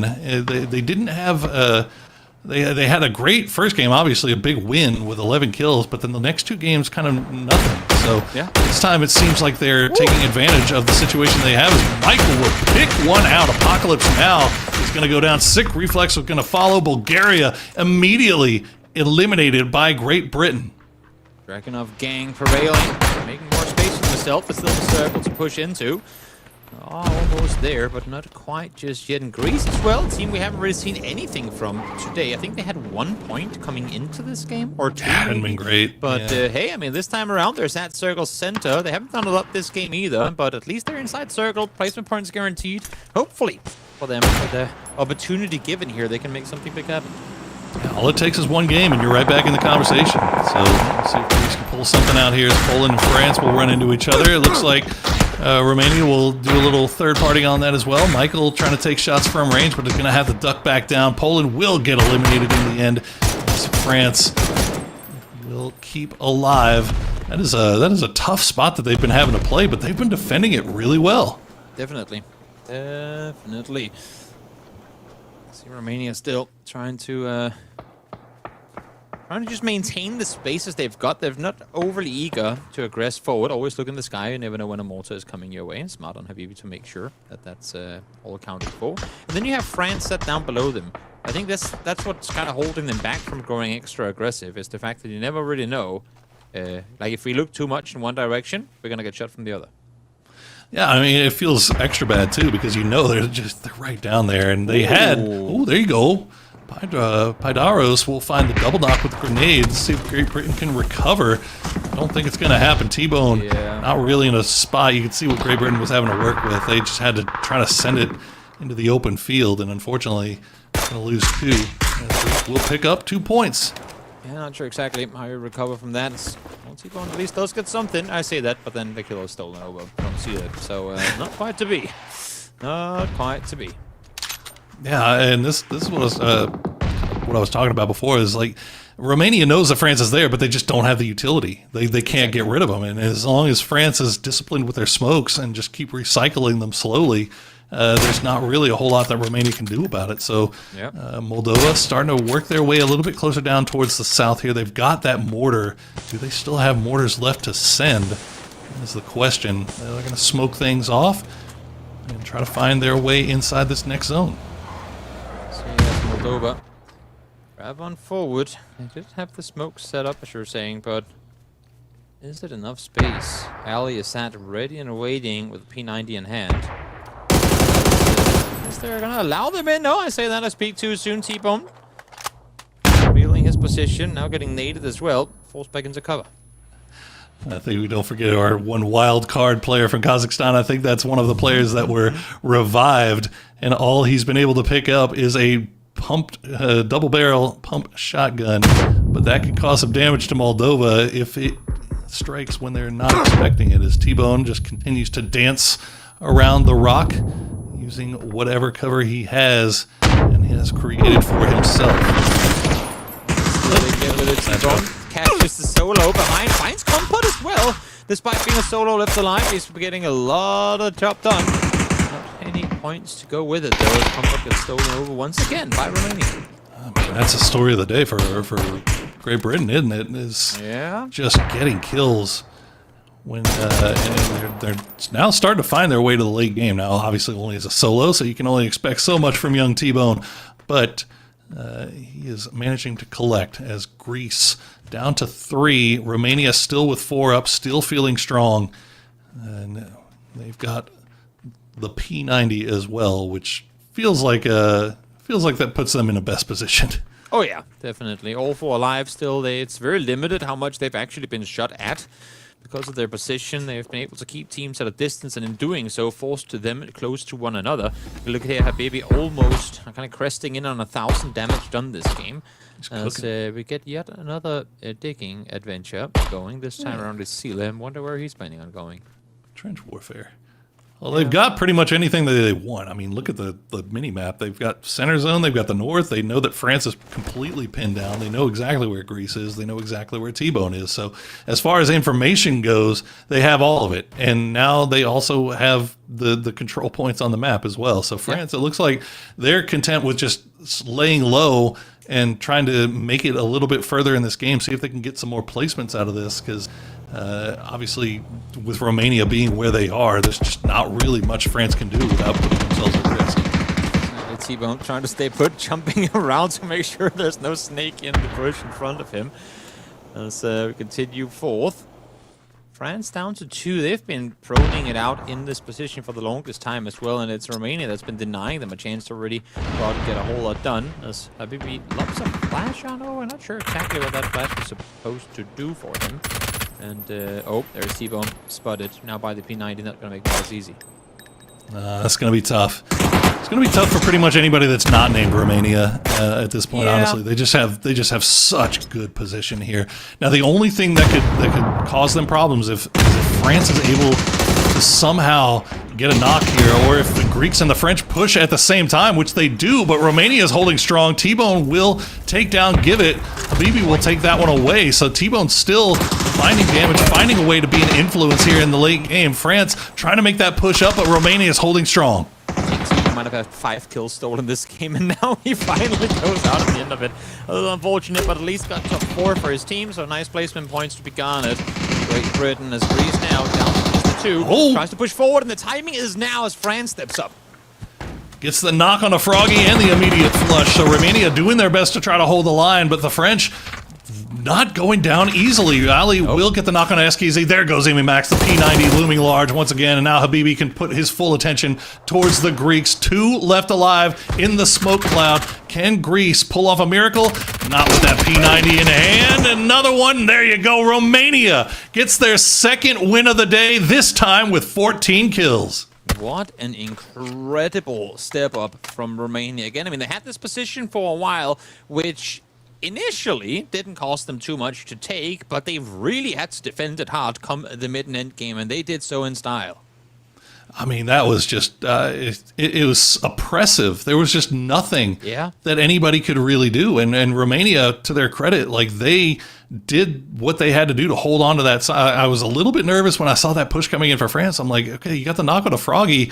You know, maybe that might open up a window here, because obviously Romania's attention is being pulled in multiple different directions. But they then, Ali managed to get down there with that P90 and just absolutely tore them apart. Incredible. Also, I mean, Turkey, while they went out in 10th place, they were able to get 12 kills before doing so. Sheesh. So, really good job on Turkey to be able to rack up as much as they did in this one too. Poland, Great Britain, 7 kills apiece as well. So we are starting to see some of these same fewer teams rack up a lot of points, but it's not been flawless, really, I feel like, for anyone so far. There has been a lot of inconsistency across the board here, which I guess is good for the grand scheme of things. Yeah, inconsistency. I mean, that's the name of the game right now. I mean, Romania, 2 wins in their other 2 games. They got 0 points. So it's like, you know, feast or famine to the max right there. But it looks like Great Britain so far has been very consistently getting points, getting kills. Czechia, it seems like they've started to kind of unlock a little bit after that Miramar game. I don't think they got too many points in that last one. They do go out a little bit early, but Turkey, it seems like they're starting to find their groove as well. So that's scary news for all the other teams in this lobby. Definitely is. Now we are going to go to a break, and when we come back, we have just 2 more games left to play, so we'll see you all in just a few. Well, you might slip on a drip, man. Tip up the sauce and spill it. Tip up the sauce and spill it. Best cut chop, cause the clock's still ticking. Just check the way man stepped. Know that I dropped it different. Know that I clocked it in it. Know that I got this in it. No, you can't stop this winning. I came for the top spot in it. Came for the top spot in it. Came for the top spot. Soon I'ma get right there. I'ma step right there. Got a bot. Came right there in a drop top. Try whether you like it or not stop. Non-stop. Yo, if you wanna get this poppin', you better get to shopping. I came in a different drop this time, and they thought it was the same one, they didn't clock it. Oh well, it's nothing, they call me a dripaholic. Just what I'm dripping on it, please just don't be slipping on it. Oh well, it's nothing, they call me a dripaholic. Stepped out with my new swag on, I'm dripping. If you wanna chill with a hot boy, come my way for a minute. Come my way for a minute. Step clean and they won't see man slipping. But you might slip on a drip, man, tip up the sauce and spill it. Tip up the sauce and spill it. Let's cut, cause the clock's still ticking. Just check the way man stepped. Know that I dropped it different. Know that I clocked it in it. Know that I got this in it. No, you can't stop this winning. I came for the top spot in it. Came for the top spot in it. Stepped out with my new swag on, I'm dripping. If you wanna chill with a hot boy, come my way for a minute. Come my way for a minute. Step clean and they won't see man slipping. But you might slip on the drip, man. Tip up the sauce and spill it. Tip up the sauce and spill it.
get to it in fact. No, never no time to relax. I'm packing the stacks, you packing your bags. Okay, I step on the field, it's a rap. They cannot keep up with the laps. No way. I put their record in a pass, you know it's a fact. Confirming the stats. Game time, game time, game time. They about to step on a landmine. Dialed in like a landline. Don't let them talk, I don't pay them on. Walked in with the mindset. Money line, that's a big bet. Top 10, I'm a prospect. Turn a problem to a profit.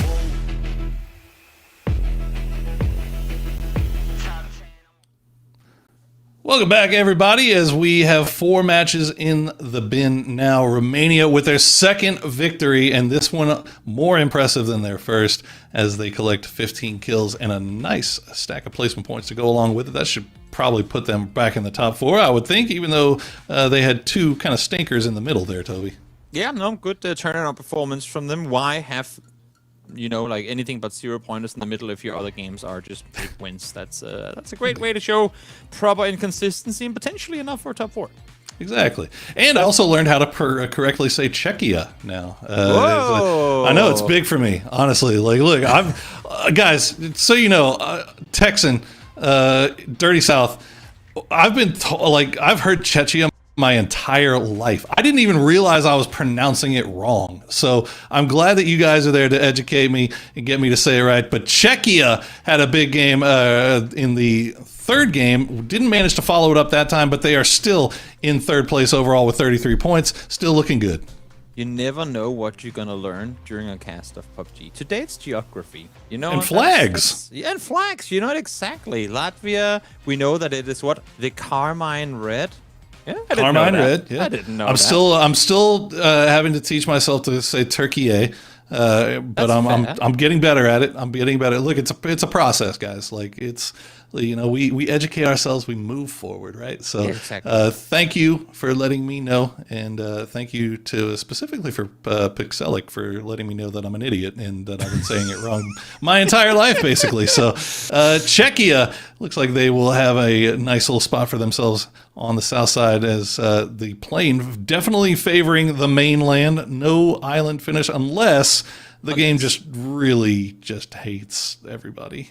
Which it sometimes does, let's be real. Sometimes it does definitely sometimes hate everybody. Right, will it be the case here or not? We won't know until now. And bow. Okay, does not hate everybody. That's great news. Pretty cookie cutter. Great news for Austria, too.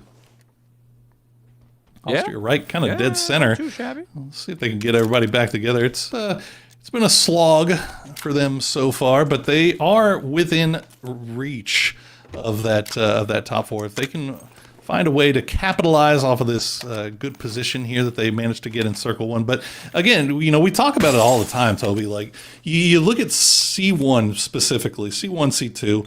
You talk about teams getting circle luck in quotes and getting, you know, finding themselves dead center. Sometimes that makes it more difficult because you're getting pushed from every direction, and now you've kind of got to keep an eye on everywhere, like north, south, east, and west could come from anywhere. So, and your likelihood of getting third or fourth partied becomes higher too. So, you know, being dead center circle, not always a surefire victory, but it does help sometimes.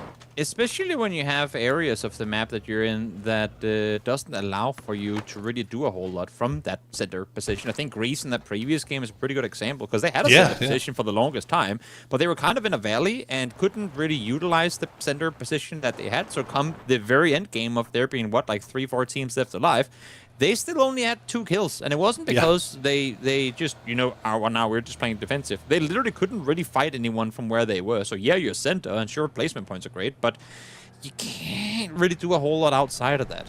Yeah, and everybody knows that somebody's in that compound, so they know to avoid lines of sight from that compound. And all of a sudden, you just find yourself playing for late game, and you just hope that the circle doesn't pull away from you.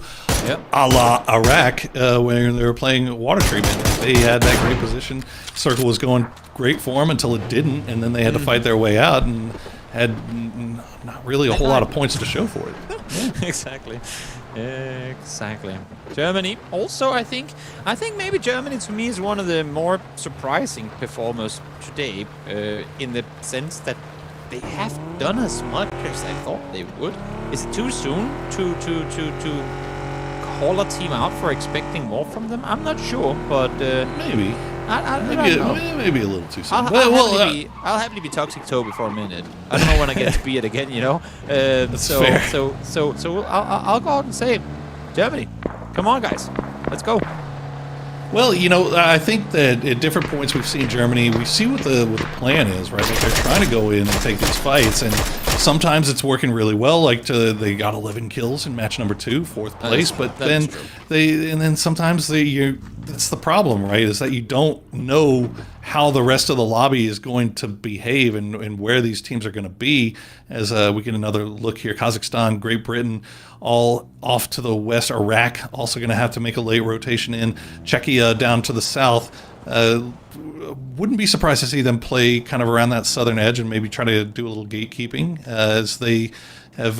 They appear to be kind of in the same boat as Germany, right? Where they are fantastic mechanically. The gunfighting is there, but if you lose one player, if you lose one fight, and then you get 3rd or 4th or 5th partied by teams that are making their rotation, it's all timings, right? Yeah, correct me if you think I'm wrong. This could be a weird... Wrong! Not... Well, yeah, I knew that was going to happen. I just thought I was going to wait for a little while longer. I feel like gun skill, like mechanical gun skill, has never been less important than it is now in PUBG. One thing is the transition to third person, but with how much util there now is in the game that can make you not having to use your gun at all, I feel like now more than ever is like if you're, I would much rather as an in-game leader have a guy who is perfect with nades on my team than a guy that can do a cool 4x spray. You know what I mean? Well, you know, and I think you're right to a point. Like, I do think that mechanics, having like insanely gifted mechanical players, can get you to a final. Of course. But you need more than that if you're going to win it. And if Navi has taught us anything over the past years, having the most insanely mechanically gifted player on Earth, arguably, weekly, arguably, in Hackatory, doesn't necessarily mean that you're going to always finish in the top 5. Like, you need to have that combination of things. And that's one of the great things about PUBG, right? Like, you have to have the whole package. Otherwise, across a series of games, you're not going to find that that success that you're not going to reach the heights that you really think that you're capable of. Exactly. I will love it. That is why we'll love it. Serbia, in the meantime, they too love it, but they would want some more. Off of this game here, Kristalny already taking shots uphill. Trying to maintain some more space for them down here in the low ground. But they do have a teammate creeping up over the hillside now to get into a better position. You can see here Latvia as well, scouting forward. Oh, Marcis spots him down below, but sees more than one and goes, you know what? Nah, I'm good. Nah. Well, now we know that there's a team down there, so that's good news. That's good info. Information in the bag. As, we check back in with France. You're going to see Czechia moving in from that south side. Now, I was kind of anticipating Czechia to kind of hang around down there, but it looks like they're going to try to make a move towards a more centralized position, and that's something that you can get away with on Tego because you have those hills that you can play around, and if you have a pickaxe and you've got a hill, all of a sudden you've got some very, very good cover to play around. Yep, 2 minutes later you have a volcano. Exactly. I feel like we've kind of lost the value of the volcano spot on the Wrangel because there was just that one. Now everywhere can become a volcano if you want it. That's true.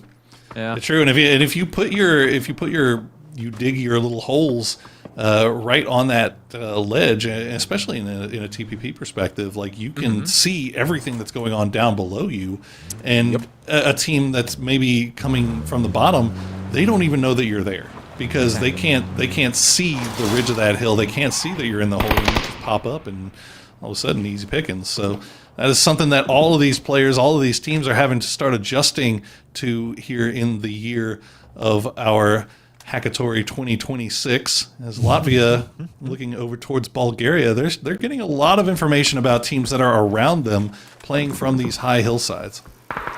Well, let's see where the next circle goes. Ooh, large great to shift. predict circles. I forgot about that. Germany gonna be pleased with that one. No one but Greece is out there on the east. I mean, Italy and Czechia are, but they're far down south. Is anyone actually gonna go up on the northern hillside now? You'd have to imagine that maybe somebody will, but I'm not really sure who would benefit the most from going all the way northeast now. Yeah, it's a tough decision, isn't it? Because, you know, you don't want to put yourself in that situation where you have to cross the river late, too, right? And that's still very much a 50-50 circle as to where these things are going. And the way hard shifts have been going today, like, you kind of almost got to feel like, okay, this is going to hard shift one way or another, and it's probably going to happen to me at the worst possible time. So what do we do to try to minimize the impact of that as much as possible?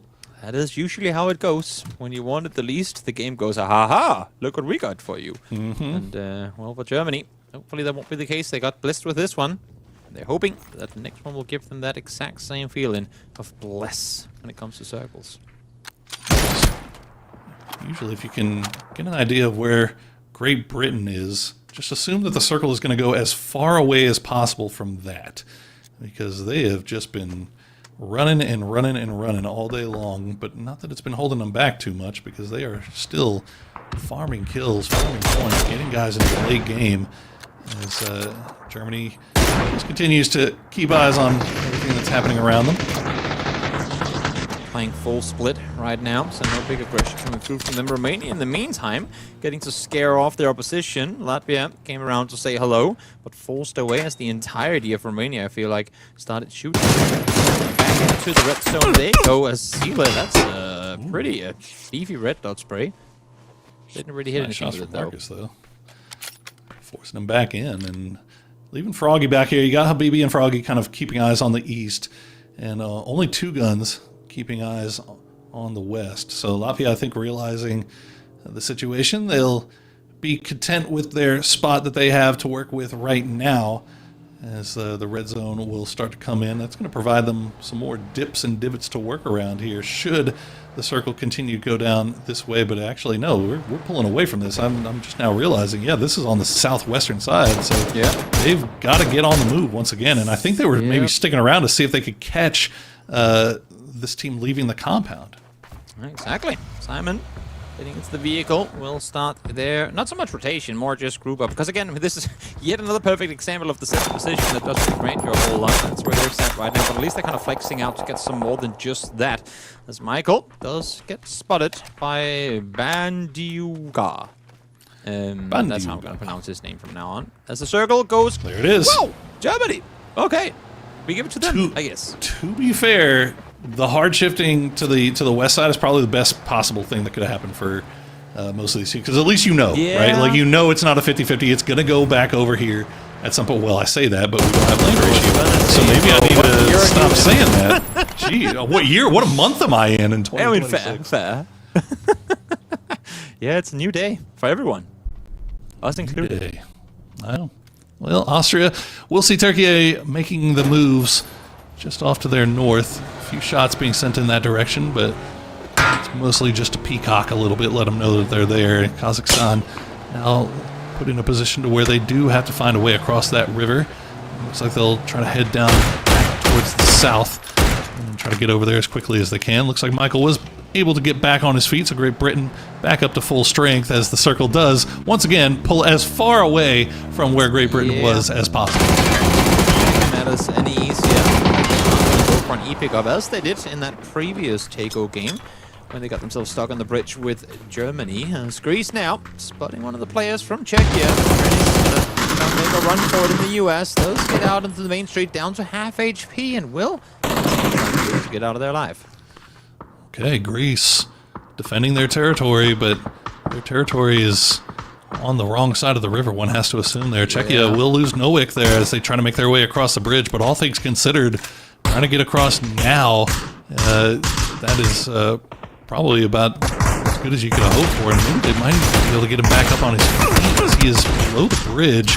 And Sancho taking shots over in that direction, but is going to be forced back down by Germany. So should be a nice reset here for Czechia. Yeah, definitely.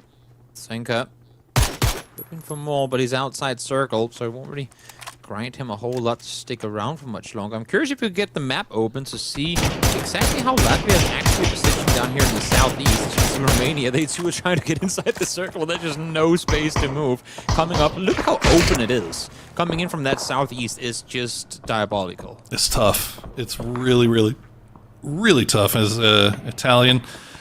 Connell will take down Bulgaria as the battle of red, white, and green flags. One sideways, one sideways. Flags. Depending on your perspective. Keep going, please. That's all I got. amused I by don't this. have. Please keep talking. I don't I like have. this. I've got nothing else. I've got nothing else in the tank. Well, Romania trying to make their way in as well. Serbia is going to take shots at them. Looks like Great Britain will find their way into the circle on that southeastern side, and they've got some room to play around here as they will kind of have eyes over towards Iraq and Bulgaria. Where retreat to the smoke will stay alive for the time being. This rotation around from Great Britain as well, securing that southern side, able to cross on over to safety. Ooh, Simon, nice headshot connected onto one of the Romanian players, but not able to get more with it than that. Circle right down on the river we go. We like to see it for the sake of chaos and joyous. We're going downhill into the valley, right down on the river, making this for an incredibly difficult endgame. Czechia get to fulfill their lifelong fantasy of being bridge trolls. But in real life, as Michael doesn't get close enough to land that grenade, Iraq in some dire straits once again. He's getting pressed pretty hard here. Romania going to try to make their way through. Looks like they're actually going to get away with it as well. France now trying to cause problems, but Turkey will find Nidex and immediately gets flushed away by Kiliakai. So all this action on the south side, all these teams trying to find their way through, and they had to run into each other eventually, and that is exactly what is happening. Romania taking down 2, France down to just 1, and SKZ will try to go for the res here. Does he even have time? I don't think he does. Turkey is right on top of him. This is everyone realizing that there's nothing to play in this next circle and just taking fights galore all around them. Sheila with the double hit to confirm the triple, with Froggy going down now as well as Great Britain. Crossed on over early on. Italy forced them back, and now they too are caught down here in the riverbank. If Salvage Game had a VOD, it would be this, wouldn't it? Great Britain shots across the river, down the river. Iraq managing to stay alive for the time being. Italy, though, very much pinned down. As you see, Poland still alive up there on the hillside. Great Britain, they're being given a lot of room to work around here and a lot of space. Nobody even really taking shots over in their direction. I feel like everyone right now is just going, dig as fast as you can, we need cover. And yeah, they definitely do, because there ain't a whole lot to work with, especially when both sides are still in. So hard to play down here. T-Bone trying to make some more space. Good thing for him is that Italy can't really aggro peek them down below, because obviously the other side is there as well. But they do have threats real close. Iraq just over the ridge. Oh, and Iraq has that BRDM too, so that might keep them alive a little bit longer. What's out of gas? No gas. Oh no, you hate to see that, but at least it's cover, if nothing else. Turkey does get eliminated there.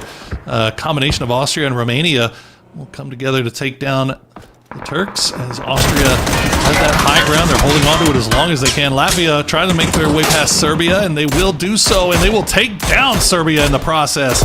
They collect more kills for themselves. Italy still alive, and Moldova also in a good position here with 4 up. Yeah, able to do a lot of damage towards the teams that they're on the other side. As Latvia now with a ruck for cover, now outside circle, needs to make this run happen. I don't even think they have a vehicle behind there either. So a smoke wall and a run is what they're setting up for. Moldova, you can see, try to deny that crossing from happening. Circle continues along the river, making things that much more difficult.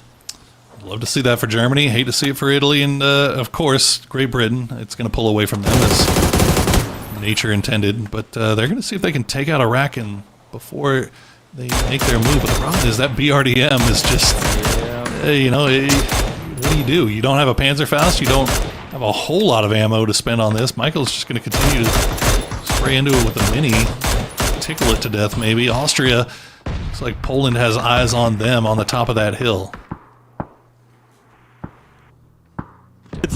Land as well, making matters even worse for anyone trying to cross on over. That's it. Italy, they could potentially play their side of the river, but how in the world do you get to that north side position? Greece is sat there ready, waiting for you. Pixelix set up there as well, waiting for you to come his direction. I think we're going to see a lot of teams eliminated in the next couple of moments as we're seeing these full commit pushes come through. First one from Latvia. And Moldova trying to play from the compound, and they've put a Baco up on the hillside here. You see mortars starting to fall on that riverside as well. Not sure who's sending those, where they're being sent to, as Max will try to hold the line. He does find Julius, does find Edgecause, Wow. but go down in the end as Latvia does get eliminated. Italy now in a little bit of trouble, as you said, trying to still have to find their way into the zone. As Great Britain still fighting their way through. They will finally get that knock onto Iraq, and will find Fahod as well, so that will be it for them. As Great Britain continues to collect kills, moving in from the south side of that river. And somehow able to keep all 4 alive in this rather open position is not something that's too easy to do either. So Great Britain setting themselves up for what could end up being a very, very good game, as Greece dodging and weaving. Straight back to digging as soon as they get inside circle. Hunker down, set up the fortress. Well, that's what they're doing. And gotta make sure that car stops, and indeed it does. Italy able to get a little bit of a reset here, get back up to 2 strong. Kazakhstan sending all the utility that they can send over these hills, and they're just not finding the mark. There you go, Diggle will finally find Give It, and that will be 1 knock through, but how much utility do they even have left? I feel like they've sent so much over already, as the smokes will continue. Kazakhstan, they have to be careful, because now Italy is going to come through, and Austria will dismantle Poland. 3 grenades is going to be all it takes. Austria again with the utility, making it all happen. Taking out Poland, as you said, and that should give them a lot of space towards that southwest side. Issue is there's a lot of teams still around them, so while the space has been garnered, still far from safe where they're currently positioned. Julius now found by Ares, as well as Germany continues to strike hard from the north. I mean, considering all the space that they've had, all the stuff that they've had to work with, Germany only now up to their 2nd kill, as Julius will go down to the blue. Italy will get eliminated by Sancho, so Kazakhstan will know that their backs are cleared if they can just get rid of this last team that's right in front of them in Greece. Unfortunately, the utility barrage initially was just not enough, and Greece doing their best to just survive now. Yeah, not gonna be easy to make anything happen from here, unless if you're Germany right now, really. I mean, one team can hop in the water, one can play the riverbank, but even then, Germany has that in their sights. So, I'm not sure how anyone but Germany comes out victorious here, unless if they fumble it. But of course, the late team's alive. A lot can happen. Germany's just in such a good position. Yeah, it does feel a little mutually assured destruction on the other side of that river. Czechia now in a little bit of trouble as they're getting pressed by Great Britain, but Pixelic will be able to spot out one. Actually, he's not even going to be the one that gets him. Great Britain actually going to take 2 away from Greece, as he'll steal those. Nice grenade, though, from Pixelic. Beautiful work from him to secure 2 more points from Czechia. And now Great Britain down to just Michael and Fex as they make their way a little bit closer. You go tear off onto the bridge, move. You can. The vehicle's down to practically no health as keep on forward. Here as well, Fex out of the vehicle. Tries to go for 1, but Granny's is there for the double. Nothing really you could do there. They just had to make the... They got that initial knock, but they couldn't leave quickly enough, so he was able to get back up in time. Pixelic doing a great job of defending his teammates while they were going for that res as well. And now Germany's going to start getting a little bit more active. Pains will find Pixelic, and that is going to be him going down. Gets stolen away by Hoba, though, so Kazakhstan playing that bridge right now, as Payne's going to go down now as well. IM5, great shots. Solid work coming through here from the guys of Romania. Just 1 player left alive. We'll have to make this crossing happen at some point. Actually, I think theoretically you can play on this side of the road just a little bit, but not sure how much he can do so. Sealer does manage to find Iowa with the nade. Going to get more with it as he drones down a second time around. That second explosion, not going to find him. Yeah, utility has just been really hard to find, as he will get the flush with the vehicle explosion, so that's at least 1 point picked up. And now Kilyakai and Smoking 8 on the clock.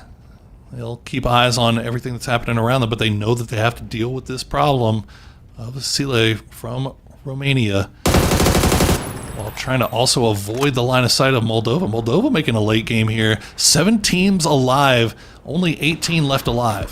The fact that Kilyakai is the damage 540, now up to 560 almost, goes to show that no one's really been in a position from where they've just been able to farm. Everyone's fighting for their lives right now, as only really Germany has been able to sit back and chill this one out. But it's only now, too, that Germany is actually in a position from where they can engage in some of these fights.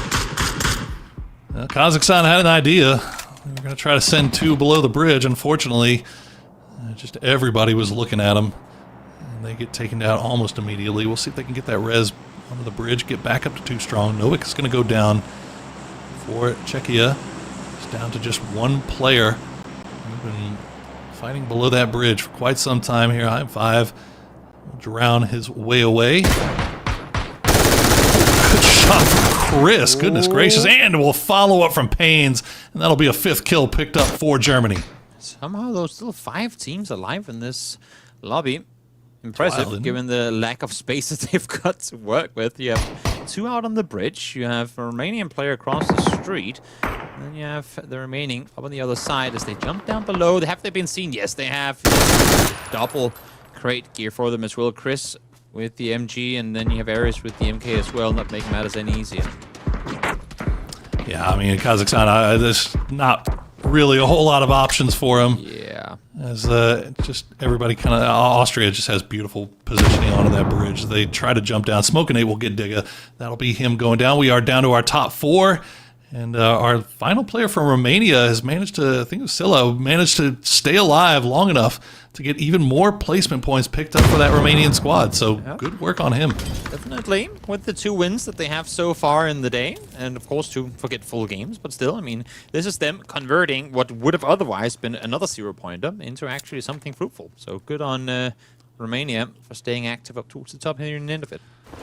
Absolutely. And Austria finding a nice stack of kills to go along with their top 4 performance here. Down to a duo. So it's going to be tough sledding from here on out to try to find their way out of Germany. And Moldova, they've been having that compound for quite some time. And Germany has managed to avoid them, and Moldova has managed to avoid Germany. So they've managed to keep 4 alive till the late game. We'll see if Moldova can maybe pull off something great here and make a nice climb up into the top part of the leaderboard, put themselves in better position for tomorrow. Pickaxe and a Panzerfaust. What more do you need? I can't think of anything. Exactly. Circle. It's going to go a bit towards the south. Unfortunately, for Sile, he has to cross the road. Question then becomes, can he cross the road? And I'm going to put my money on no. Probably not. That might be a donated point. Yeah, we'll see. See if another team gets it or if he's going to feed it over to the blue monster. Especially when you have no utility left and no smokes, no nothing. Like, there's just, it's not really much you can do, right? So, we'll see. We'll see what happens. It's down to 2. And actually, see, he's going to find Smokinate. So, I say he had nothing left, but apparently he was just sitting on it, waiting for the right time to strike, and he will find 1. Can he get Kiliakai as well? The Panzerfaust looms large. He had 1 smoke, and that's going to let him get a little bit closer. And that's how he's going to. It's Chris that takes him down. So now Sila is able to make it into the top 3, but now it's Chris has spotted him out. Exactly. Shots fired on that direction. Now Moldova starting to take casualties as well. And Germany's going to be forced to back off of that information. Realize that Moldova is peeking out into the open. So it's a solo. And Sila that actually kind of starts what will probably be the finish of this game. Stacking on top of each other. There you go. Habako will take him down. So the raid boss from Romania will be taken down and go out in 3rd place. See if they can get Kadel back on his feet before Germany strikes. But Germany has such great position here. There's no reason for them to leave. They've got all these angles. They've got all these ridge lines. They're going to see if they can get Justice a little bit closer. And unfortunately, he doesn't have any offensive utility, but just having his gun in that angle could prove to be huge. Definitely. Wait, is that a mortar? No, never mind. It wasn't. It was that would be very bold. Where in the world did that come from? I just heard the wind, and I was like, no way in hell. But that was just the okay, never mind. Doritos coming down from the sky. Yeah, and this is where experience kind of takes over if you're Germany. Like the big wide split. Not a lot of utility left in the bag, but they've basically just cornered Moldova, and Justice is able to get even closer.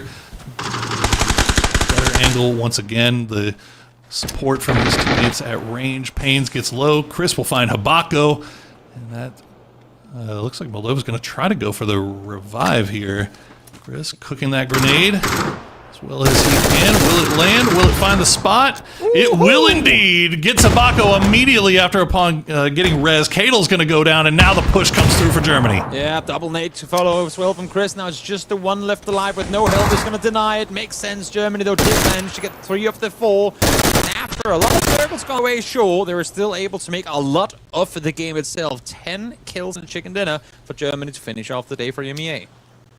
A lot of circles went their way, but not a lot of teams were going their way on that northern side. There was just not really a whole lot happening around them, though. All those kills kind of came from, I think, C6 on. Though, well played by Germany to be able to not only get the victory, but get a nice little stack of points to go along with it, especially considering the fact that, as you said, you called them out a little bit earlier. It's not been the greatest of days for them so far, but that win will feel really, really good and put them in great position going into tomorrow. That's all they needed. A little motivational speech from Toby, and all of a sudden, boom, just like Toxic that. Toby had to make an appearance. Exactly, that's what I'm saying. Can't be all sugar coated all the time. You know, sometimes you got to say what's needed to be said. And Germany heard. They knew exactly what they needed to do. Get themselves a good win off of it.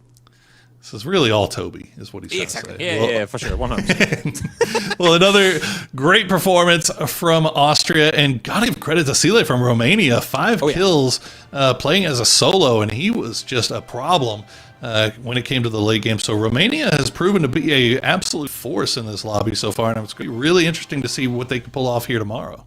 And maybe a bit of a surprising force, too. I mean, given the lineup of teams that we have here and what the capabilities of some of them, there's definitely a lot of teams that I'd kind of counted out. Romania, well, they were right in that pile, but they're definitely not there anymore.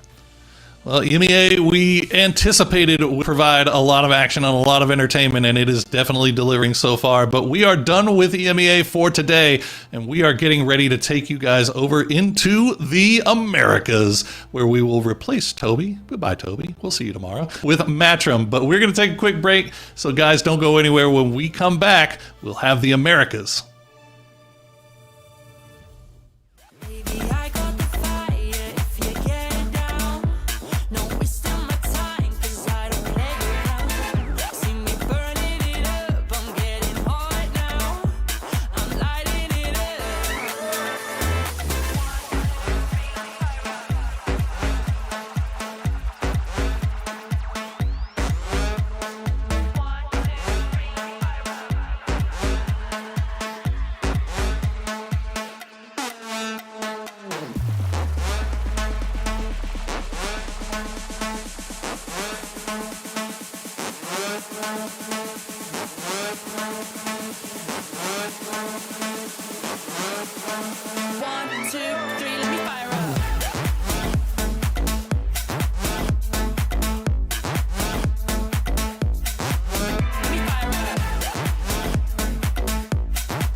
You're the core of all my craving, the chord that I just resonate with. I'd rather die than let it fade out. 'Cause you make my night a little brighter, the heavy days a little lighter. I'll be with you down to the wire. You are the spark to my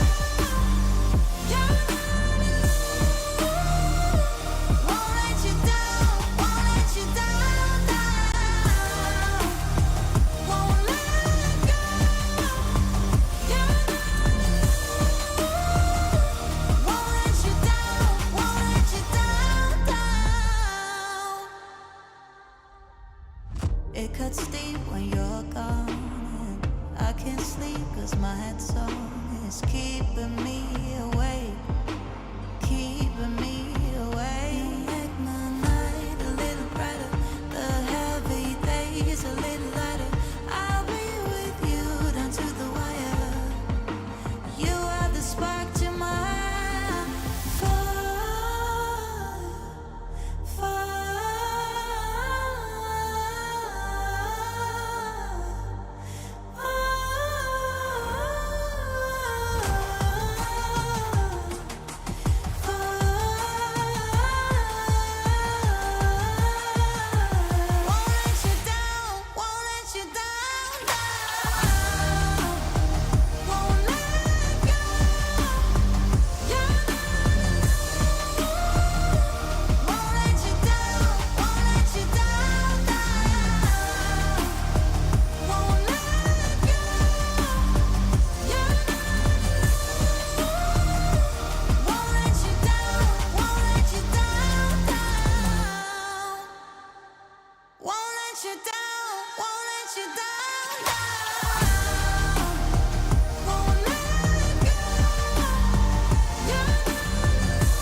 nothing in this world that's stopping me. Ain't nothing in this world that's My Rari outruns your Odyssey.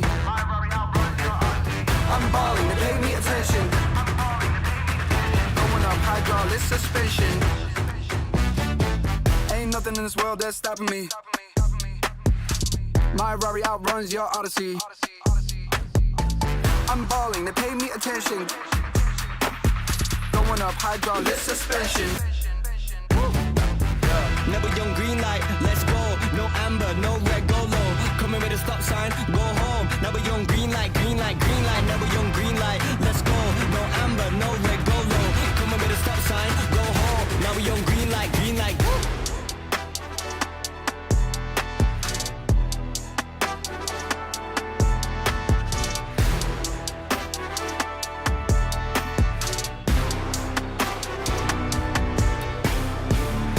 In this world that's stopping me. My Rari outruns your Odyssey. I'm balling, they pay me attention. Going up hydraulic suspension.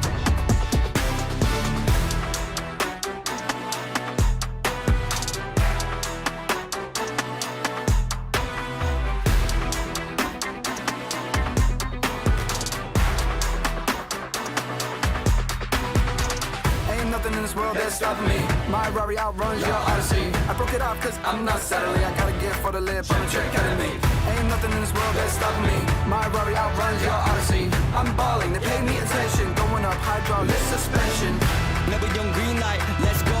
No amber, no red, go low. Coming with a stop sign, go home. Never young green light, green light, green light. Never young green light, let's go. No amber, no red, go low. Coming with a stop sign, go home.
swag on, I'm dripping. If you wanna chill with a hot boy, come my way for a minute. Come my way for a minute. Step clean any day, won't see man slipping. But you might slip on a drip, man, tip up the sauce and spill it. Tip up the sauce and spill it. Best cut chop, cause the clock's still ticking. Just check the way man stepped, know that I dropped it different. Know that I clocked it in it, know that I got this in it. No, you can't stop this winning, I came for the top spot in it. Came for the top spot in it. Came for the top spot. Soon I'ma get right there, I'ma step right there, got a butt. Came right there in a drop top, try whether you like it or not stop. Non-stop. Yo, if you wanna get this poppin', you better get to shopping. I came in a different drop this time and they thought it was the same one, they didn't clock it. Oh well, it's nothing, they call me a dripaholic. Just watch how I'm dripping on it, please just don't be slipping on it. Oh well, it's nothing, they call me a dripaholic. Stepped out with my new swag on, I'm dripping. If you wanna chill with a hot boy, come my way for a minute. Come my way for a minute. Step clean and they won't see man slipping. But you might slip on a drip, man, tip up the sauce and spill it. Tip up the sauce and spill it. Best cut chop, cause the clock's still ticking. Just check the way man stepped, know that I dropped it different. Know that I clocked it in it, know that I got this in it. No, you can't stop this winning, I came for the top spot in it. Came for the top spot in it. Stepped out with my new swag on, I'm dripping. If you wanna chill with a hot boy, come my way for a minute. Come my way for a minute. Step clean and they won't see man slipping. But you might slip on a drip, man, tip up the sauce and spill it. Tip up the sauce and spill it.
Hello, America's fans. I am back, and we're going to be diving right into the action in here in just a few minutes. Of course, I am joined by the Porosaurus on the other side over here, who just got through with a little European action. What was it like over there, other than all of the vexology problems?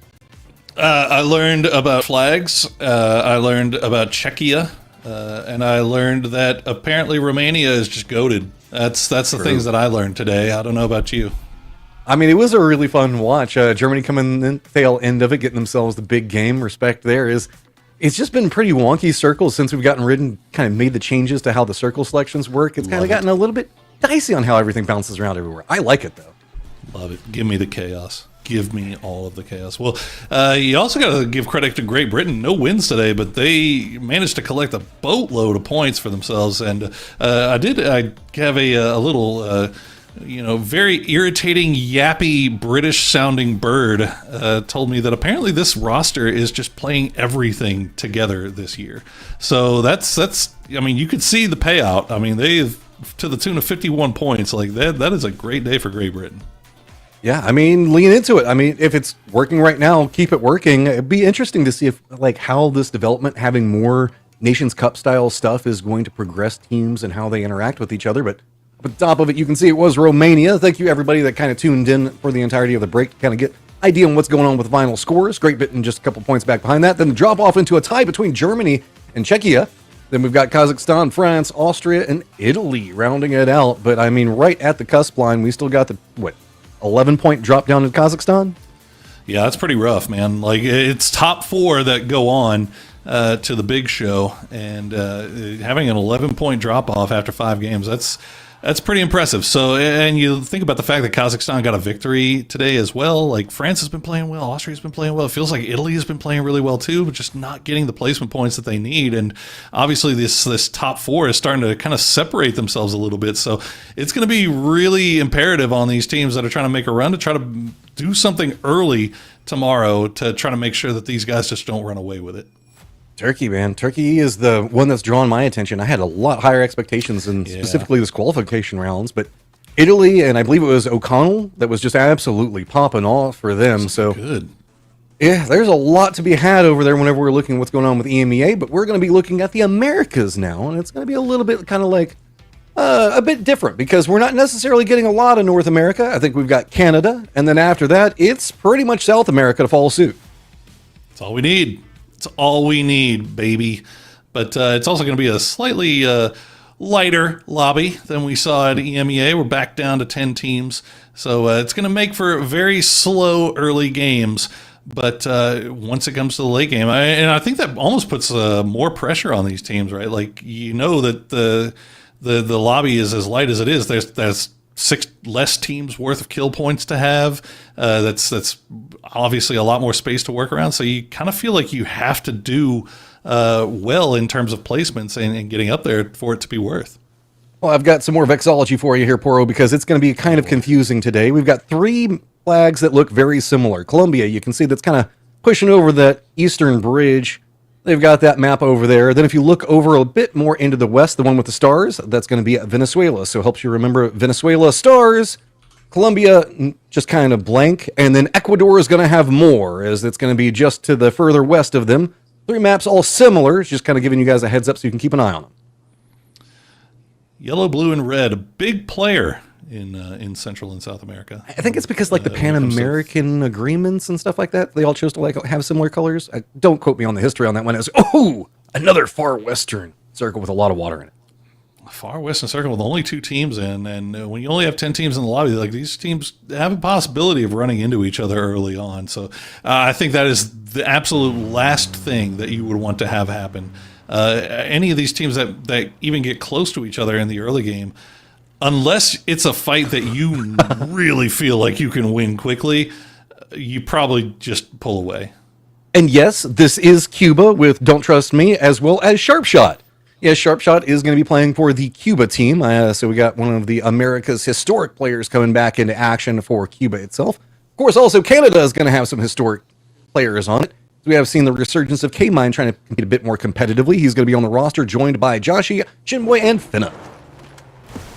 The Nations Cup specialist, K-Mind, as Canada always needs somebody, and K-Mind is more than happy to be there for him. As you get to see the return of Adam and Shinboy Joshi obviously round out that pretty fearsome foursome, and have pretty high expectations of this squad, especially given the lobby. Like, they should be one of our top teams now. We're doing top 2 for Americas. Is that correct? I don't remember if it's top 4, top 2. Yes, I believe you're correct. Top 2 here, because we had so many that qualified, but I don't. Yeah. So only top 2 going on. So that makes it even more stressful, right? Like, 10-team lobby, like, you've got to get top 2, and boy, you add in all the additional stressors of all the changes that we're seeing. Now we've got obviously from the whole year, you've got destructible terrain, you've got pickaxes, you've got BRDMs, you've got TPP. Now you have removing land ratio from circles, so everything that you previously knew about heat maps and all of that, that's out of the window. And now you throw in the additional stress that you have to be in a top 2 position in order to make your way to the big show. Like, that's rough stuff. So a lot of pressure on these guys from the very, very get-go. If it's anything like what we were looking at when we went APAC, I know that APAC tends a bit more aggression-based than the Americas can be, but Americas can get down and dirty as well. We kind of had a slower first game where everybody was trying to feel out what was going on. And then the longer we went on, people just started popping off, like Circle 1 and 2, not even caring, and we were losing teams pretty early, specifically trying to catch rotations, a couple other stuff. Once the strong squads start feeling strong, this lobby could get really ridiculous. So essentially, they remembered that they were APAC. Yeah. Well, not just that. It was like, oh, I'm APAC and I'm also way better than you, so I'm going to punish you heavy. A little bit of punishment not going to be happening here, though, as Canada's going to be running across the Badlands. Other side of it is going to be Peru kind of running off the point, so keep some distance from the red zones. Yeah, not worth. You take a few jousting shots for sure. That you're not going to stop down and take shots at that, especially not in game one, right? Like, all the math changes dramatically if you have a very good game one, game two kind of situation. All of a sudden, you've given yourself a cushion, and you can afford to be a little bit more aggressive. You can afford to go out there and take those fights. But right now, when everything all being equal, you kind of don't really want to mess with it if you can get away. Look, it's simple. Red zones don't hit good players, so just keep on driving. Everything's going to be fine. I do have my attention kind of drawn back whenever we look at the Cups. There's going to be a lot of Cups players in this, so you guys have been watching a lot of the America's Cup action. You'll see, of course, we got K-Mine and the crew that's going to be coming in. Also, Bolivia, who's going to be in a great spot inside this circle. They have a squad called I Am Bolivia, and most of the players are on it. No big surprise, so curious to see how that's going to be, since they already have some built-in synergies. I also have one of my favorite player names in all of PUBG currently. Batungus! It's good. I don't know what it Like means. it. I don't care. It's awesome, and it's fun to say as a caster. Big fan. I thought you were going to go with Peru and bad. That's okay. Oh, well, you know, that one's fun too. That one is fun. One of these days, I'm just going to look, accidentally slip and say the full name. My love of Batungus is not a lack of love for anyone else. Let's just leave it at that. It is just a fun word. Like, if you're sitting there at home, It's just fun to say. Like, you say it and it makes a smile. It feels like you should say it while you're like toasting or at a party or something. I don't know. It's like whenever we had Fiumba in the scene. Like, Fiumba was fun to say. Like, All right, Man. Sharp Shot taking his shots at Peru over here as we're starting to get a cluster around this area.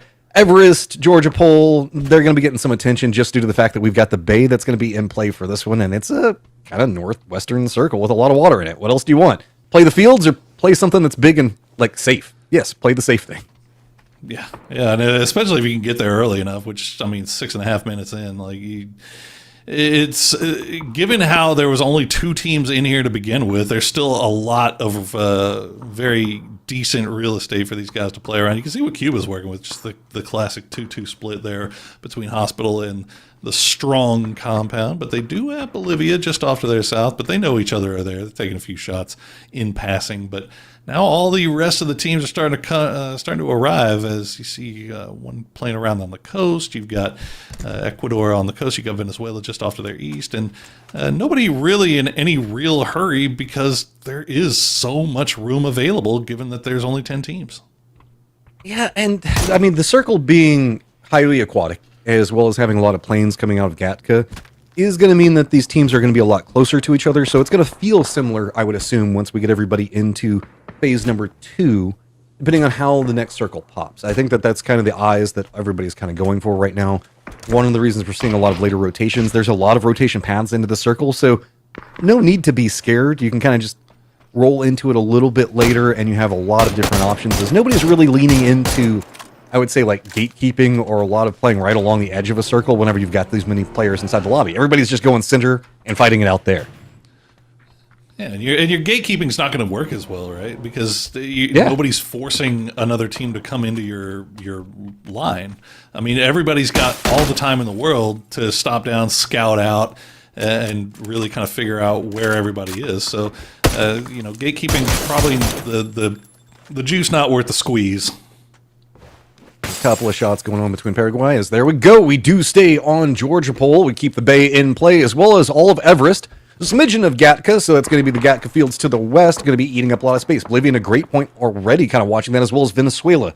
Anybody that rotates in that area might face some punishment, but there's still, again, a couple of rotation paths. Longer rotations very far up to the north. Might give you Georgia Pole if you want to take that gamble. And nobody on Everest either. I don't think anybody really wants to. Well, I say that. Here we go.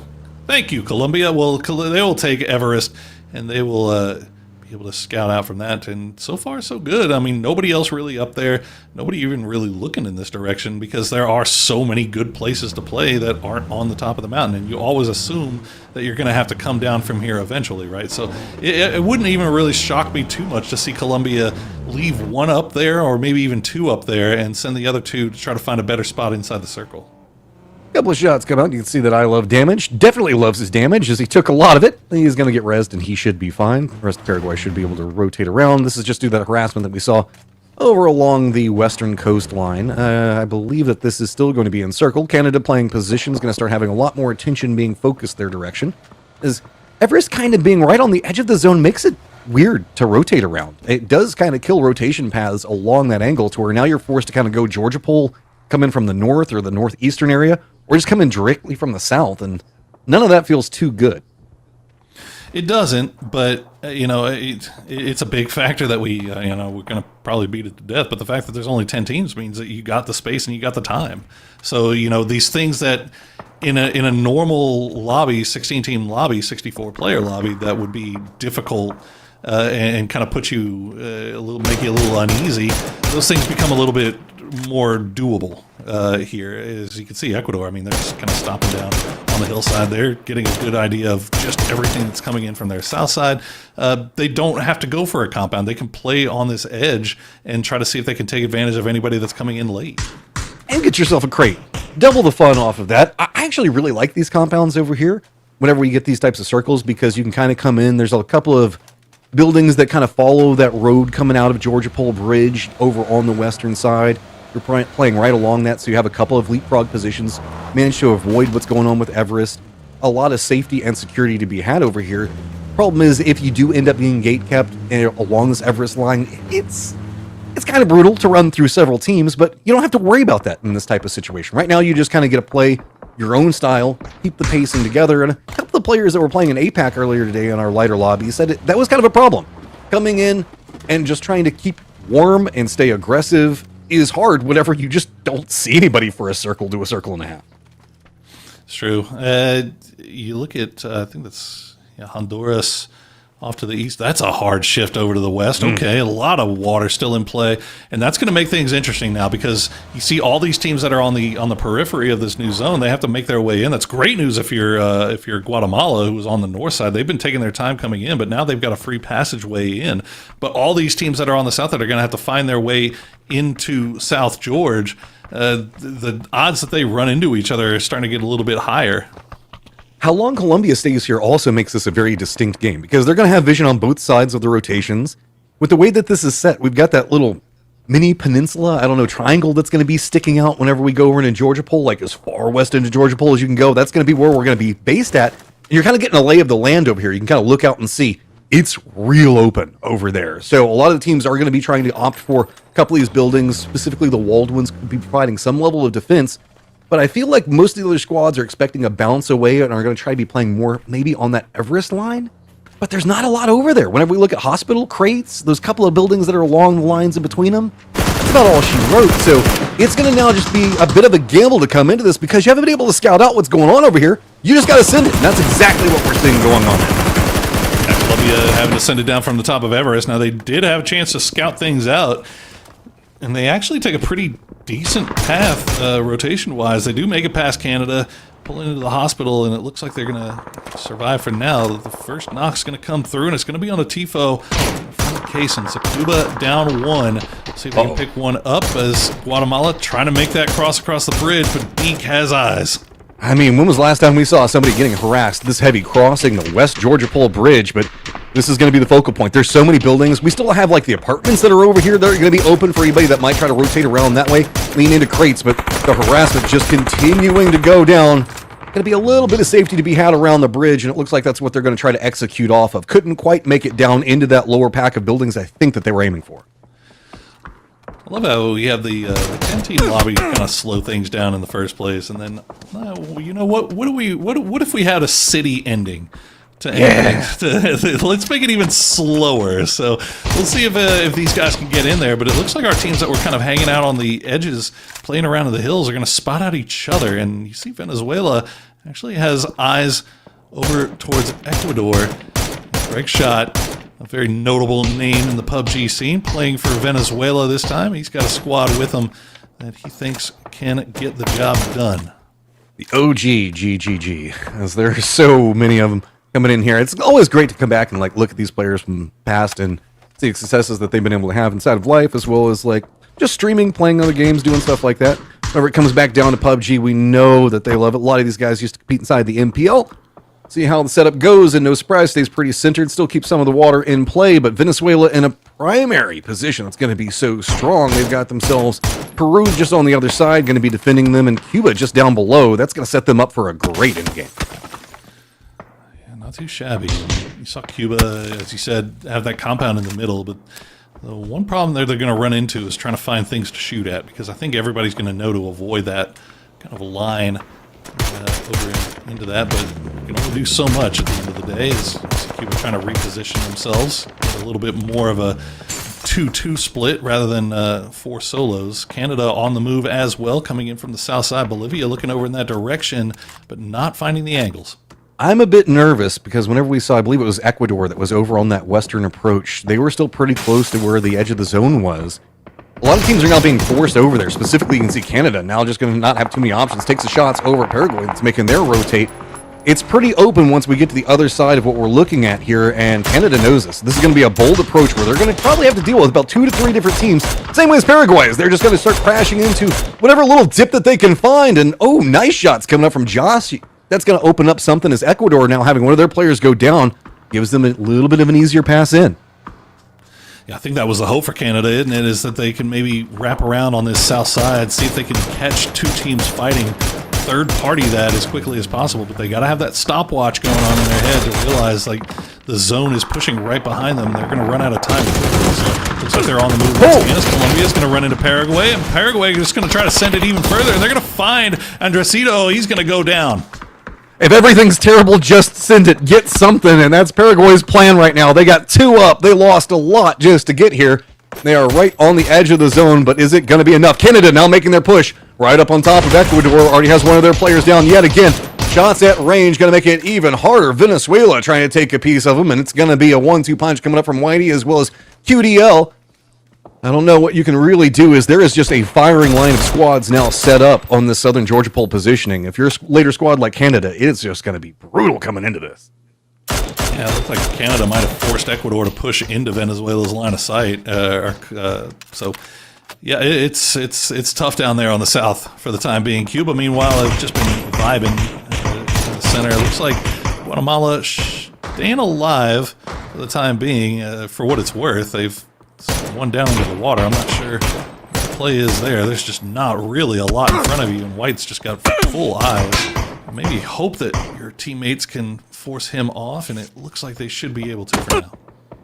Yeah, any harassment onto Whitey might buy some space for Honduras, but that's they're working with near on nothing. They're just trying to creep right along that coastal front. They're going to even lose the high ground positioning, really where the rock croppings are going to be at. Yep, it's going to continue to just creep on back into that same spot, and Canada's got to go. No options. It's just send it time, and there's not a lot left inside the fields.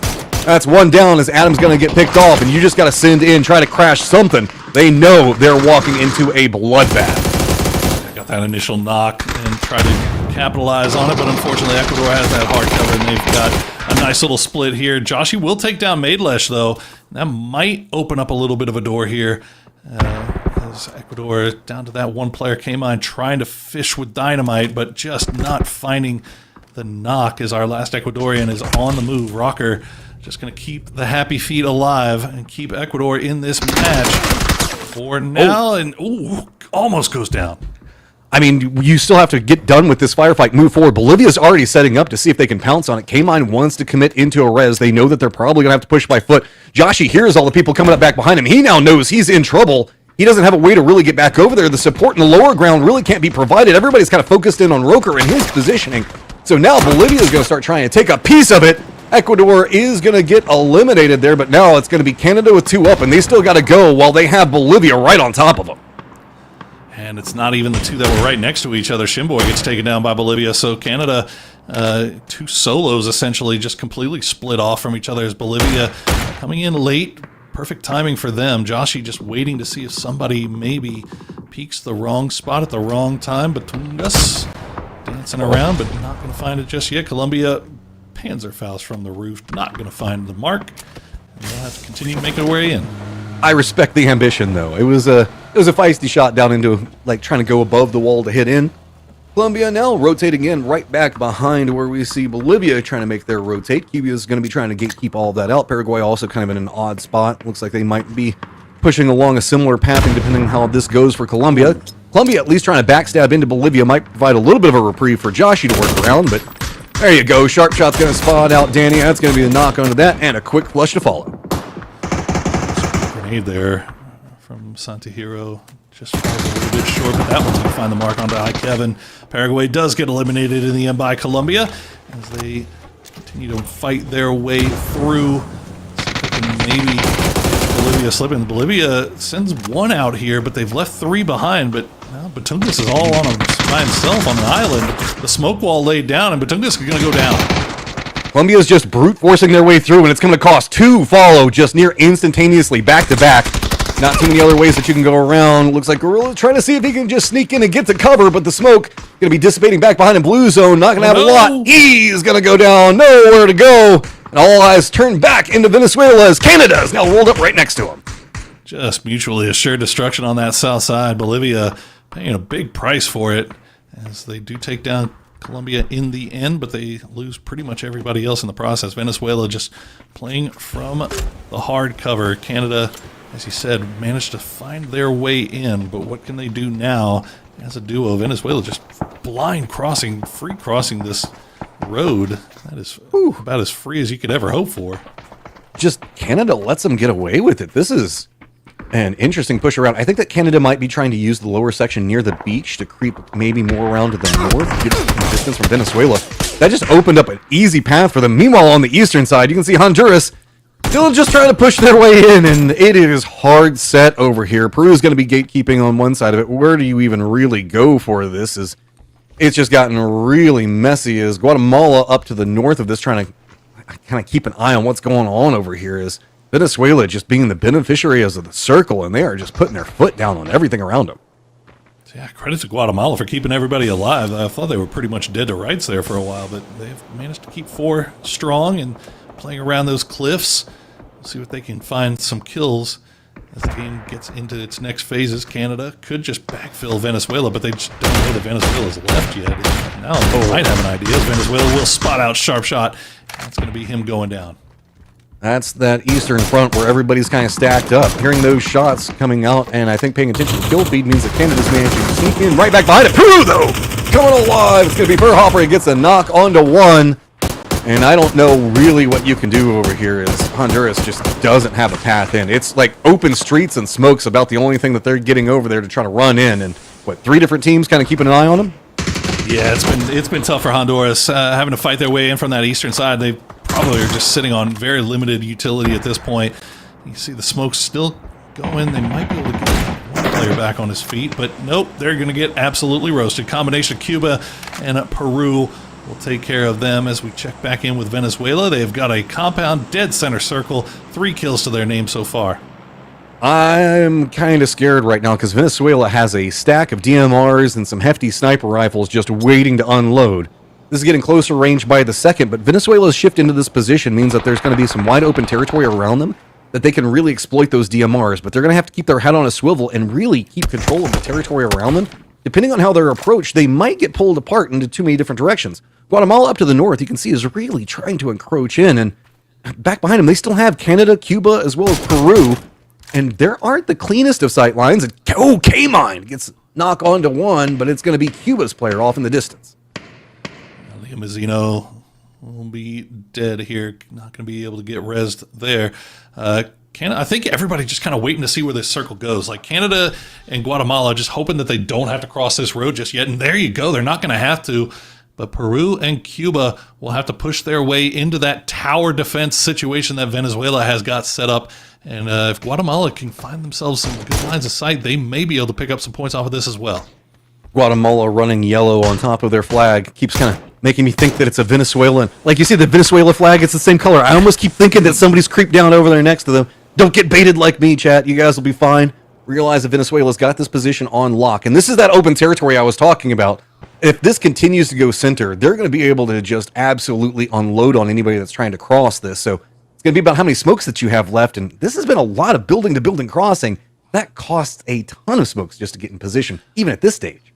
Yeah, that's the thing, isn't it? Is the utility's probably at a premium right now. Now, Venezuela, I'm not sure how much they've had to move, but I know Cuba has been fighting their way in, so their utility situation has to be pretty low by now as far as smokes are concerned. And Venezuela, I mean, you see the situation that they're dealing with. They can just hang out up here. Now, the question is, do they know that they were backfilled by Canada, or do they think that their east side is clear?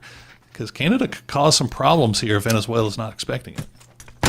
You'd have to assume that Venezuela made the move knowing that they were back behind them. I don't know, like, looking at how much Canada's got left, I do like this. They can kind of set up over there, maybe catch a little bit of a rotate coming out from the other side, seeing how Guatemala might try to rotate. I don't think that Guatemala is going to make the push more onto this side on the open areas, so instead, it might just be something. What just happened there, Cuba? There you go. Well, Fairhopper just keeping eyes on Cuba and manages to land the nastiest grenade. We'll take them out. And now we are down to our top 4. But as we said, Canada, Guatemala don't have to cross that road just yet. And there's no reason to think that they would until they absolutely have to. Peru, meanwhile, they still have to find a way in. Laying down smokes. They do have smokes left to play. But you can see the angles that Venezuela has. It's just going to be tough. Peru's been kind of popping off over here into the east, sitting at 5 kills right now. They've got their smoke wall down. Looks like they're going to be trying to use a little bit of the buildings itself that Venezuela's kind of hunkered down in for some cover. Is not going to have the easiest sight line over, trying to deny out some of the sniper positionings, and it's just nothing to do. They tried. It was a valiant attempt, but this is just such a fortress right here. The walls around it, so much strength. Next up is, what are you even going to do? Guatemala, your turn. Well, they don't have... I say they don't have to cross just yet, but I mean, they've got a little bit of space they can work with. It looks like that's what they're going to stick with, is Adismo will start digging. Now, Canada is the one that's on the clock, and looks like Guatemala has already spotted them out. A few shots being sent over in that direction. And I think Venezuela, as you said, probably has an idea that Canada is over there as well. So it's looking like it might be shaping up to be a Guatemala versus Venezuela endgame. But the question is, how much utility do each of those teams have? Because that road is going to loom extremely large. We know Canada's running out. They had to do those reses in those firefights earlier, so they're running on empty as far as most of this goes. They even kind of took over a position that Venezuela was holding beforehand.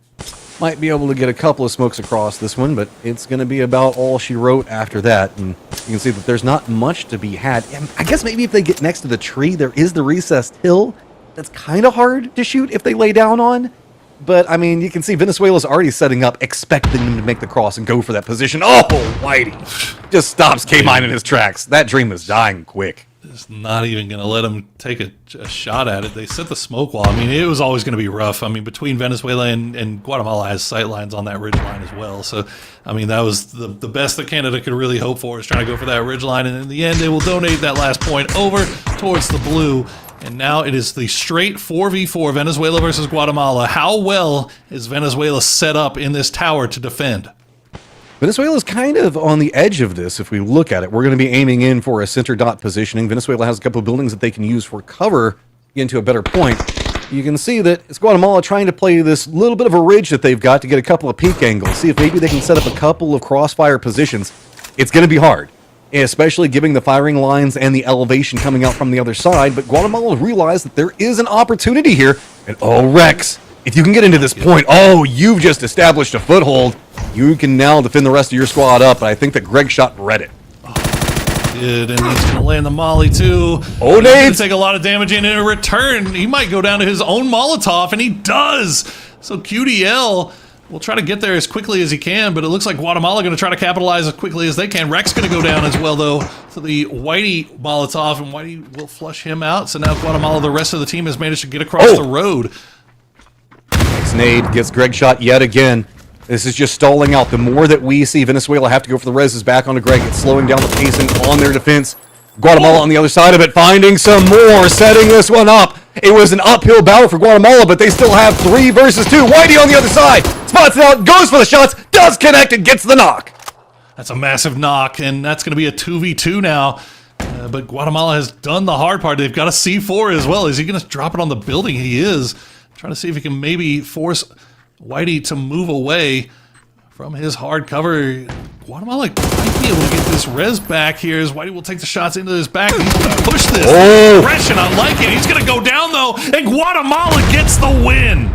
I love the mindset. Guatemala was just set, holding the angle, and there was nothing to be done for Venezuela once they went for the double peak. They realized it. Great setup. I mean, okay, Venezuela, fragging out. Give it to them. But my God, Guatemala, that was a comeback. That was an almost, it felt like an impossible position to try to push across that road with limited utility, and they managed to do so. And even after losing one early, right off the bat, they get the trades back. And I think what ended up costing Venezuela there was really just overcommitting to going for that res on a Gred shot. It cost him to lose. They got him rezzed once. He got re-knocked. They tried to go for it again, and they got knocked by the M249. And Whitey did his best. Like that was some great performance from him. But Venezuela, at the end of the day, 7 kills. Can't take it away from him. But what a performance there for Guatemala to secure the win. Big shout out to Rex. Rex just at least getting the foothold and managing to make it up the position. It took the rest of the team to cover him to get to that point. But you can see the defensive line had just come entirely apart. And it's just a very high quality play, realizing an opportunity and seizing it. No, it's very well done. I wasn't sure if we were ready for break. I wasn't sure if I heard that or not. But we did get to see there was 10 teams. It slowed things down a little bit, especially with that urban ending. But we are going to take a quick break. When we come back, we'll get you guys into match number 2, guys. So don't go anywhere. We'll be right back.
You're the core of all my craving, the chord that I just resonate with.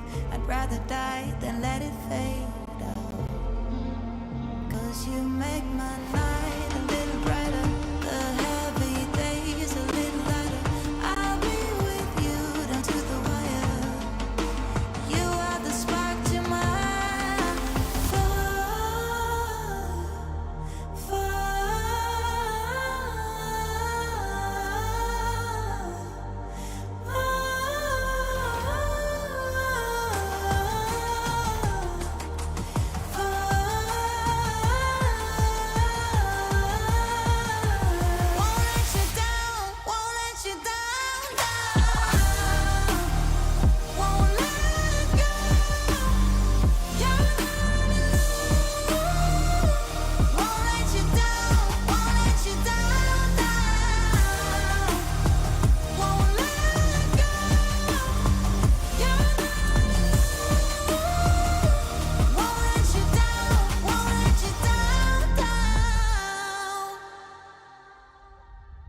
It cuts deep when you're gone.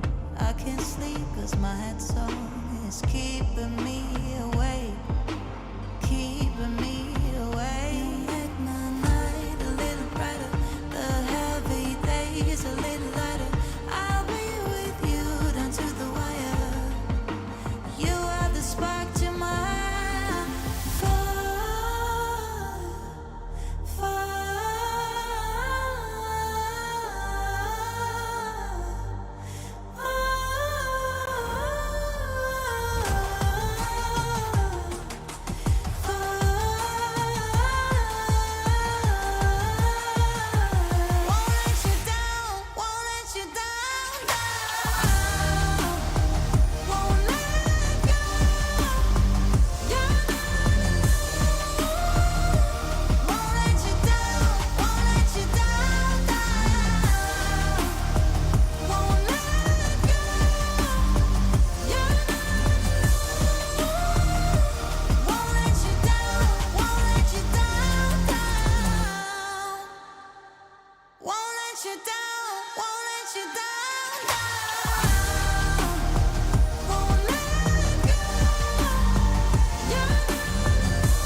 Hello, everybody. Welcome back. We have one game in the books, and Guatemala pulling out a big victory in South George, but Venezuela getting a nice little stack of points to go along with it. I'm Porosaurus. Joining me is Matchroom, and we've got 4 more games of the Americas left to bring you. But let's talk about that first one because it was a banger at the end there, Matt.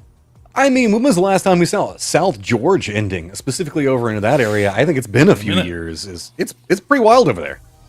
I'm so glad that they got rid of water land ratio, like the circle changes. Like, I'm so happy about that. I've been wanting that for so long so that we could get to see more circle variation. And we're starting to see, as a result, more circles that we hadn't seen in a long time. This time, South George right along that coastline, and somehow Guatemala manages to pull it off. But 15 points for that victory. Venezuela gets themselves 13 with the 7 kills that they earned. And gotta say, every team in our lobby got a point. Hey, look at that. I know somewhere that there are Team Liquid fans and Team Liquid themselves crying, looking at getting a South George circle at the end of this and going, it should have been me. It should have been me. It's never going to happen now ever again. They were crying because every team in here got a point. Oh, no, I'm not going to be that cold to them. I have faith. I have faith. Looking through, though, it's going to be top 2, and it feels like we had 2 pretty dominant performances right off the start for this one, Poro. Yeah, not too shabby at all. And you got to give credit to Canada as well. Like, they were chasing that circle pretty much the entire time, fighting their way in from the south side, and they still managed to get 3rd place overall with 5 kills, 10 points. Down to the duo, they managed to clutch that out. So very interesting game 1 as far as circles go. We'll see how the rest of the day plays out because we have seen some hard shifts and some weird circles that we haven't seen in quite some time. So any IGLs are going to be on the clock. This is very hard for IGLs as well. We haven't had a chance to dive into that. Whenever you get a lobby that's not at max size, it kind of throws off all of your brain, right? Is there going to be somebody over here? You're going to have to start assuming, no, nobody's going to be trying to gatekeep this area because they're going to be playing for center. And you want to think it, but you still have to follow through all the mechanics. You still have to do all the stop-offs. It encourages you to be lazy and aggressive and just go for kills, but at the same time, that's exactly how you end up in some terrible traps.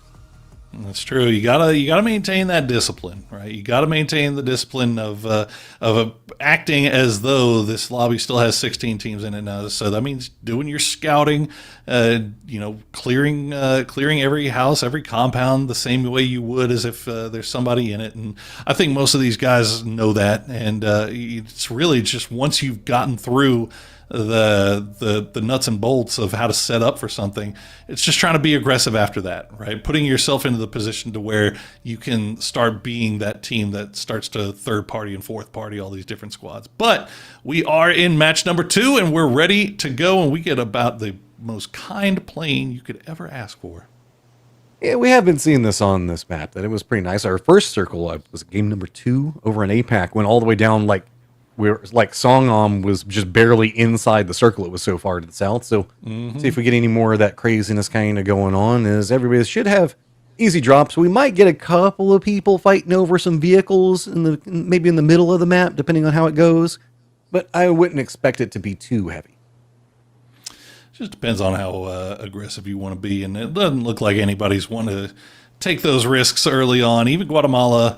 After getting that first victory, they're still playing it pretty close to the vest, I think. Actually, no, they're right there with Venezuela. So that could be something to keep an eye on there, as well as I think that's Bolivia and Honduras. Yeah. It looks like they were kind of making a play for the same spot.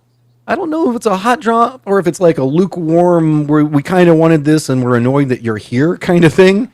There you go, another southern circle with at least having a couple of players inside of it, and this is going to be a bit of a standoff. How much of a commitment do you make in an early game fight like this, given the fact that everybody's already kind of separated out and using the roads as kind of lines of demarcation?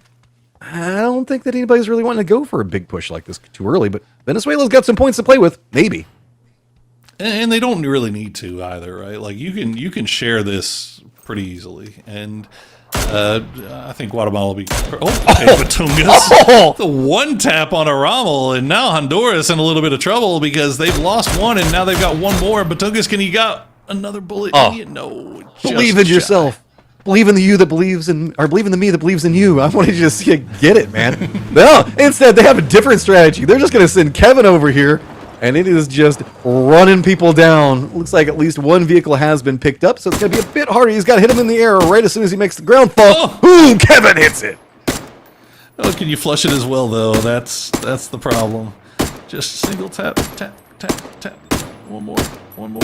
Yeah, he's done. There you go. There. Okay. Well, you hate that for Honduras, but I mean, well played by Bolivia. The aggression coming through there nets them 2 points to start off, and now they realize that they're in a straight 4v2. It looks like they, or at least a 3v2. I think Kamba might be a little bit far removed from the rest of the squad. But honestly, like, it's no harm, no foul there. And Honduras, you might be able to get the blue chips, maybe get for a revive here. I mean, he's sneaking back into Oyan. Nazera is over here, so cool, I guess. I don't know exactly what the inherent play is. I don't know if there is an inherent like strategy that happens whenever you lose 2 of your players before they've even really touched the ground. I think it's just straight up damage control from that point. You're probably right. It's either damage control or you know what? Let's try to go for points if we can get them here. Guatemala, again over in Hosan. Looks like they've managed to secure themselves a vehicle, so they'll dip on out of here and go somewhere else, a little more friendly to do the rest of their looting. Well, there are squads leaning into the western side of the circle because once you kind of come out of Songam, there's a couple of bigger hillsides that you can play over to the northeast. Probably expecting, based off of the way the plane path came in, that those are going to be taken and usurped quite quickly. Canada's on the move up to the north. Peru still looks like they're trying to get all their vehicles and get everybody together, starting to start their path down into all of this, as Colombia's also going to be coming into the north.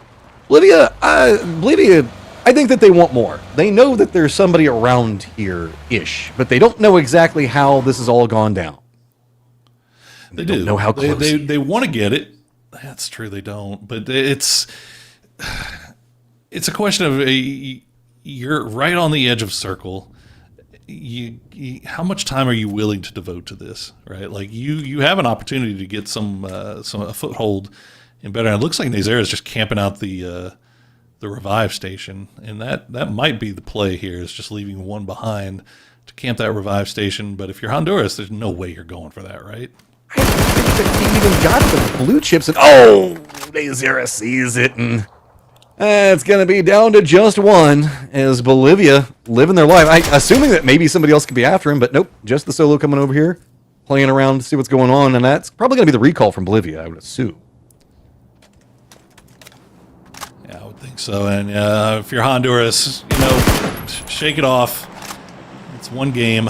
We'll see if maybe solo can get us a little further in.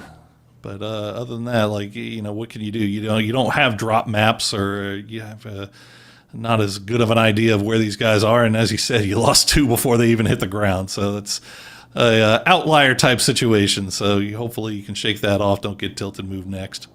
Well, remember, we do get 2 Tagos today, as that's going to also be towards the tail end of it.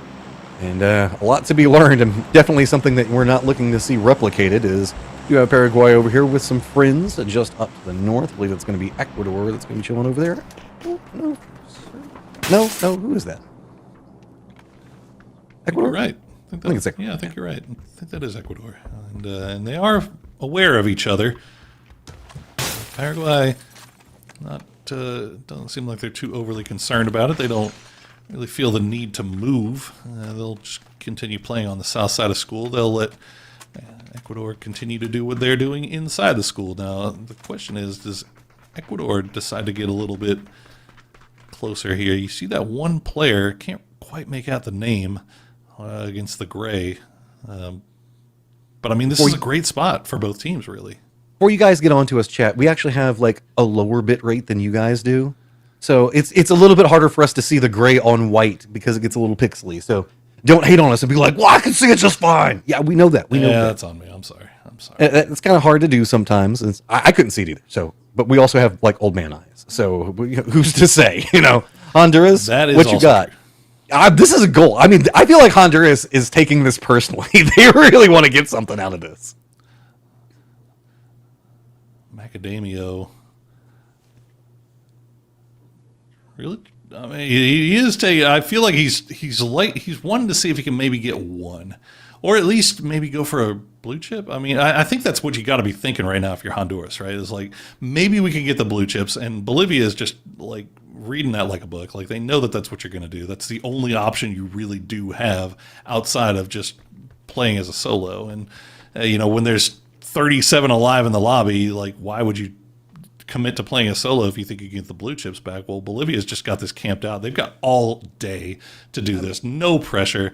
They don't have to worry about making their way into zone because all the good spots are going to be taken. There's only 37 people in the lobby. There's going to be good spots remaining. So Bolivia can take all the time in the world they want to do this.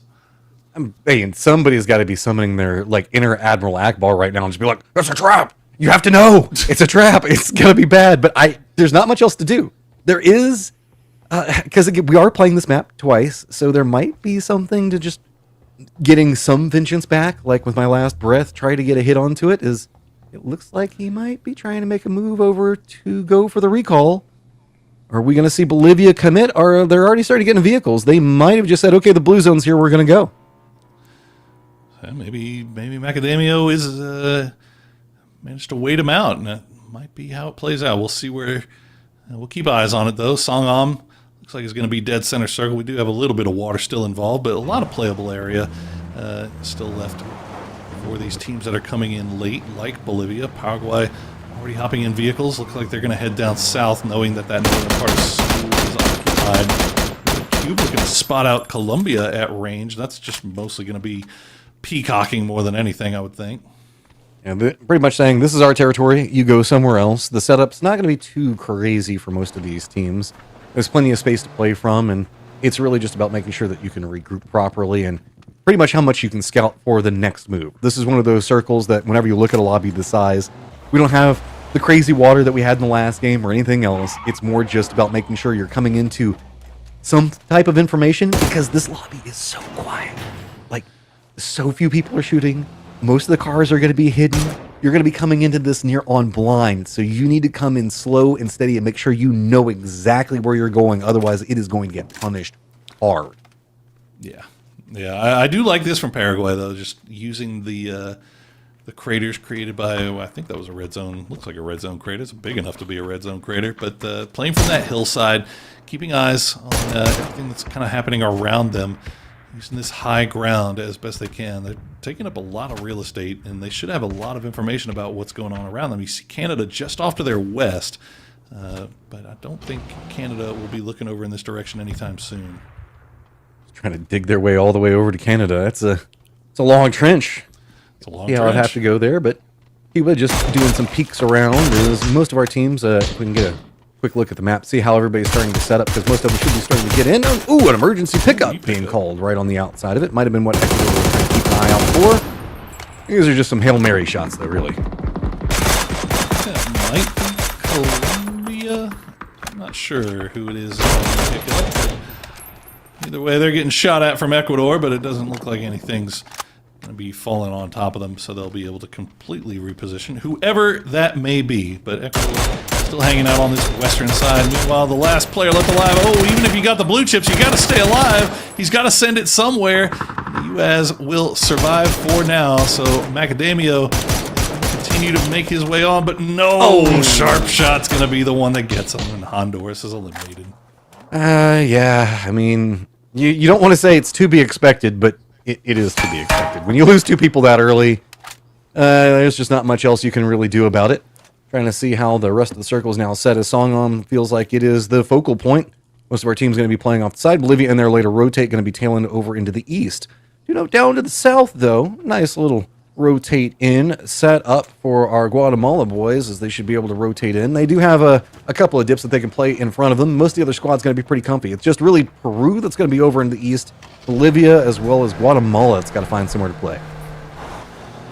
All of a sudden, that Paraguay positioning on the top of that hill is looking even better right now. If they can kind of maintain that, if they can hold off any approaching aggressors, then they should be set for a late game here as Peru will make their way into the south side of Songam. Let's see how deep they decide to go.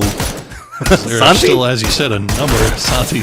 It's really you hear vehicles, you know people are coming somewhere. Let's just shoot so that nobody comes to us. Singing the song of my people, trying to communicate with Cuba. I think I saw Cuba taking a couple of random shots a moment ago. I don't know. Reminds me of the old shaving a haircut bit that players used to do in America. Is like somebody would just kind of shoot up in the air and do the like the bang, bang, bang, and then see if anybody responds with the bang, bang, and then now you know where to go. Yeah, it's perfect. We're just helping each other out here. We're just trying to let each other know where everybody is. But looks like K-Mine actually spotted out Paraguay, so Canada should know that they've got some unfriendly neighbors just off to their east. They're inside of a compound right on that western side of the zone. Probably would love to get a little bit deeper. But why not stick around and see if you can take some shots at Paraguay? Come on, Bolty Adam. I missed it. Show it to me. Show me the juice. I know you still got it in there somewhere. Canada, they're going to be fine. They've got a walled-off building. We haven't necessarily seen them be the aggressive pusher yet. So they could be pretty all right on this point. Maybe you could catch out a couple of rotates around them, but this is probably going to be a setup with just trying to keep eyes on where everybody else is going to be rotating before they make their major move. It's just going to be slow and steady until phase 4, phase 5, you probably imagine, is when they'll really have to start taking on each other. Is Canada realizing that Edge, while safe for now, and I mean maybe you hope for the hard shift as Colombia continues to just do all types of, they're not getting their deposit back. Look, dude, I respect it. We've all been in those type of games whenever you're like in a building and nobody's been around you for like a circle or two and you're like, anxiety. I just need to like shoot things or do something. Keep yourself fresh. I respect it. Just be like Shrimsy. Shoot every window, door, fence, anything that is actually destructible. Just take it out. Keep yourself warm. Full Limp Biscuit break stuff type moments coming out from Shrimsy. Well, that's going to be stuck in my head for the rest of the day. Thanks for that. You're Cuba, welcome. I think they know that Colombia's off to their side, but not really too interested in doing anything untoward. As yeah, that's a hard. It's not a hard shift. It's not a great shift for Canada. It's not a great shift for Guatemala, but they do have routes and paths in. But it looks like Canada really wants to square off of Paraguay here, and they're putting themselves in position. I don't necessarily fault him. Going for the hillside here would give you a lot of control and rotate capability given the next couple of circles you have to assume we're going to be around there. You don't really want to make the commitment all the way in. No, Batungas. It's going to be kind of scary, but... Oh, no! Not like this. Okay. Bolivia coming in late, right into Songam, and it's Venezuela entrenched and waiting. He's resable. But this is the problem. He's Is that bait res, though. they've been playing these hard covers. Like, they've been going for these cities every time, and the nade's going to fall just shy. It's not going to get the re-knock on Batungas. And he will have to reposition once again. Does damage with that one, but unfortunately for him, is after the heal already came through. So Venezuela trying to be aggressive, but being measured about it, their approach to doing so. Bolivia just kind of dodging out the nades the best that they can. You can see that Colombia is going to be the focal point of a little bit of movement over here. They've got Cuba on the other side of them, and a couple of friends that look like they might be trying to rotate into the north. This is exactly what Canada was trying to avoid. With the way that the hill's set, you had to assume that a lot of people were going to be wrapping very far to the north or to the south. Instead, they're just going to try to bully their way right through the middle of it, and that means that whenever we do look up into the north, how well can we see Colombia keep this defensive line? And now we're starting to get more patterings of footsteps down to the south as there's Guatemala in their approach. Canada just couldn't get there fast enough, so now are they the odd team out? Guatemala very slow and steady about coming in from that south side. They managed to keep all four alive for the time being, and Paraguay, there's been too much pressure from Canada to really do anything about it. Nice shots there for Kaysen, though. We'll take down Adismo. Should be resible, though. Hey, that was just punishment. Like, do not peek over here anymore. I'm tired of it. There still is that hillside. As you can see, it's already going to be a core component of what we're looking at for the remainder of this game, I would imagine. A couple of teams that are going to be playing the softer side of it, where there's no buildings or Songam going to be at. A lot of squads are just having to make the commitment in the Songam. And this means the fact that it's going to be right on the edge of the zone. It's the Ecuador now starting to deal with Canada close range. And Nade's going to come out. Joshy's going to drop it right on Donkey. There you go. Nice.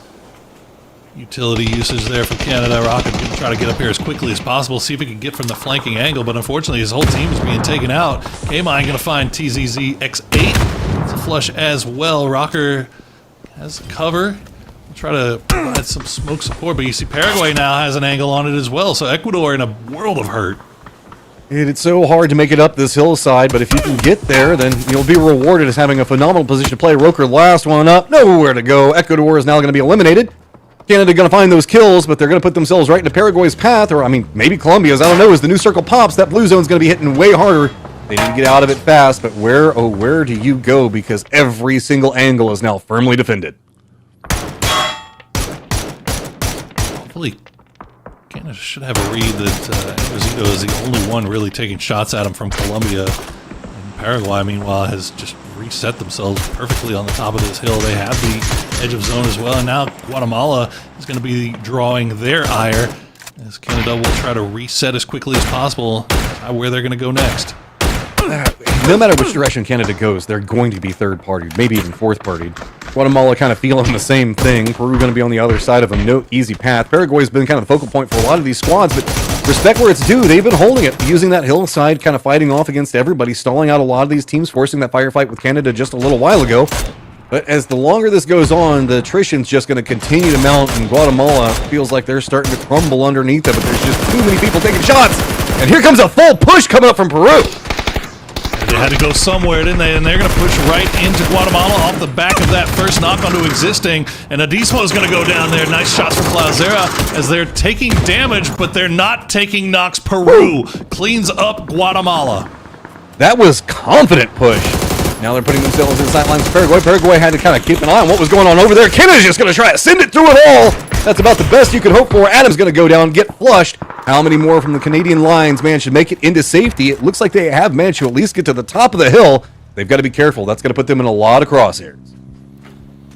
And now Peru, after taking out Guatemala, got a little spring in their step. They're starting to realize where Paraguay is. Paraguay's dug in there pretty well, so we'll see if Peru decides to really continue that aggression, but they've got to go somewhere. They've got to fight their way up the hill. As Canada do manage to get 3 into zone, Peru will start leading off with the utility. Paraguay on the move. Just confident movements coming out yet again from Peru, with Cluzera going to be the guy leading the way. That's going to give you a ton of confidence. This man can absolutely unload, and he's got the tool to do it. Running right up into the smokes. These guys are running into the faces of enemies and just mowing them down. Cluzera takes a lot of damage, has to drop to his belly, but support is there right back behind him. Oh, Paraguay, the smoke's working against them. They tried to put them down in a defensive way. That actually just allowed Peru to make the run right up onto their doorstep. As you see now, Farrah Hopper will get the knock on Isle of Damage, and now it's just down to 1 for Paraguay. As he continues to take a few more shots to get at least a point. We'll take down Deke, but Vaker, the last player left alive. He's eliminated in the distance. Everybody trying to take a piece of it, and now Peru, how do you want to go? Just 2 up. Walking hillside, you know the fact that you want to at least try to flush out those kills. The hill's entirely now been abandoned, as it looks like Canada more vying for that northern position up next to Cuba, but the circle leans right back into the hillside, so this standoff that we've got going on over here might last a little bit longer. So get that last bullet. Oh, boy. Fair Hopper. Nice spray down, but not going to be able to pay it off for it. Kaysen will just spray in the smoke, hope for the best. 7 kills for Peru. Even though they're down to a duo, that's still a nice stack of points for them. And if they can take out this last player of Paraguay, they could be in business. And we'll see what Canada does. It looks like they were taking a scrap with Colombia, but they're going to pull away. I see. I mean, we are in placements. It doesn't take much inside this lobby to get into that stage, so Vaker looks like he's managed to find himself a divot to play for the time being. Bit of an explosion. I don't know if you want to touch the vehicle, but it's just more cover to be had. And yep, I think that's what he was going for, trying to hit up more to prep for whatever could be coming from Peru. Canada now actually in a very phenomenal spot, because remember, they made that sin for the hillside. Everybody else kind of went more in the song on positioning. That means that they've got the high ground kind of inside of this new circle and pretty fortified. See, the grenades are falling, but they're just not falling where they need to. Panzerfaust is going to go wide. They're trying to hold the line as best he can, but you see the cover that you are provided by these dips. as I think he spotted out that guy coming in from the flank. Kaysen be able to get there? He will. Nicely done as Faker goes down. All right, you managed to get into this point. You've got a dip, but you've been loud enough that Venezuela back behind you has now heard you, and looks like they're going to be chasing after you. So you better rally your defense very quickly, as Fair Hopper should start getting some vision on them on their approach. Peru also kind of taking a couple of shots at Cuba on the northern section of the circle. Is that position that they're playing for, Peru does kind of get a vision of a bit of everything that's going to be going on, except for the opposing hillside. It's actually 5-head play from Fairhopper to make sure he was keeping eyes on their backside, and he spotted out the Venezuela guys, so he knows where at least 2 of them are, but the problem is that they're coming in from just on the other angle here as well, so Kaysen has no idea. He's got Greg Shot sneaking up on top of him, and if they spot out, oh, they're not going to spot the low guy. He's looking over towards Fairhopper, but not seeing. There he is. Shot from Greg. Oh, Greg usually hits those, and he's going to get traded now by Kaysen. So Venezuela kind of falling apart here a little bit. Isolated for the time being. Peru with their duo holds it together long enough, but it's just too many crossfires. Oh my! Great shots coming from Fairhopper, turns this back around, and now Venezuela in some trouble. They're trying to do damage control. Can they even get over these reses? Fairhopper wants a piece of it, wants to stop it before they can go down. He runs right up, but that's going to put him in the crosshairs. He goes down, just Kaizen the last one up. Oh, that was a massively needed knock there from QDL. Fairhopper, it looked like Peru was about to turn the script on to Colombia almost completely. Kaizen, not out of it yet. Around the smokes will spray through. He's going to find one. Actually sees him, but doesn't get the knock, and now he's in the smoke with the rest of the team, and he'll spot it. Oh, there you go. He's going to get Greg Shot, get the flush as well. So another point here picked up for Peru as Kaysen is going nuclear. Just running around through the smokes, trying to see what he can find in the thick of it all, trying to use his teammates' information right now. Fairhopper is still alive, QDL. beating over some type of footsteps. QDL tries to get the shots, can't quite get, finally does, and that's going to be Peru eliminated, but it was a hard-fought victory. Oh my goodness, in the confusion, QDL takes down one of his own players, but it looks like they should be able to get Whitey back on his feet, as boy, Kaizen just put him in a blender there for a minute, but great work from Peru at the end of the day, finishing with a nice little stack of points, but we are down to our top 4. Bolivia, the only 4-man squad left. Trying to bully their way into this as Bolivia got a lot of control over the Circle 4 now, but it's going to be hard to maintain with the amount of players that are still going to be up. Cuba just running and gunning it around, going to have one of their players go down right along the zone wall. Bolivia is going to be the one that's trying to still pepper shots into it, so don't trust me. The rest of the squad's going to have to trust him, see what he can get. Can he get close enough? As Venezuela's creeping in on from the other angle. They're going for the flush, and they're going to find it. Oh, nice. Nade will take down Tifo. He has to immediately drop to his tummy because he is getting sprayed down, but Bolivia is starting to get a little bit more active. They find Perez from Venezuela, the duo from Cuba. P90 in hand, still very, very dangerous as Bolivia just spraying through the smokes, hoping to find something. And you've got one prone Canadian in the dip. Joshy, he's going to fight Kamba. Can he get 2? No, he can't. Kevin will take him down. Tries to turn the entirety of this game on its head, but Bolivia has another one go down. Sharp shot up on top of all of this, watching what's going to be going on. So we've got Canada looking around. That old position that Canada was playing is where Cuba's kind of focused in at. Now we've got Venezuela with 2, Cuba with just 1 up, and Bolivia with the 3. And Whitey's trying to make a hero play on top of his hillside, goes for the shots down, and he gets it. Massive knock there from Whitey. Takes down Cuba, takes down the P90. But doesn't get close enough to get out of the blue. Oh, no, you hate to see it. QDL now all by his lonesome, having to take on the 4-man squad of Bolivia. And he's just going to run. Is he going to try to donate the point over? I think you might have to at this point. Bolivia getting respect just off of the amount of kills that they've found in this game. Well, I have to see. Does he feel feisty enough to try to go for something else? As it is a full push coming up from Bolivia, and I think he's put himself right up against the zone wall in case... See, maybe he can find a 1v1. He's already taken a lot of damage. Yeah, he's just going to surrender it over, say, nah, not going to feed you anymore. 7 kills and the victory for Bolivia. Nicely done. And look at the work from Peru. They put in some serious damage, kills as well as, boy, they almost put Venezuela. That was actually a crazy 2v4 for Peru onto Venezuela. Like, they That was very well played. But Bolivia does get the win. 7 kills for them, and that is huge. That should put them right up at the top of the leaderboard, you would have to imagine. You know, it takes a second for these like smaller lobby games to kick off. But whenever they do, everybody is hungry. They know that there's not very many placement points that's left up. I mean, you're already missing out on just the teams that you can kill around you. So you got to make the most out of every single game. And you can see these guys feel it. We can see a very aggressive pushes coming out from that last game and being rewarded. That scares me because whenever you see an aggressive team like Peru making those crazy pushes and they go, hey, that got us pretty far into it with a lot of points, that feels like they're going to try it again.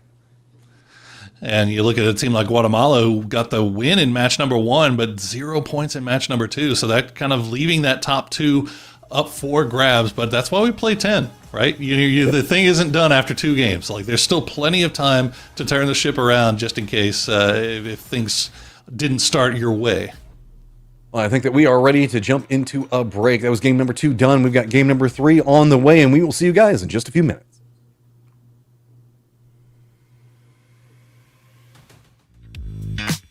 Give me some of that.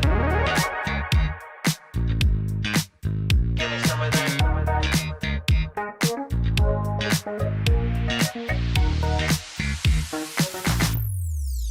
Give me some of that good stuff. Give me some of that fancy pants. Give me some of that high life. I want something that will make me dance. Give me some of that good stuff. Give me some of that fancy pants. Give me some of that high life. I want something that will make me dance.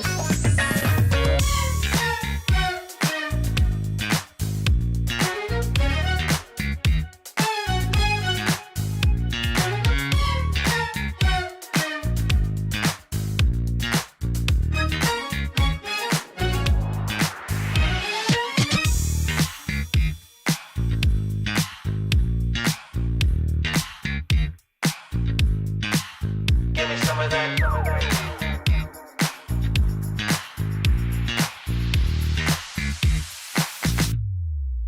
Give me some of that good stuff. Give me some of that fancy pants. Give me some of that high life. I want something that will make me dance. Give me some of that good stuff. Give me some of that fancy pants. Give me some of that high life. I want something that will make me dance.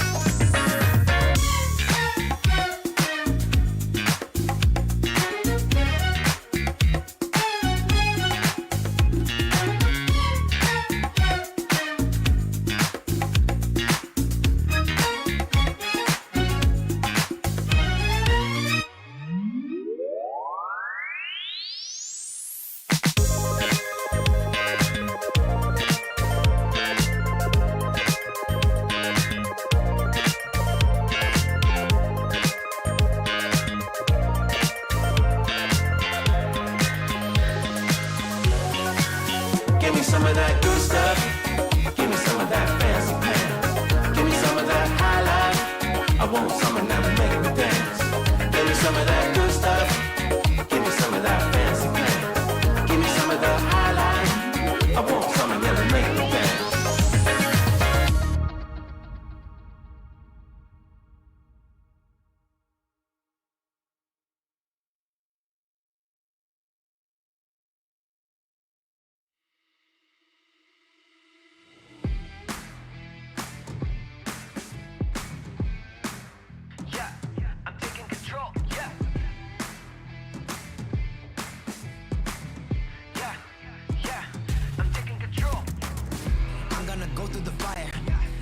Show all the pliers.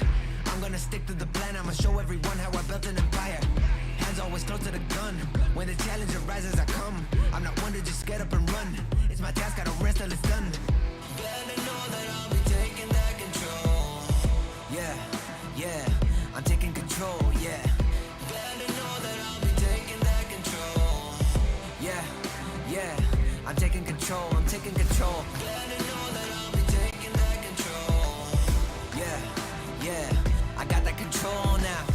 Better know that I'll be taking that control. Yeah, yeah, I'm taking control, I'm taking control.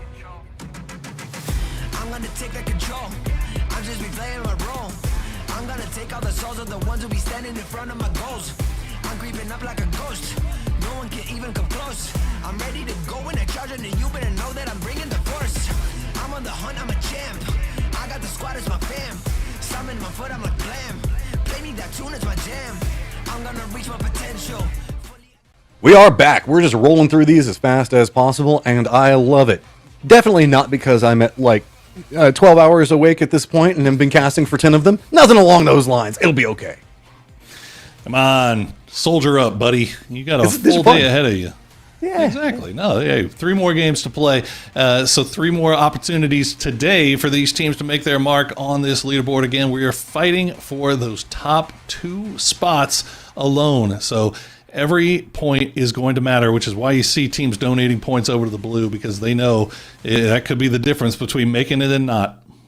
Bolivia with the synergy. I guess I am Bolivia showing up big right there. 17 points. That's going to make this all kinds of crazy, as Venezuela does find themselves with some successes on it. But, I mean, Guatemala down there at the bottom not necessarily feeling too good with just 1 point away. So how does this affect our overall is the big question. Well, that will be seen here shortly. But I got to say, so far through 2 games, Venezuela looking very, very good. That's 2 matches back-to-back where they've managed to produce, and that's going to be enough to put them in first place overall. Peru right behind them. That's also 2 good matches for Peru back-to-back. So we'll see if they can continue that trajectory with 3 remaining. As, well, we've got our bottom half of the leaderboard. Well, I say bottom half. Some of our bottom 4 need to come up with something pretty quickly. We are going to be playing 10 games, and of course this is 2 done, but remember it is only 2 that go forward, so eyes drawn to the Peru cut line at 21, and then it is a stack of teams right in the hunt back behind them. Could get spicy pretty quick, so we'll have to see, as we have another game to get into right here, right now, and we're going to be following in Cuba. Love that. Going into Miramar, hard southeast plane. Maybe we'll get to see maybe a full-on Los Leones finish with 40 players in the lobby. Wouldn't that be something? It would be.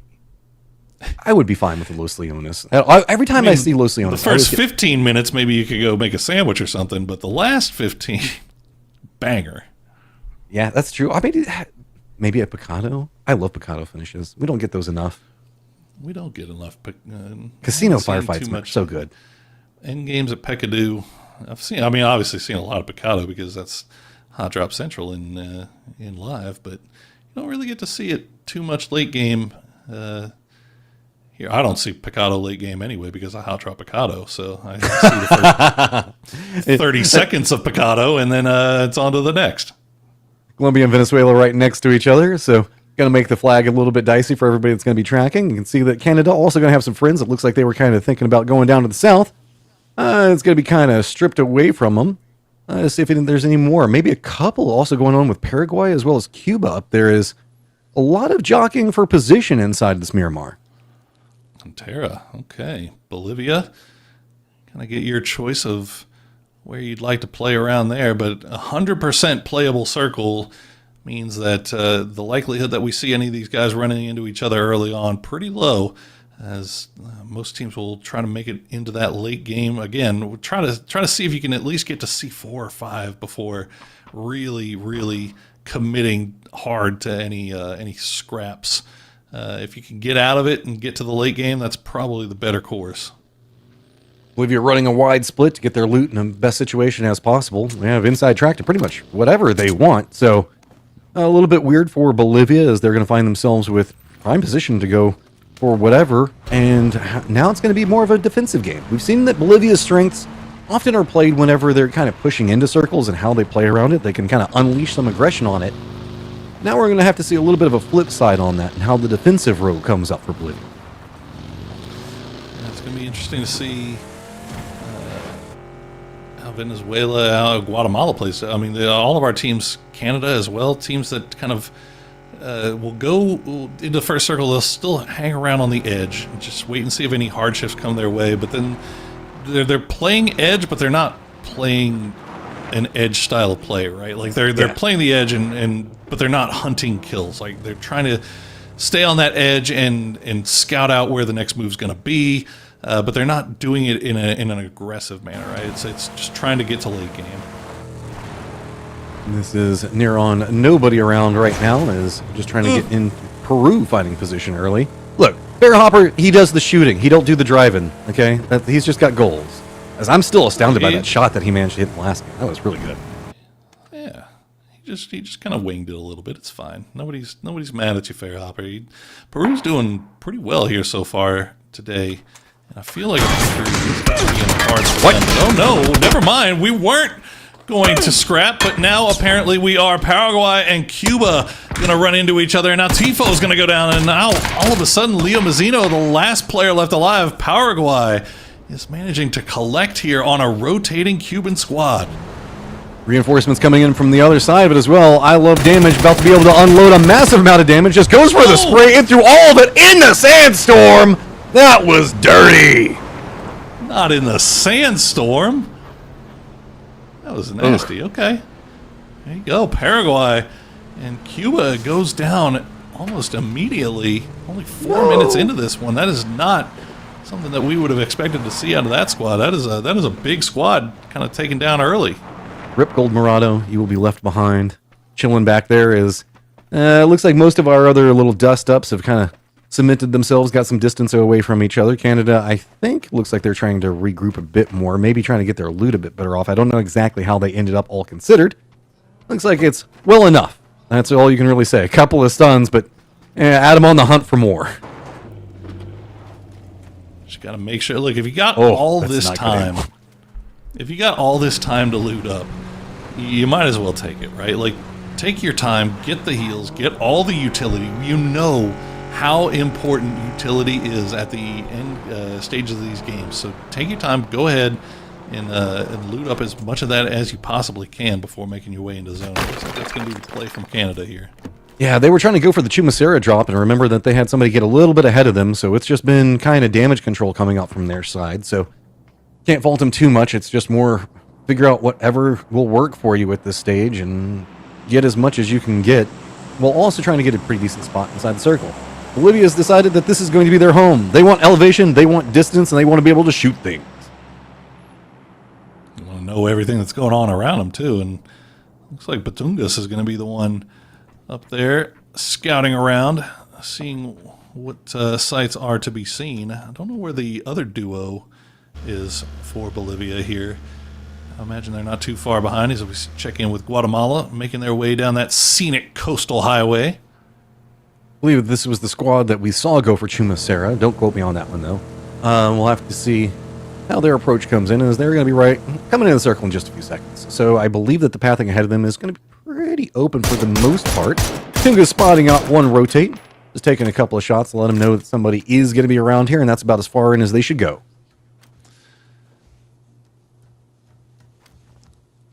A lot of information being gathered here.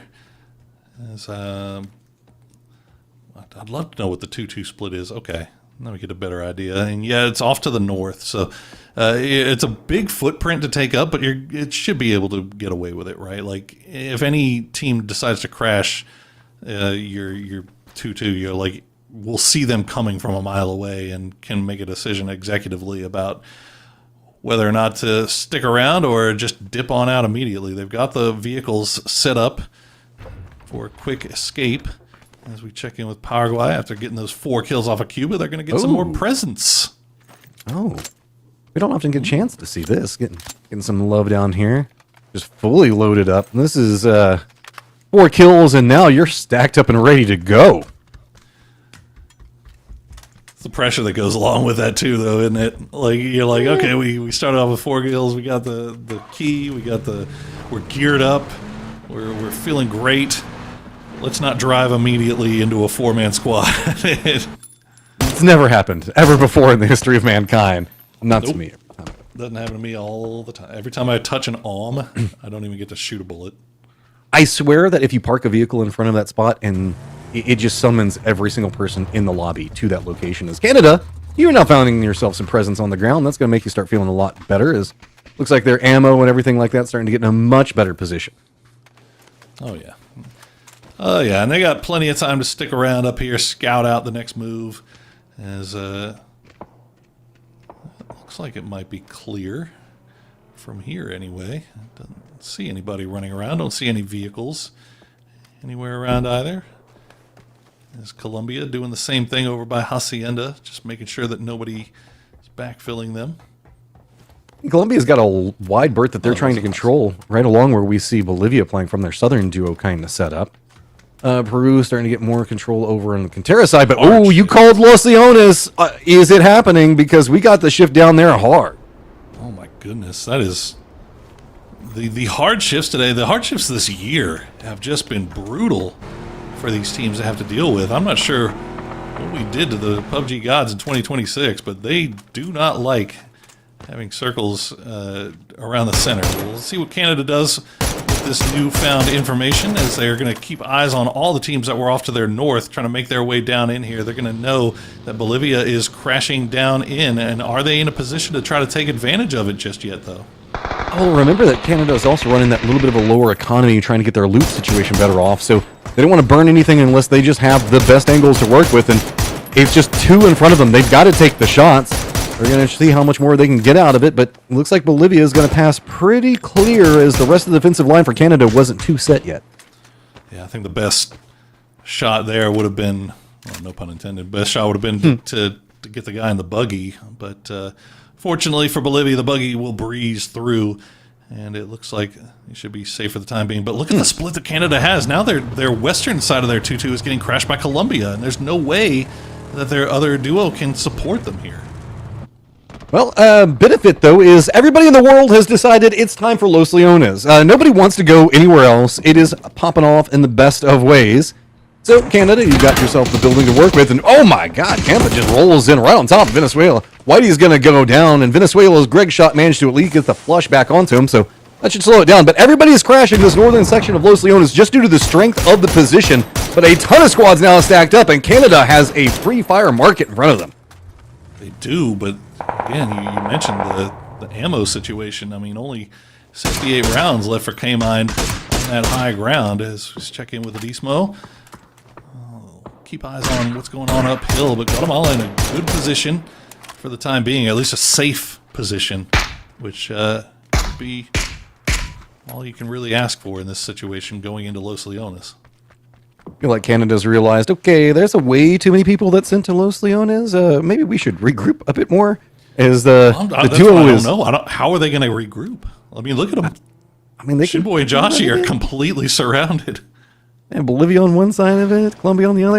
I don't know what you really... I mean, you can try to drive through the territory over there, but Canada and driving through locations hasn't worked the best. Well, they only lost one in that one Hail Mary sin, so maybe not the worst, but I just wouldn't want to go anywhere near Paraguay right now. They are stacked up and very heavy. Bolivia is going to have to still deal with Venezuela right on top of them.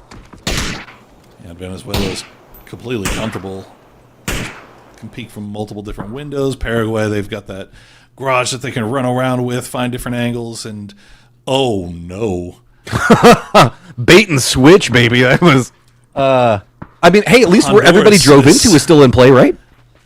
Honduras is sitting there like, oh, we're the smartest people in the lobby right now. We came in super late from the north. The hard shift south followed by the hard return north has got to be one of the most brutal things in PUBG, and we're going to get to see how these guys deal with it, as a lot of commitment, as you said, was made to Los Leones, or at least the periphery of Los Leones. So they're still going to now have to find a way to get out of there. But in Phase 3, I think you could probably get away with it, but man, you're running out of time.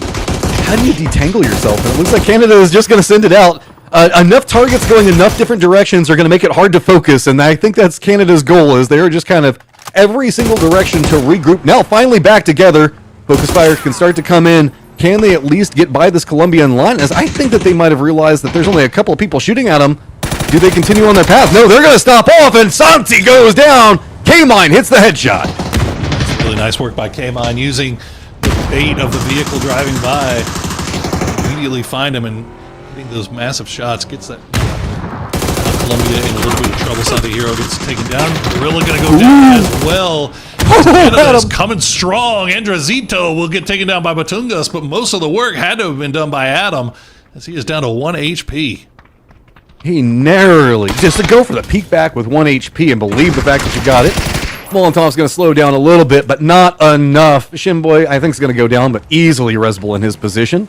A small sacrifice to be made, and Canada feeling good after what was a little bit of a weird start.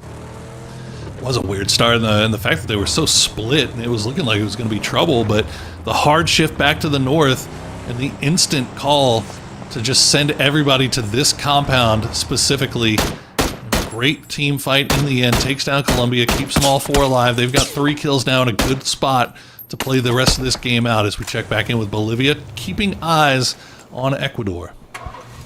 This is a bit more of what I was expecting to happen in this Los Leones situation. Whenever you end up with these squads all stacked up on top of each other, sure, they want to go for a better position inside the circle, but you're just kind of entrenched right next to each other, and you feel it's too dangerous to go for the run out. But if you're bold enough to just go for it, sometimes it pays off, and that's exactly what Canada did. Guatemala is getting a little bit of vision on rotates around them, but I mean, Canada now just on the outside of Los Leones looking in. K-Mind is going to get knocked by Whitey, but I don't know if anybody can really execute anything off that. That should be Resbul, I would think. And yeah, you can see Ecuador has angles in there. Canada, this is probably going to be the hard part of their game because there are a number of these buildings down to the south that have angles into that. But if they can just survive this, keep 4 alive, keep most of their helmets and armor, then once all these other teams are going to have to make their way down into them, they should be in a good spot, but that's not a great circle for them. I mean, Canada is at least centered up, but it was a southern shift into a northern shift into a southern shift. At least the center of this one stays in. So Canada's playing the numbers. The geometry does pay off, and even the guys down in Los Leones not feeling too bad about the fact that they're stuck next to each other. It's all the guys up to the north that now have to deal with it, but at least there's space to work with up there. And Canada is in that position where they have to continue to hold all these different angles, right? Because you never know. If you try to commit all 4 players into the safe spot that's not going to get shot out from these high rises to the south, then you put yourself at risk of getting crashed on one of the other angles. So they have to just play it safe and try to keep themselves in position to where they can defend their territory while also not giving themselves away as Joshy's going to go down. Whitey is just causing so many problems here. Well, Canada's trying to take the shots back into Venezuela, but Venezuela is kind of doing a job of defending them. With the split that Venezuela has got, you can see that Paraguay as well as Peru don't really know exactly how they want to come in onto this one. It's very uphill to get into this point, and while we can see that Canada is in the valley of, I guess, a million other squads looking at them, they can just kind of continue to hunker down. They just have to be careful about burning off too much of their armor or helmets, things along those lines, as the northern area of approach is going to be a lot more chaotic, I feel, as it's just got a couple of the hillsides, rock croppings to play, and now Los Leones, where it felt like they were in the worst situation ever, now back to being pretty okay. You hope that maybe Canada's got some fresh helmets and vests inside that compound left over, or maybe the Colombians maybe have their loot boxes might have some slightly better gear, as Honduras will come in, and Venezuela now has to keep eyes over here as well. So Macadamio going to keep an eye on QL, knows exactly the angle he's peeking from. And Honduras, they're not inside the zone yet, though. They've still got to continue to make their way a little bit closer here. It's one of the things that you see happen in TPP sometimes is, you know how people can see over the other side of the wall even when they're getting their meds up, just holding the angle being like, I know where you are, don't peek it again. Even if you're standing out in the open, just to be bold to send a message. Is Honduras feels like maybe they bullied enough on this angle to try to go closer. Venezuela, with this split, starting to get a bit punished, because remember, there are still 2 other squads, including Canada, that they have to deal with if they try to regroup and firefight this. Mortar shells starting to fall as well. Not sure who was sending or where those were being sent, but right now Honduras, they are in a position to take out this duo from Venezuela. The other duo not really in a position to help out here, as that grenade will find the mark and it's going to do some damage. As Batungas causes problems for the remaining duo. It looks like Venezuela is trying to get them back in. Yeah, but that is a buggy. That is really, really tough sledding. Quite literally, as I think one of the tires got popped, and yeah, they're like, no, okay. Right back. no traction to be had. We'll deal with that. Bolivia was just trying to clear a path to get in the circle. It's okay. Now there's going to be a fight down there in Los Leones that is brewing. Honduras, though, I think is realizing that they're being able to bully this a lot more than they thought, and I guess it's on the other side of the Venezuela group to regroup. Might not be the best, but it's will keep them alive, keeps them 4 alive, and it puts them closer towards the center of the circle as well for now. And it's good news for Honduras. It gives them a little bit of space here as another tire gets shot out here. I think Batungas is just causing Venezuela all kinds of headaches, but they will get everybody back to the spot, and we'll see what they do from here. I don't know how we're going to kind of see this all play out over here. Fairhopper, you can see getting some vision on what's going to be going on. It's going to be right on the edge of the zone next to Paraguay. Venezuela's been eating a lot of the aggro for everything that's been going on to the north, and it's been a little bit of a cool down period for the focus on to Canada. And we still have Los Leones got to figure out what they're going to do. We've got 2 squads that are going to be pretty close to each other and lose most of their cover here by the time that this blue zone firmly entrenches in.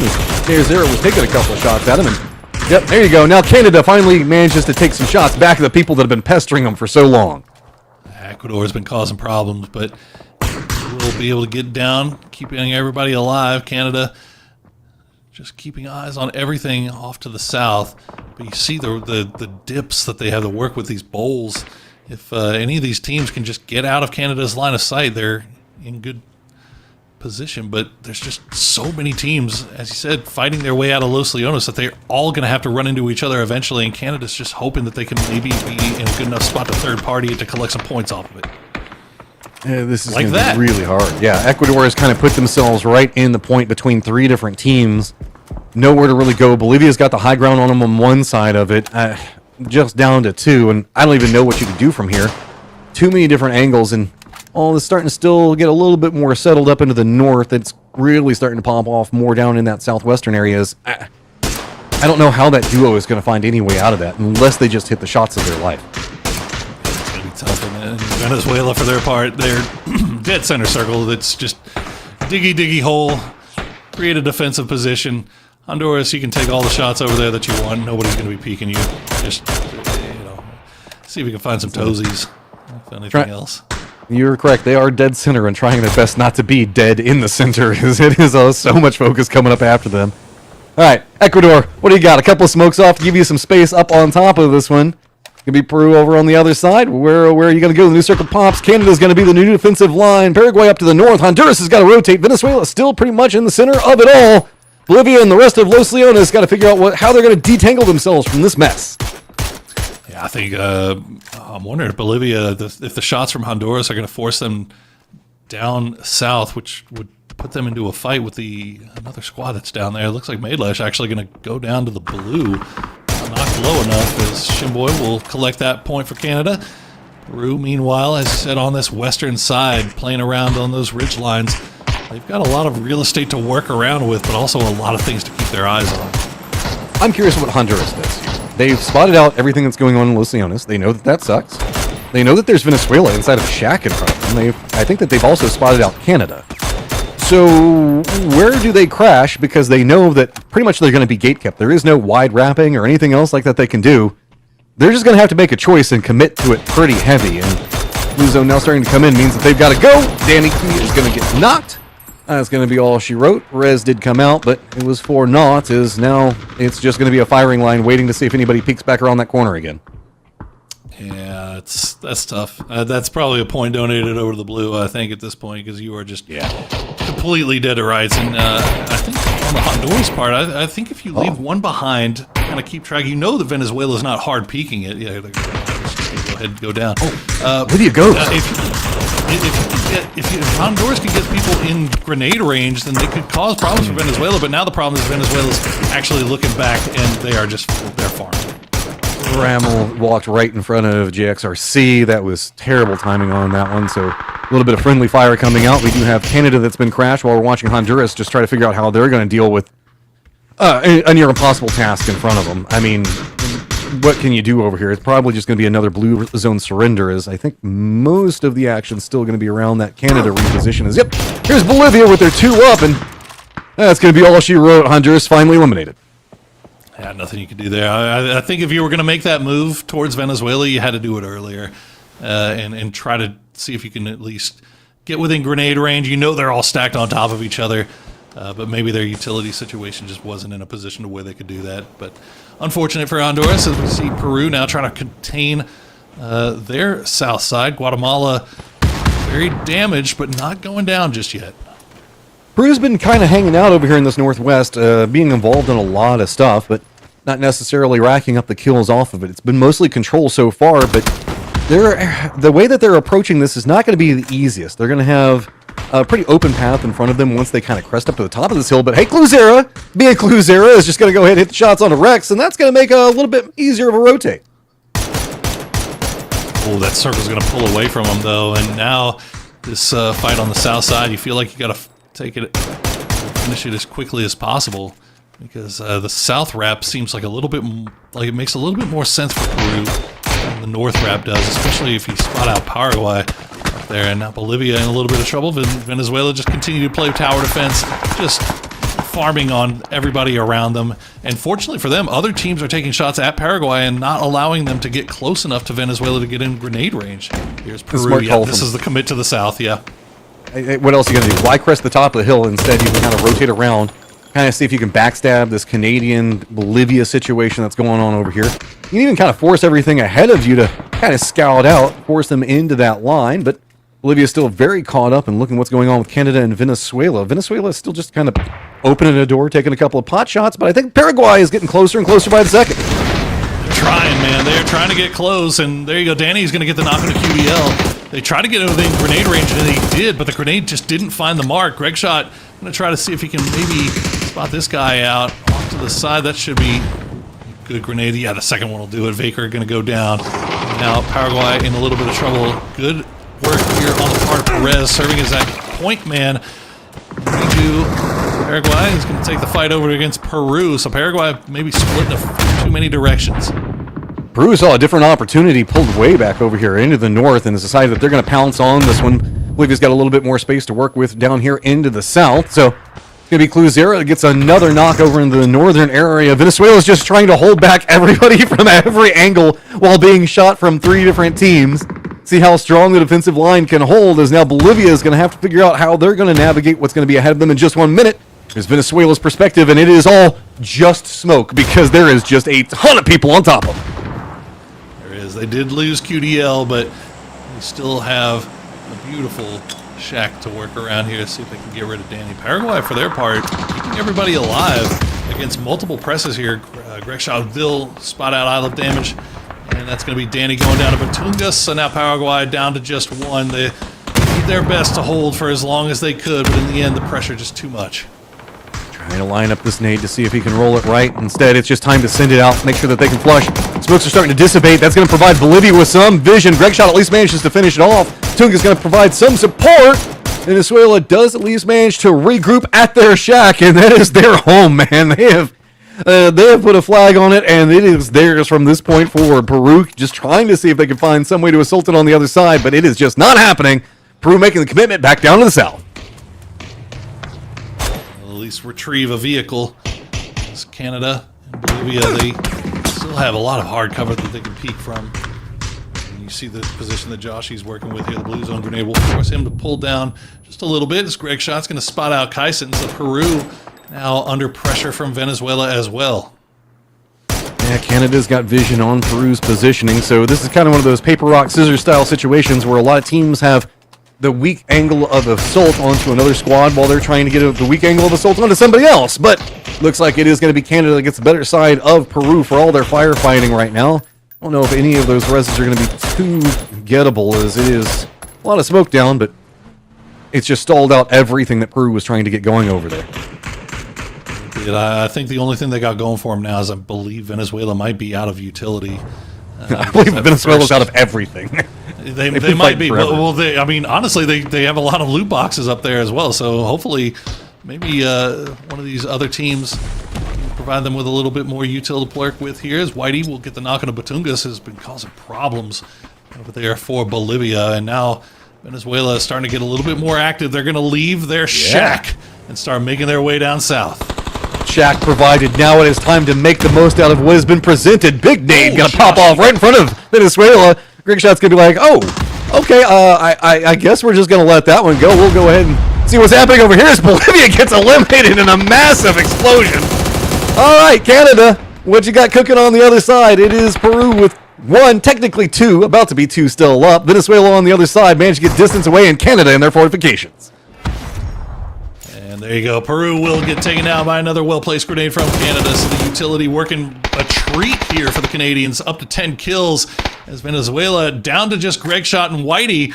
Shimboy is down as well, but Canada has the better position. They've got the hard cover. They can just keep them from pushing. But beautiful angle from Greg Shot, and he will take down K-Mine, and that opens up a door. Venezuela's legs have been kind of cooped up for a while. They're just going to be stepping around. Joshy gets a good angle on a Greg Shot. At least manages to get him down. Whitey going for it, but no, it is Canada. They hold the defensive line, pick up a massive 13 kills. Big, big victory for the guys in the north. And that was a wild game for Canada from the start, too. Remember, they weren't able to drop in their normal spot. They had to go to Los Leones. They ended up in a big, wide 2-2 split that was basically bisected by about 3 different teams. They were able to crash the same compound, hold that compound for the entire time. And in the end, that was just very, very clinical stuff, dispatching with Venezuela with a beautiful flank from Joshy. I love Venezuela's moves there at the end, trying to set up, finally leaving the shack. Also, shout out to Venezuela for having to deal with, I think, every team in the lobby at a certain point that took shots at them. So, I mean, sure, it's a smaller lobby, but that's still 9 people shooting at you at some point. So, good job on Venezuela for holding it together in their shack. And the shack provided all. They abandoned it, and then they died. That's all I'm going to say. They died. They died in second. I mean, look, it was the good this was a weird. It's a weird Miramar game because half of the teams in the lobby didn't get a single kill either. So that's a lot of 0 points put up there, and Canada obviously collecting a boatload there. Venezuela doing really well. It's going to be interesting to see how high Canada hops up because it's not like it's been the best day for them so far. But that one big performance could put them right back in the mix. When we're looking at top 2, any big game might be enough to get you there. It depends on how the rest of this all kind of stacked up. We're going to go ahead and take a quick break, get everything set up. Moving into the next game is it has just been neck and neck and big firefights galore. Make sure you stay tuned.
Well, hey, everybody. We are back once again. We have 3 games in the books, 2 more left to play, and we are coming off the back of a big Canada win on Miramar. I'm Porosaurus. Joining me once again is Matrim, and we are fighting to see who the top 2 spots will be in the Americas to make it to that Esports Nations Cup at the end of the year.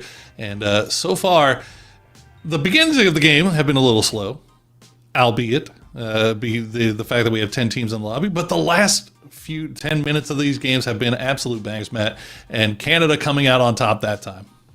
23 points. That's a 10-point differential down into Venezuela at 13. That's going to have massive ramifications when we look at the leaderboard. As you mentioned, top 2 spots are really what we've got our eyes on moving into tomorrow and how far up there you can get. It is just a ton of 8s after that between Peru, Bolivia, Paraguay, all stacking it together. That's kind of one of the reasons we're seeing it stay so close at the top between all these teams is it doesn't matter how much you get kills, placement, these guys are just always neck and neck. And those kills are going to be proving to be huge as we get a look at our overall leaderboard. Remember, everybody's very, very close, but everybody's still much in the mix there, although Venezuela and Canada starting to separate here a little bit. So if you're Peru, Bolivia, even down with Cuba, Guatemala, these teams that have had some successes here so far today, you need to have that one big game that puts you right back in the conversation. 8 points in between Venezuela and Peru. That is going to be hard to come back from. Venezuela is doing a good job on really weathering the storm of bullets that were dropping upon their heads inside the last game. So if you're anybody in the hunt, you need to see Canada or Venezuela falter at a certain point. Venezuela's been doing a good job of trying to hold it together the best they can. Canada's had some pretty explosive set of kills coming out of this whenever we kind of see how it's all come through. Question, though, is we have a couple young upstarts in Bolivia in that 4th place position, just 1 point back behind Peru, who really found themselves in game number 2. And in game number 3, felt like they were far more comfortable. And I feel like Cuba should be included in that as well. I mean, we've seen them, they basically only played 2 games, right? They got caught out, unfortunately, in a rotation in that last game and got wiped. So they didn't even really get a chance to play the game last game. So 19 points through 2 games, obviously pretty decent stuff there for Cuba. We'll see if they can find their footing once again with 2 more remaining. Hopefully shake off that unfortunate incident from game number 3. I mean, we still have so many games left to go, but whenever we start to see breakpoints that are happening at this stage, Honduras and Ecuador need to start getting something rolling. Colombia alongside of it, Paraguay, and even say Guatemala, as well as Cuba. I think that you can't let there be a 10-point differential in between you and the 2 teams that are chasing the next 10-point differential. Something big's got to happen here. And we've seen some star players come out of these teams. We know that there's the capability to have it happen. It's just a matter of, are the circles going to provide it? Because we've been getting some pretty crazy shifts. Yeah, the shifts have been brutal, as they usually are. But you know what? Whenever there is only 10 teams in the lobby, you kind of have to at least find a way to get to circle 4, circle 5 with all 4 alive to give yourself a chance here. And a lot of these teams, it's been surprising the last 2 games, really. We've saw We saw Honduras get shot out of the air on Tego. We saw Cuba run into another team in rotation on first circle, and that just having a game like that just puts you so far behind the 8-ball when you have such a short 10-game series to go for the top 2 of all things. Like, it is, you just cannot afford to have more than 1 or 2 missteps. We've got our landmass maps back to back, so lots of space to be played here, as we did see a couple of dust-ups on the earlier sections of it, even whenever we were on Miramar. But whenever you end up with a little bit of a lighter lobby, of course these bigger land masses are going to provide more space and a little bit of a slower start, unless you really want to be centered. Does anybody really want to be centered? Anybody really want Danching? See if anybody's going for it. Saw a couple teams pop out over there. Looks like Bolivia wants it. And Test Track, we know, can support a lot of squads, but I think it's just going to be 2. And it looks like it is going to be Peru as well as Canada. Yeah, it looks like Canada will take Test Track, Peru will take Neox. Or will they? They're kind of spread around Neox, but not going directly for it. Also, Guatemala getting a little bit close to Colombia there. And Cuba and Honduras, our 2 teams that have already had unfortunate missteps, are very close to each other on the very far south here. I know you're with me when it comes to this. Toby and I were talking about earlier, the Jadina City ending, but unfortunately, it's not to be this time. We get El Clasico, the Test Track Neox Circle. Yeah, I mean, we got a game earlier today, I believe, where we saw Jadina City out in the distance. So got a little bit close, but we got to go back to tried and true. There is a world where this could pop pretty far up to the north with plenty of space to be played, but you can kind of see the way that this line is set up around Neox as well as Test Track. Plenty of space for both of these squads. I don't think that we'll see any big push coming out unless Peru really just decides that they need points and they need Canada to go down early. But I don't even know if they know that this is where Canada's going to be dropping for 100%. It's the battle of who's got the cooler logo in the middle of their red, white, red flag. Doesn't look like they're going to figure it out right now, though. But it looks like Cuba and Honduras, we saw them dropping close together. I think Honduras actually pulled away. So Cuba, they were aware, though. They were already looking, as soon as they dropped, looking off to the west to see if they can maybe spot out the Honduras players leaving, but not going to spot anything. And they should have all the time in the world to finish looting up in Tin Long. Yeah, it's just kind of how everybody's going to be taking these earlier sections of it. I do have to admit, Cuba's been... I expect something out of them. The way that they're playing seems like it's very macro-focused. They understand what they need to get out of it. That's no surprise whenever you have somebody like Sharpshot that's going to be involved in your squad. He's going to be bringing in a lot of experience and knowledge. The thing about it is everybody kind of has to grow up around it very quickly in this type of environment. Whenever you're looking at a top 2 style situation, you don't really get a lot of time to figure out exactly the best way to do it. You're just gonna have to be a little bit bold and put yourself in some more dangerous positions to just try to make the magic happen whenever it needs to happen, and that's what Cuba's been trying to do. I feel like that's kind of putting them in the better spot versus some of these other squads that have been a little bit more lenient into the defensive and safety styles. So as we watch over these next couple of games, I'm hoping that we might see some growth come out of Cuba. I think we will. I mean, as you said, it feels like the style of PUBG that they're playing is it belongs here, right? Like it's that more not hyper aggressive, but it's the correct amount of aggression, I guess you could say, with a 40-person lobby. Paraguay up there as well. Like I'm kind of surprised that we haven't seen a little bit more out of Paraguay, and I say that just because I think they're sitting on single-digit points overall, but it feels like they position themselves well. It's just nothing has gone their way just yet. Like they have not gotten any circle love. They've not gotten, I feel like the Tego game was a perfect indicator of what you can expect from them. Like they took the great position on the top of the hill. They dug themselves in. They entrenched themselves very well. But in the end, they just got pressured by too many teams. So I don't know. I think we'll see. I'm expecting more out of them. Well, whenever I'm looking at Paraguay, like a lot of this is going to come down to Danny and his experience. But Danny's been playing for 7 years now. I think it's like a Sharpshot type situation. Yeah, been playing for a long time. So these are squads that definitely have some insights that can be brought in versus whenever we're looking at Ecuador. Ecuador is a lot more of newer faces, but These faces know how to shoot, and they want to make some big plays happen. You can feel it whenever you see the way that they position. Puts them in a little bit of a dangerous spot, but if they can get down taking these shots out, there is... Why? I'm not going to glaze anybody. Anytime I try to glaze somebody, they get popped in the head. Unfortunate, man. It's unfortunate, and at least it looks like some return damage is being done here. Honduras going to lose Macadamia and Rommel, as now JXRC and it's KB are trying to make their push in to see if they... I think this is more just positioning yourself to see if you can maybe collect those blue chips a little bit later. Maybe salvage out. Let's get a flush, but the reses have already come through, so it's just firmly defended at this point. They do have the range to maybe go for a knock, but I don't know. I mean, if you're you don't have a lot of other good options, so hanging out kind of close to this might not be the worst. Here's kind of the Neox factory looting situation going on, as it is going to probably be want to do for a while. Piece of candy. Interesting that Canada left Test Track, and they've actually pushed off to the north. So leaving that, they find themselves running into Venezuela, and they're going to take out Whitey. So that is two heavy hitters in the lobby running into each other very early, which is good news for the rest of the... If those two can maybe wipe one of each other out. In the circle, I do like Canada going for the more northern position. They got the high ground.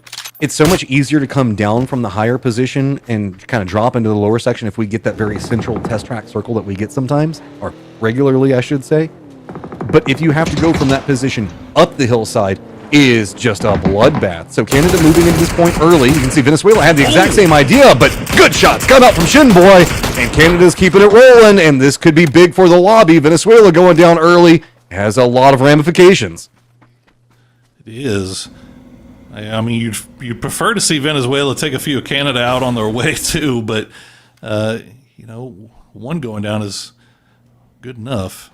As you see, Fairhopper, Peru from Neox Factory, keeping eyes for what's going on to their east. It's a lot of real estate to try to keep track of here in Neox, as Peru is starting to find out. You can see they're positioned in all different directions here, just keeping eyes to see if anybody decides to try to make a bold crash onto them. Not too often that we see Neox Factory or Test Track get too much attention unless the circle kind of forces it. Nobody really wants to rotate into it because it's kind of a blind rotate. There's a lot of little hidey holes and cubbies that people can be going for whenever they're looting around. So longer range, just securing, saying, hey, we're here. Don't think that everybody's already rotated away from it. We'll be fine. You just kind of take over whatever else you want to take over. Go for a couple of hello shots between them, about all that's going to be happening over here. Really, it's going to be about, do we see more teams leaning more into the north or more into a central meta on this one? Because the center, while it does have Test Track and Neox, it's also pretty open. So I would be surprised if we're looking at a little bit of a donut style situation where most of the teams playing just a little bit off center. And yep, that's kind of the nature of what we're looking at. Is circle does pop and it goes right on top of course, Test Track, with Canada coming down from the high ground. I'm interested in Venezuela. They see Perez off to the north. I'm curious as to if they can get the blue chips, if they get Venezuela back on their feet. But it's definitely going to take some doing. Canada, as you said, just not committing to Test Track, but they are playing around in these hillsides. I think they went off to the north to see if they needed to be worried about anybody coming from that high ground, but they managed to dispatch with the majority of Venezuela, and as a result, they have this high ground to themselves, and they have eyes on Test Track as Honduras. Looks like they're going to go for the double revive. Thank you, observers, for catching this one. Appreciate you guys so much. This could have some pretty big ramifications. Of course, two players coming in very late. Not going to have a lot of loot, and it looks like, I think that they just kind of hoofed it over here. I didn't see well, no, they do have a vehicle, but it's not going to be enough for two people's worth of loot. It's not.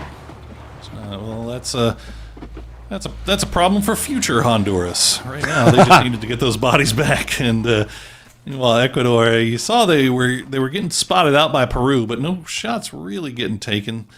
So I think Ecuador is just completely content holding 4 guys into a compound towards the center of the circle like that. You're never going to be upset about that. Okay, so Colombia's going to go ahead and try to play this bit of a valley other side of Canada. Canada did opt into playing the higher section of this one. it is a bit more defensible if the circle stays in this direction. Plus, you have a couple of escape paths down if it does opt into going that direction. I mean, how defensible do you want it to be? Even the roof has tires on it for some extra cover, but I don't know if it's going to be enough to kind of dissuade everybody from Columbia for going after Joshy. Joshy just playing this quiet for the time being. As Columbia's scouting out the compound, they think it's free. Let's see if Joshy sticks around or if the rest of Canada... Oh, it looks like the rest of Canada, all in vehicles, they're heading over here, so they want this fight. They've already got 3 kills so far, and they've got a lead on the leaderboard. Why not throw a little caution to the wind here? Columbia needs to be on time with this response. Columbia did spot out the trap, but Shinboy managed to hit the shots, so it didn't matter in the end. Nade's now starting to come out, both sides in retaliation. Canada, they've managed to do a nice contain onto it, but they can't have the flanks go down. Shinboy's going to get knocked, and Dracito on the other side of it looks like he's going to be throwing out some utility, realizing the fact that this might be a bit of a vulnerable angle. Big shifts coming up from Columbia, realizing this is a bit more dangerous. Santi is going to go down as well as Joshy now going rooftop to rooftop, full-on Batman mode, looking down into the smokes, but can't spot out where exactly down below him. Man, that was a really good catch on the flanker onto Shinboy, but unfortunately for Columbia, the up front men were just not able to hold up their end of the bargain. But now Canada is able to get Shinboy back on his feet. They're going to spot out Gorilla through the window. Now shots from range as Andresito is doing his level best to be the flank position. Keeps moving around. He's doing a lot of damage here, but just not getting the knock. This has made him very isolated as well. The duo is kind of 2 different fronts right now. Is one in a contained defended position. It looks like that's going to be Canada's focus. They want to just make sure that they deal with this before reses come out, or at least maybe get another knockback onto him as fast as possible, but a bit nervous. Looks like the prep up, expecting maybe somebody to go back around after this vehicle, but this is a contained blue zone. Nade's going to go down. Is it enough? Nice little jump on the outside, but it is instantly red. Shinboy gets the knock. Shinboy does, and Andresito now the last player left alive for Columbia as Canada has cleaned out what was remaining of the Colombians inside the compound, but Andresito's going to make a run here. Does get spotted though, and K-Mine will take the initial shots. Adam will finish him off, and that'll be it for Columbia. They are out in 10th. Canada just stacking up more points. They want to make this lead insurmountable moving into day 2. Give themselves as much breathing room as possible. And whenever only 2 go forward, big game after big game is just going to feel like a momentum shift. You got to start breathing, sighing, going, okay, we can play this however we want. We're not chasing right now. Instead, everybody else on the chase, trying to find whatever point that they can find, and poor old Honduras looks like it's going to just be a full-on Cuban coming after. Yeah, there you go. Sharp shot back for Cuba. So they're now 3 kills, and as you said, Canada, I mean, you just, when it comes to short series like this, you have to make the most of your games whenever the momentum is shifting in your favor, and right now it's shifting hard for Canada. 7 kills for themselves so far. Still a long way left to go in this game. We'll see if they can collect a few more points as we see test tracks starting to get a little bit more occupied here. Peru, Bolivia, Honduras, all on that south side, but Canada, again, just so much room to work with. Now, eyeing the ways that these rotates can come out, really, it's about really maybe Venezuela and Guatemala up here. If they manage to bump into each other before bumping into Canada, there's of course, everything comes up in Canada's favor, but if one of them opts into going maybe a little bit past, could be another pressure point going over onto Canada's favor. Venezuela playing the lower section of this, a bit weakened, remember? This is just kind of hiding out, so living his best life, whereas just going to hope that nobody opts into going into this one house. Yeah, Look, it doesn't even really have walls. Why would you want to go there? He's just doing his best to try to keep an eye on the horizon, using that TPP perspective to look through the windows. Not sure if he spotted out anybody from Guatemala, but he should be safe for the time being. They're going to row down the hill. We'll see it. Okay, I love damage. Getting himself a good angle on to JXRC, so that's going to be Honduras going into a different line. They don't like that path anymore, so they'll go back over into the north where it feels far, far safer and just relax a bit more. Down the hill is bad. Nobody wants to go. Yeah, that's the only where the light touches is our kingdom. And once again, though, Paraguay, they just from the eyeball test, they look good. right? And we'll see if they can actually collect some points to go along with it here as Peru tries to escape the test track and it's going to be summarily repelled by Ecuador. And, Remember how we were talking about, like, when you get one of those circles that goes north of test track, that happens every once in a while, and it's way easier to get, like, from the high ground down into the lower section of test track? We're about to watch that, as 3 teams are now all going to try to go up the hillside into test track, where Canada is going to be waiting, having high ground advantage. This is going to be pretty rough. with open arms, Canada will be waiting as the BRDM has been called in. Who is it going towards? Looks like it's going to be Peru. So that will help them in their quest on getting from test track off to the north, having that BRDM in play. Yeah, I mean, it's just a matter of can you get to it safe and who you're going to send over there, because there have been a couple of shots going on between these guys. Don't land on the roof. Land Don't right. land on the roof. Oh, it's okay. Okay, you can still get up there. It's doable. Not gonna be fun. It's not.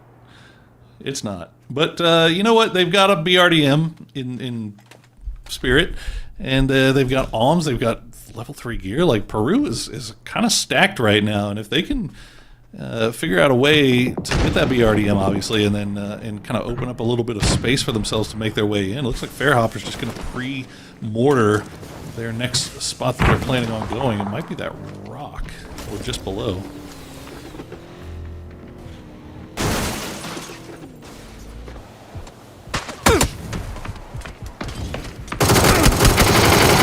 Pushing up on Ecuador. Kevin is going to not get the knock. Donkey will take him down. Maidlesh will find Batungas as well. So Bolivia in a little bit of trouble here.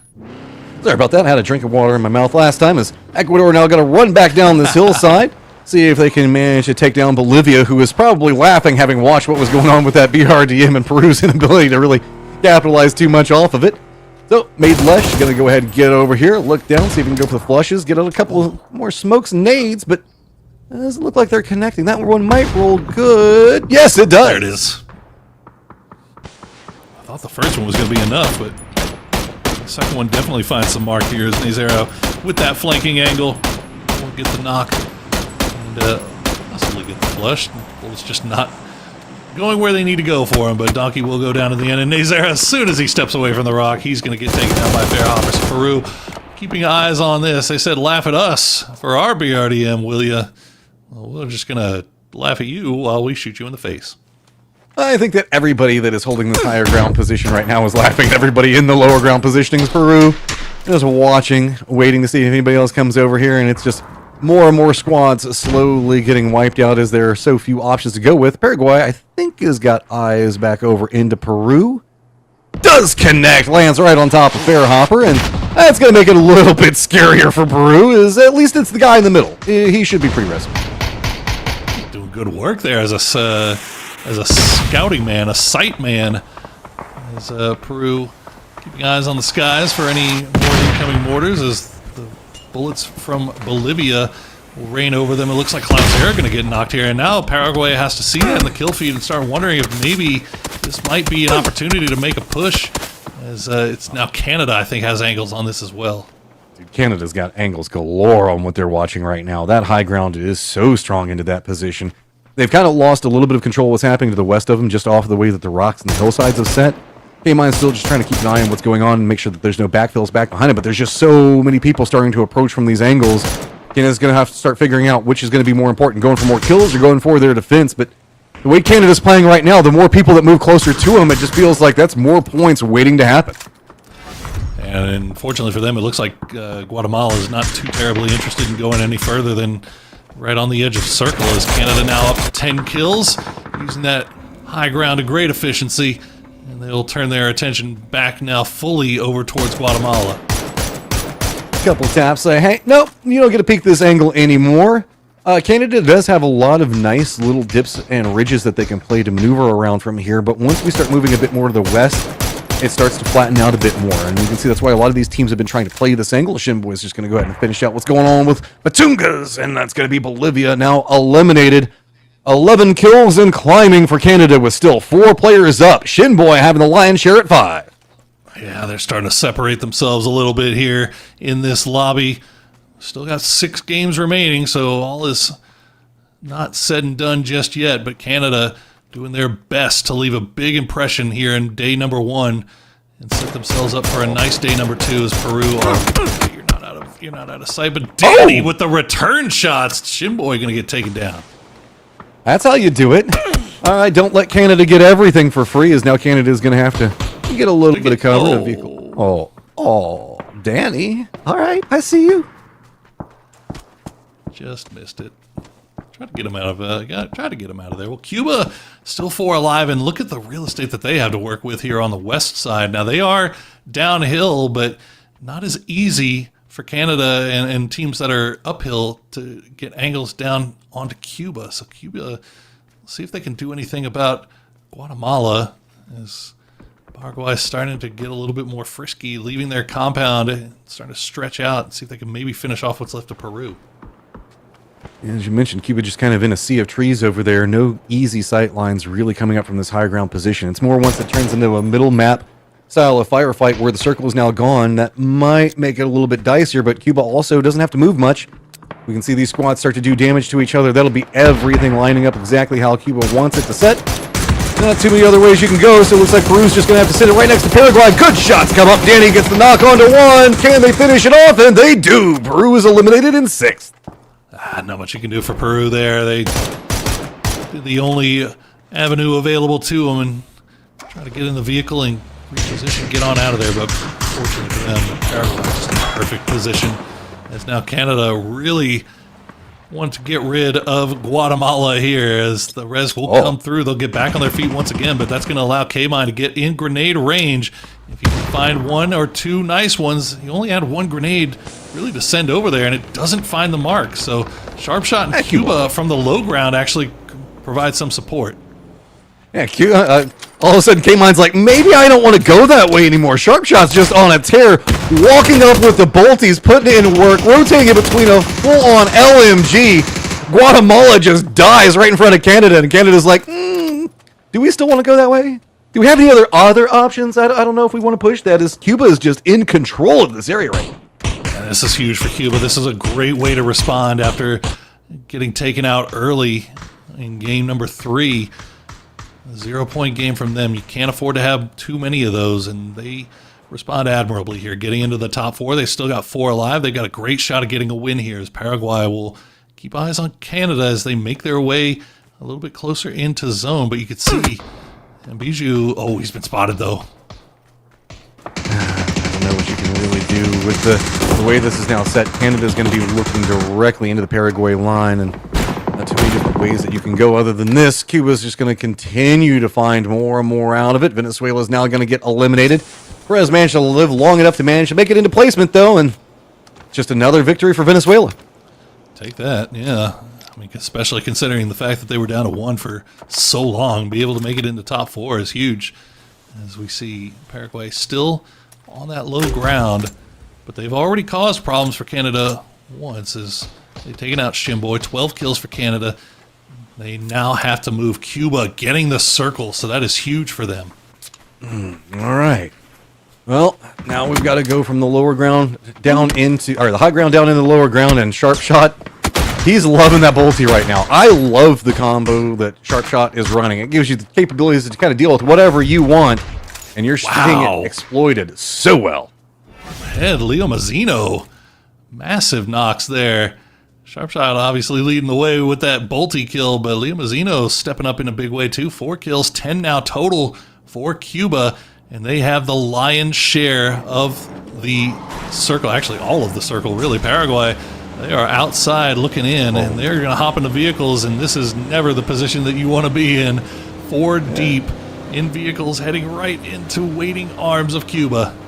There's not much else you can do, so just send it, but it feels like this game isn't going to last too much longer. Crossfire, good shots come up, bounces them out into the distance. Baker at least finds 1, only 1 loss to Paraguay in this rotate. That is big. Absolutely huge, as Sharp Shot gets yeeted out into the blue. Danny barely managing to stay alive here, as I Love Damage will drop the smokes down, try to see if he can maybe go for the res. That might be a little ambitious. You gotta realize the situation. You're in a 3v2 and you know where the Cubans are. We'll spot him out at range, get him low again, but just not enough to get the knock. Paraguay still using the smokes and this little bit of a dip. Navigating it well. Liam Mazzino got to get something big. Just the duo up, and he's been the guy that's been getting the kills. Can he find anything else? These angles are kind of hard to deal with, and given the fact that Paraguay just kind of ran right through the middle of Cuba, I think that Cuba's still just trying to figure out exactly where everybody stopped at. This is the thing. Tifo has that high ground, and they've got all of Paraguay in between the two of them. So as long as these two guys remain alive, then Paraguay is in trouble. And they've actually pushed themselves all the way in to where their backs are right up against the wall once again. So Leo Mazzino and Tifo have that high ground. They obviously, everybody knows exactly where everybody else is, but there's not really much Paraguay can do about the Cubans. I mean, Ooh, Tifo, if he can shot. get anything, I mean, every bit of punishment on him is just going to open up more. Paraguay just going to go on the hunt. Leo Mazzino can't find anything to do there, and then there was just one. Tifo, can you get anything out of this? Because it is 4v1 back up against the blue zone. I guess just rolling down, and that's going to be about all she wrote. Or is it? Yeah, it is. Okay, there you go. The last one finally comes through as Paraguay gets the win, but Canada does the most work. 12 kills for them, 1,600 damage, 1,700 damage almost. And that, you have to imagine, is just going to secure their spot in first place. Venezuela not finding very many kills, if actually no kills that time around. So it's just going to be placement points for them. Cuba popping off big. Canada staying on top. Paraguay, did you manage to make enough happen inside? This one is... it feels like Canada's at top, and we might be fighting for second place right now, but there's still another game today and full day tomorrow, but I don't know. Canada's playing next level. Yeah, no, a lot of PUBG left to play, but Canada doing the most to make the most out of their momentum that they have right now. Make sure that you get as many kills as you can, as many points as you can, and that is exactly what they're doing. It's working out a treat for them so far. With one game remaining left today, let's see how far ahead they can get. Can they put themselves in an insurmountable position? We've seen Match'em time and time again. One of the hardest things to do in PUBG is to hold on to first place going into the final day. Especially when we're looking at, what, 2 squads being the only ones that go forward. There's going to be a certain point that everybody just decides, hey, this guy's got to die. And there might be a couple of squads that decide that they might want to play a little bit of spoiler, make things a bit spicy, but we still got one more left. Let's go ahead and go to break and see how we're going to finalize the day. Is do not go anywhere. Make sure you stay tuned. My rally outruns your odyssey. I'm balling, they pay me attention. Going up, hydraulic suspension. Never young green light, let's go. No amber, no red, go low. Coming with a stop sign, go home. Never young green light, green light, green light. Never young green light, let's go. No amber, no red, go low. Coming with a stop sign, go home. Never young green light, green light.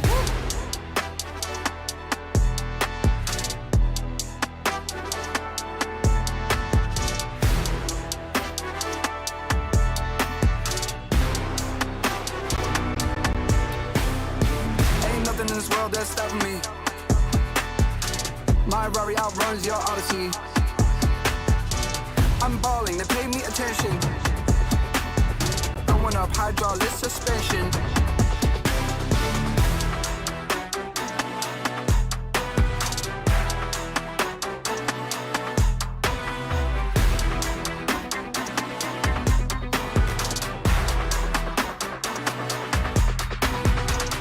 Nothing in this world that's stopping me. My Rari outruns your odyssey. I broke it off cause I'm not settling. I got a gift for the lip on the trick out of me. Ain't nothing in this world that's stopping me. My Rari outruns your odyssey. I'm balling, they pay me attention. Going up, hydraulic suspension. Never young green light, let's go. No amber, no red, go low. Coming with a stop sign, go home. Never young green light, green light, green light. Never young green light, let's go. No amber, no red, go low. Coming with a stop sign, go home.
We just saw Paraguay bouncing Canadians.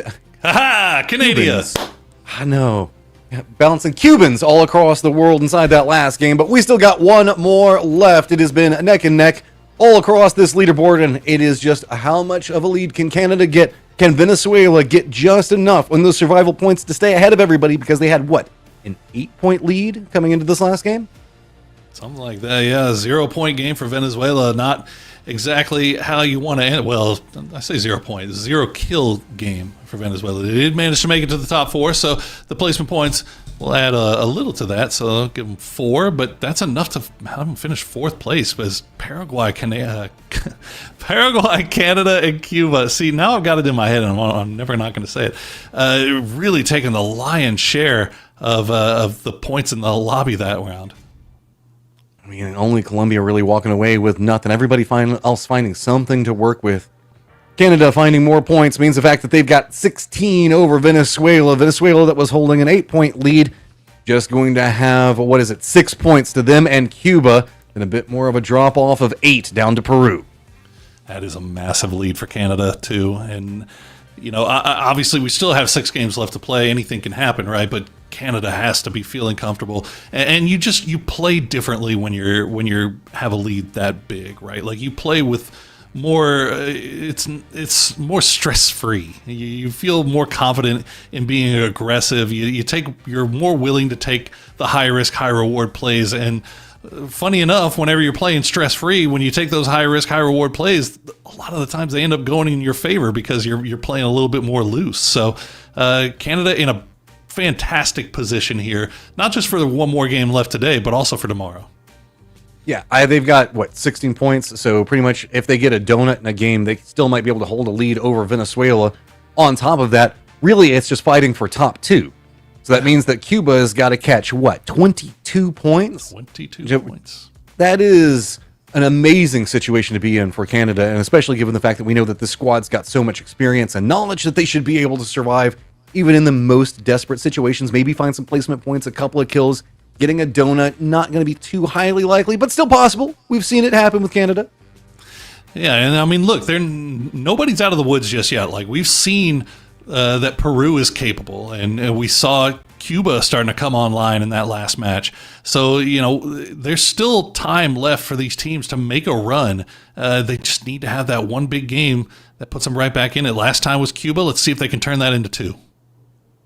Plane path's going to be over the island to start with, ending up around Songam. We've kind of been pulling down in that Songam area pretty regularly.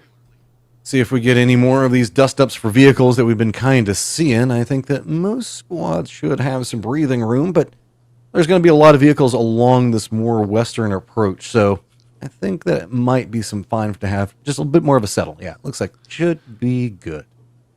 Yeah, everybody's chilling, which is a welcome, well, maybe not a welcome, but it's definitely a change from what our end of the day games usually look like, where everybody throws caution to the wind. But I think there's so many teams still in the running here, going for that top 2 spot, that nobody really wants to operate with complete reckless abandon just yet. Like, maybe that comes tomorrow.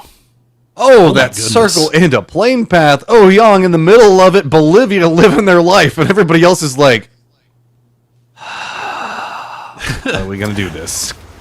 Goodness gracious. Well, you hope for the E pickup if you can get it. But if not, well, take your time. There's no hurry. Take a little blue damage. You know that it's a little bit lighter lobby, so your rotation paths hopefully will be a little bit more clear. But you know, don't take any unnecessary risks driving through wooded areas or over hills where a team might just be camped out with 4 men scouting out their next move. You just don't want to run into a situation like that. So hopefully this might be good news for all these teams, despite the fact that they're not inside the circle. Yeah, it does mean the fact that rotations are going to be pretty wide and open onto this pathing as well.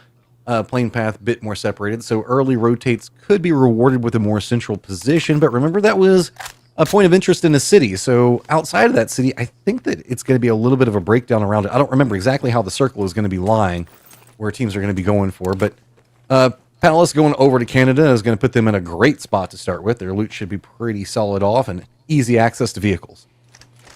Yeah, and also quick looting. That's one of the best parts about Palace, is that everything's just so easy. You just run around, pick stuff up off the ground. You can see it coming a mile away.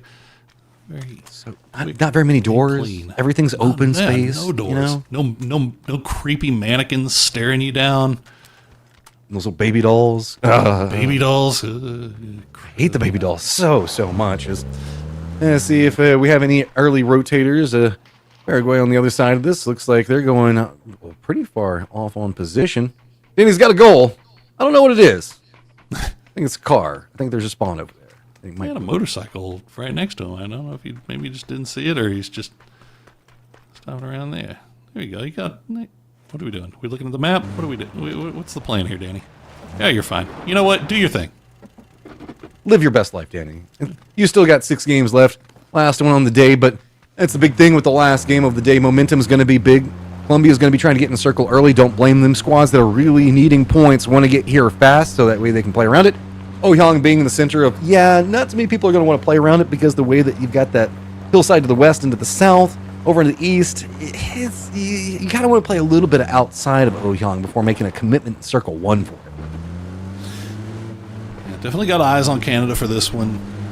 But honestly, watching Venezuela a little bit closer, like if Venezuela has another poor game here, that's going to open up the door for all the teams that are chasing, at least have one spot available. But if Venezuela puts something together in this final game of the day and kind of separates themselves a little bit more, that's going to make things a lot more stressful for these guys coming into tomorrow, knowing that both Canada and Venezuela will have a big head start.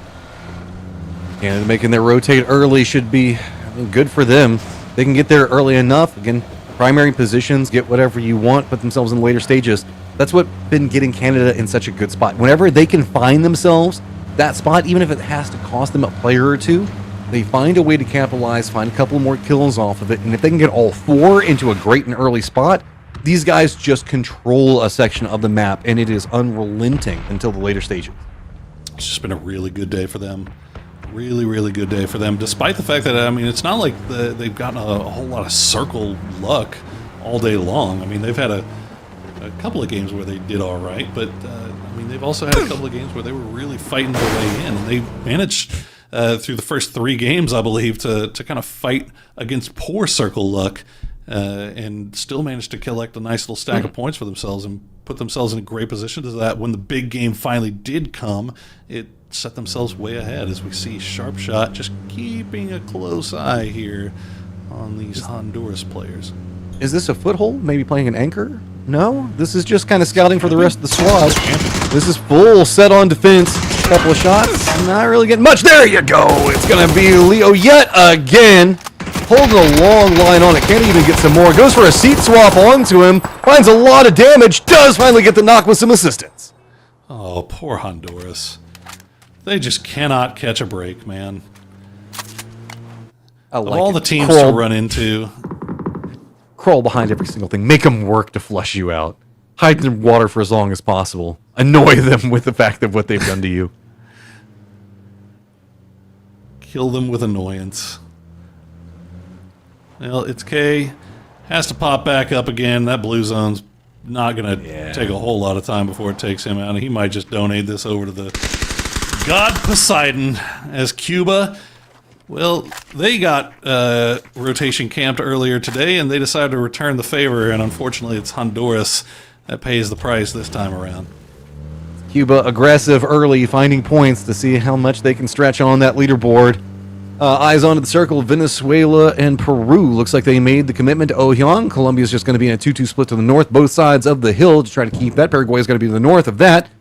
So, Ohyang, you can kind of get an idea on what's going on over here with Venezuela on one side of it, and you can see a little bit of a jockey for position on the other, as it's going to be about how Peru wants to navigate. Peru looks like they've gone full defensive, though, and it's all Venezuela making the moves. But Tungus actually going to spot out Whitey and get the knock. Yeah, Venezuela does not need that right now. They should be able to get him back on his feet, it looks like. Oh, no, Peru's going to look at the outside of the window at the perfect time, and they will take down Whitey.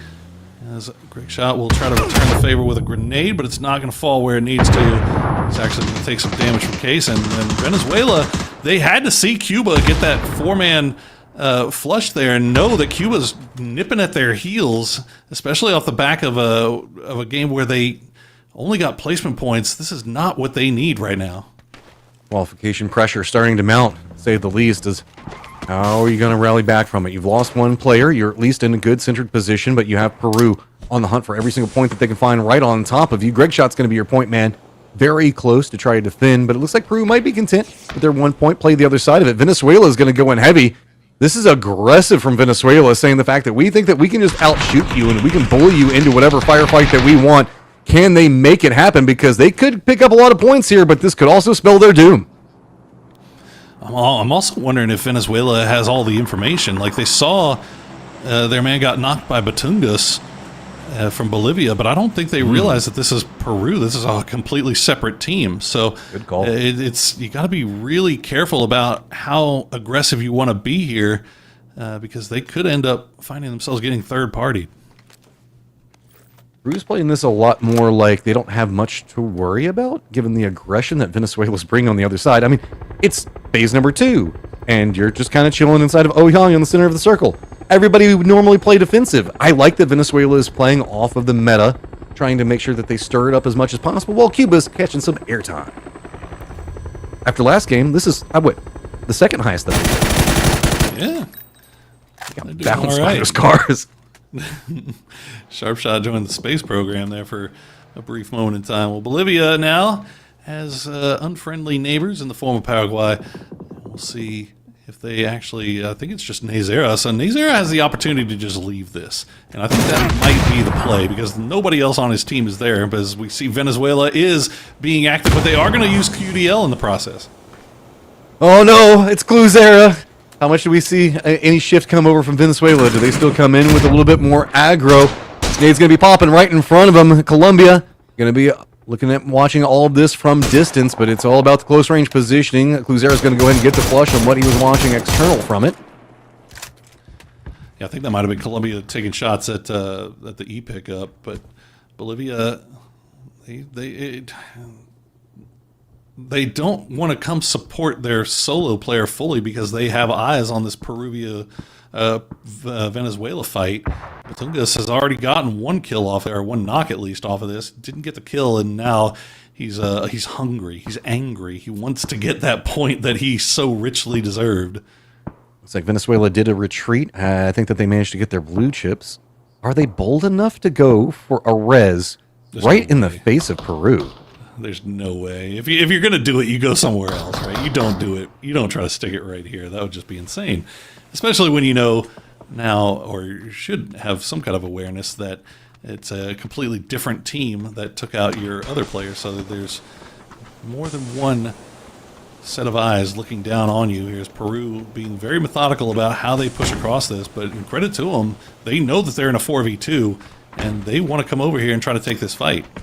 And Venezuela instantly retreated off of the aggression that they had after that flush. So now Peru, can they get into point fast enough? You can see that Venezuela maybe read the fact that they could be hunted next. Kuzera doesn't want to overstep this, because once you start walking into those more open territories, man, you feel like you can just get picked apart by third parties. Now starting to happen on that side angle, and that might be about all she wrote for that push. It's just too much going on the other side. A few too many bullets being sent from the south, and that E pickup, I think, might be Peru. Where was that going? Who was that? Saw Cuba earlier take one. I saw Cuba earlier. I think that was a different team altogether. That off of that one. Okay, it's Paraguay. Or no, Paraguay's in return. It doesn't matter. Either way, looks like Paraguay going to leave their spot, and Nazera will hold the line. Still looks like he's finally going to come and rejoin the rest of his squad as they still hold on to that hillside just on the west. See if anybody else comes in. Wide split for Colombia paid off. They're going to be able to regroup and find themselves in a nice compound with a lot of control. Ecuador getting vision on rotations going on around them. They haven't quite managed to make it in the circle themselves, so this might just be kind of bully them off on one side, not too much of a hunt to follow. Instead, just try to regroup along sides, is get you a little bit of airtime. It's a lot of attention now starting to happen on the southern section of Ouyang, which is a problem for Venezuela. They can't go loud to defend themselves because then they'll give them away to Peru.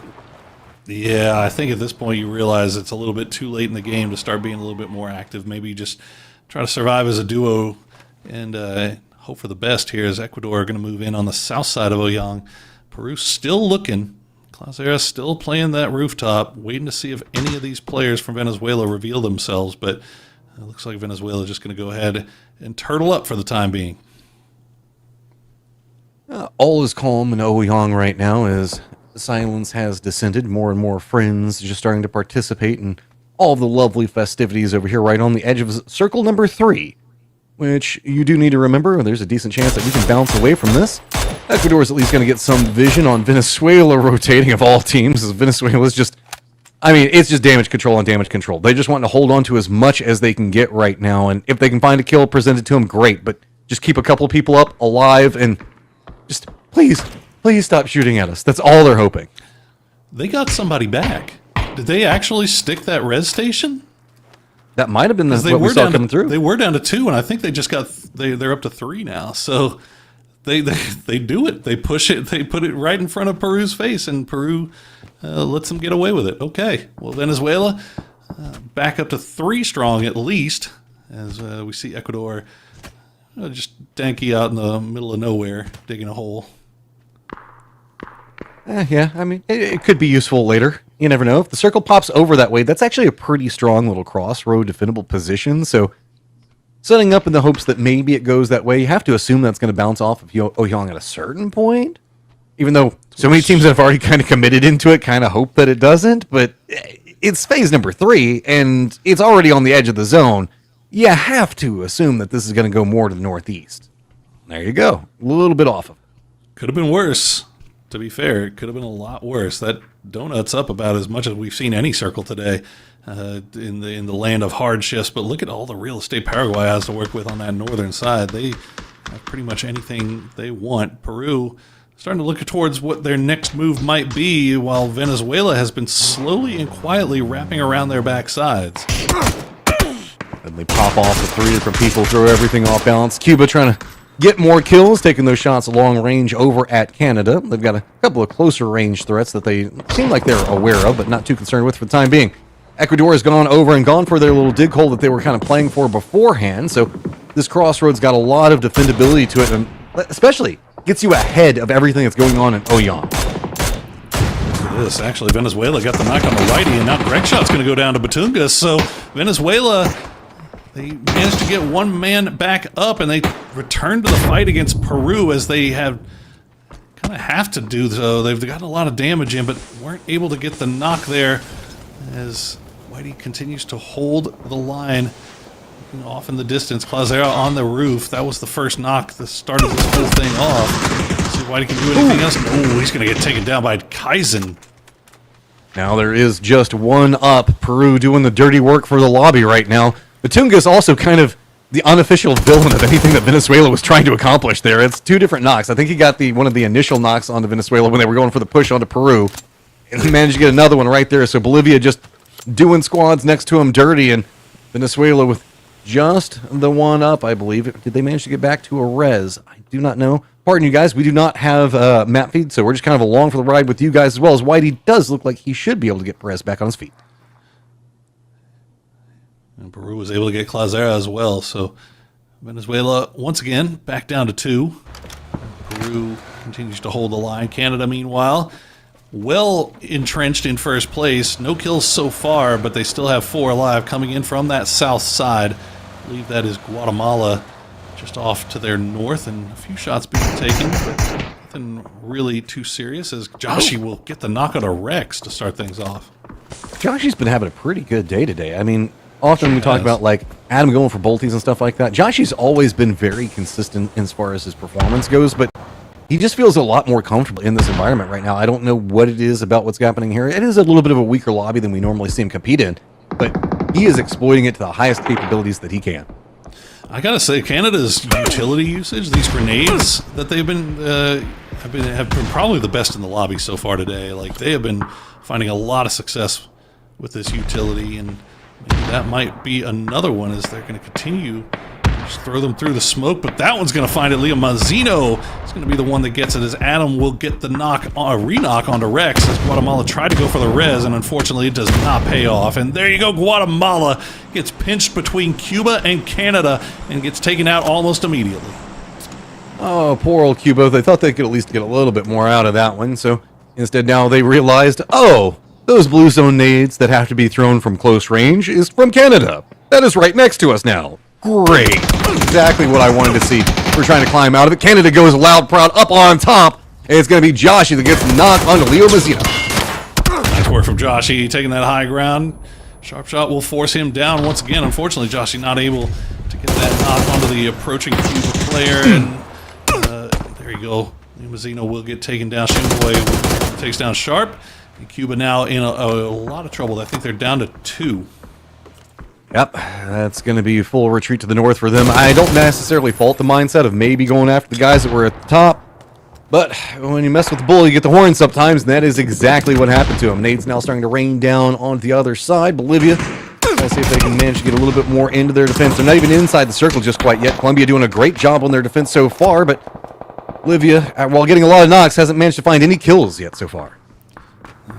Kevin in the process as well, but they are staying alive, and that's about all you can ask for. Is they still have to fight their way in from the west, as it looks like now Colombia has managed to make their way in. Got 4 alive, and Peru, they try to take the fight with Ecuador, and Prince, they will get a couple there, but Deke is going to go down. We'll see if Fairhopper and Kaisen can get him back on his feet. I always love it whenever there's 2 down players for the 2 different teams just right on top of each other, just look at each other inside of a hole like, well, I guess this is our life now. That's when local chat becomes so perfect. Yes, 1,000%. Canada now getting a little bit more aggro into the center of the circle. Paraguay's been the one that's been holding it down. But, I don't know, the western sides are starting to pop off. Everybody's too stacked up. There's nowhere to go. Peru looks like they're just trying to firefight their way right into the thick of the defensive lines, and they're starting to find something that works. Yeah, everything on the south and west is just brutal. I mean, you look at the zone, there's just nothing in the middle except for these ridges and rice paddies and rice fields. Paraguay finding kind of pretty much the only hard cover they might be. But Canada, they're not afraid of this. They're taking that challenge. They're going to go ahead and keep pushing in. They've got Joshy providing overwatch from that high ground. He's doing work there as Ecuador will get taken down. Canada now up to 7 kills as they continue to widen their lead on the rest of the lobby. And take more control over the circle. It's going to be more and more problems mounting for Peru in the hunt for points, as they're going to have to now deal with a fortified Canadian resistance set up.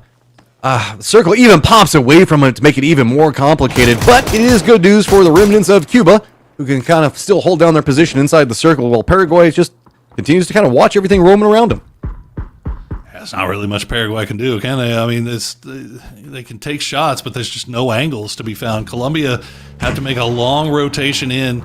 3 kills for them. It's been a decent game so far. Let's see if they can find something with those mortars to maybe soften up Paraguay a little bit and try to go for this push. But Canada, I mean, this big, wide split is just causing so much trouble for all these teams fighting on the outside. A ton of work being put in right now, and it's just a matter of, can everybody else on the outside kind of pick apart Canada?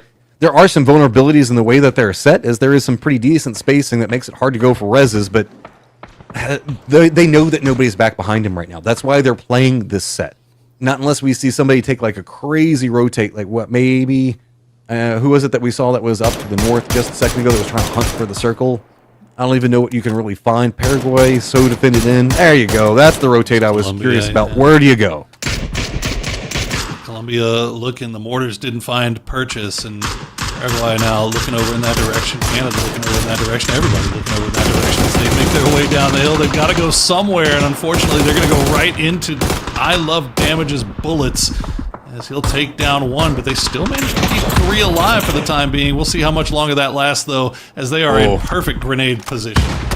Yep, they're just starting to rain down on top of them. There's one. Nades blowing up right in front of them. Not even going to scare Paraguay away from this one right now. One player down. Looks like he is going to commit into the res. He's going to open up some more shots for Cuba to see if they can get any work onto it. Paraguay's defensive line still holding, but that's going to allow more maneuverability down to the south for the Canadians as well as the Cubans to start to encroach in. Now with just 4 teams up, you can see the guys in the Northwest that kind of kicked off all of this are about to get third and fourth party.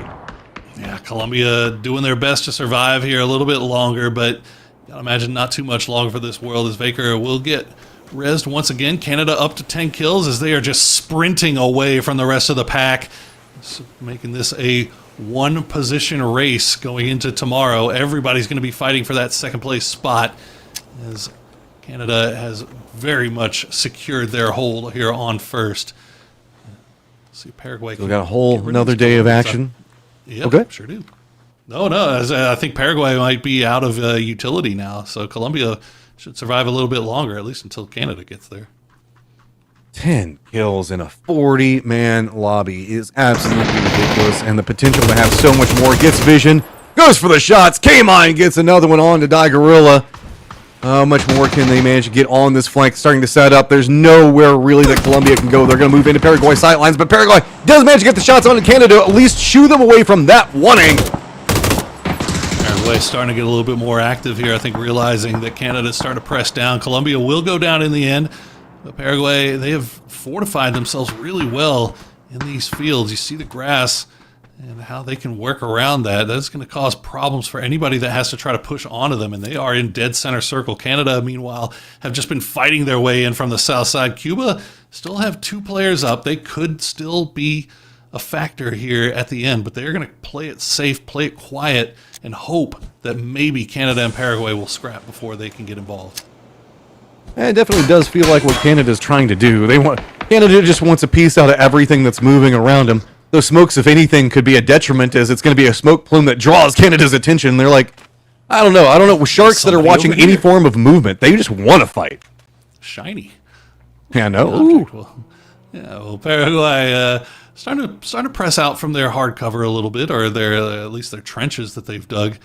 As Danny come in here and see if he can maybe sneak himself into a dirty little flanking angle. But the problem is you got Cuba right there too, so you can't be too aggressive, knowing that the second you pop up to shoot at one person, another team might spot you and take you down as well. So we'll see how this one plays out. As everybody's in zone, it's probably going to be a little slow here going through these ridge lines. Paraguay is kind of the catalyst right now. It's all gotten quiet.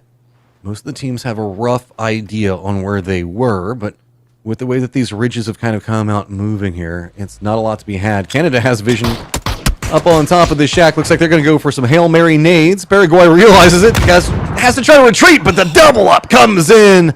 That's going to be a nice knock, but counter knock does come out, and Shinboy goes down. That's a nice double nade, and unfortunately the follow-up from Josh is going to go a little bit too far, but should be able to get Shinboy back on his feet. And now they know that there is an ALM on the field in the hands of Paraguay. I Love Damage is knocked. I think he should be resable as well, as you see Vaker just kind of holding the line here. Actually, I don't think Paraguay is in a position to get the res on I Love Damage. So this is a 3-man Paraguay squad here. The way that this is kind of set, moving into the fields, with the way that this is kind of all configured around it, it gets a bit dicier the way that you start moving out into those more covered positions. Paraguay wants to go for it, but you can see that they're expecting more of a push come out from Canada. Canada's been playing so aggressive, I don't blame them. But Canada doesn't want to walk into a trap, and they know that there's somebody else around. Don't trust me, he's going to be the one that lines up Baker and gets the knock. Danny at least gets the counter knock onto him. Cuba's trying to fight for their survival, but they go down. Paraguay's got 2 knocked, and Canada is on the move. And that might be all the damage that was needed to be done. Paraguay and gonna stay with the Panzerfaust. Will get that one onto Adam, so that'll at least get one down, but he immediately gets run over by K-Mine as he makes a unceremonious entry into his little divot here. Paraguay now down to just 1, and it's gonna be Canada getting yet another win here today, just pushing themselves that much farther ahead into first place. Danny will try to get some points off of this. Never mind, he's going to find Shibbo. He's going to find K-Mine. Can he do the impossible? Turns it back into a 1v1. Joshy on the other side of it, and you can see it is a circle galore in front of him. I think that Danny might be just going, yes, he is going to commit into the res. Are we going to see the counter come on the other side from Canada? Because those two are just kind of strewn out in the middle of the field. Yeah, they've got those bushes next to them, but this is going to be a scary run. Does Paraguay see Joshy go for this because there is an opportunity to pounce? I don't think so. They're looking in two different directions, and he snuck into it. Yeah, I don't know if they were able to see him. That was really great work on the part of Joshy to get in there. Danny will just hold the line. He's going to spot out Shimboy again, though, and now he's going to spot out Joshy. And now they know where this last player is. So the duo from Paraguay can pull off something magical here after the work from Danny. The double knock puts Canada right up against it. One grenade should be enough, but Danny not going to go for it. Use the ghillie suit. Use all of your tools. Drops back down to his belly. Looks like they're trying to set up.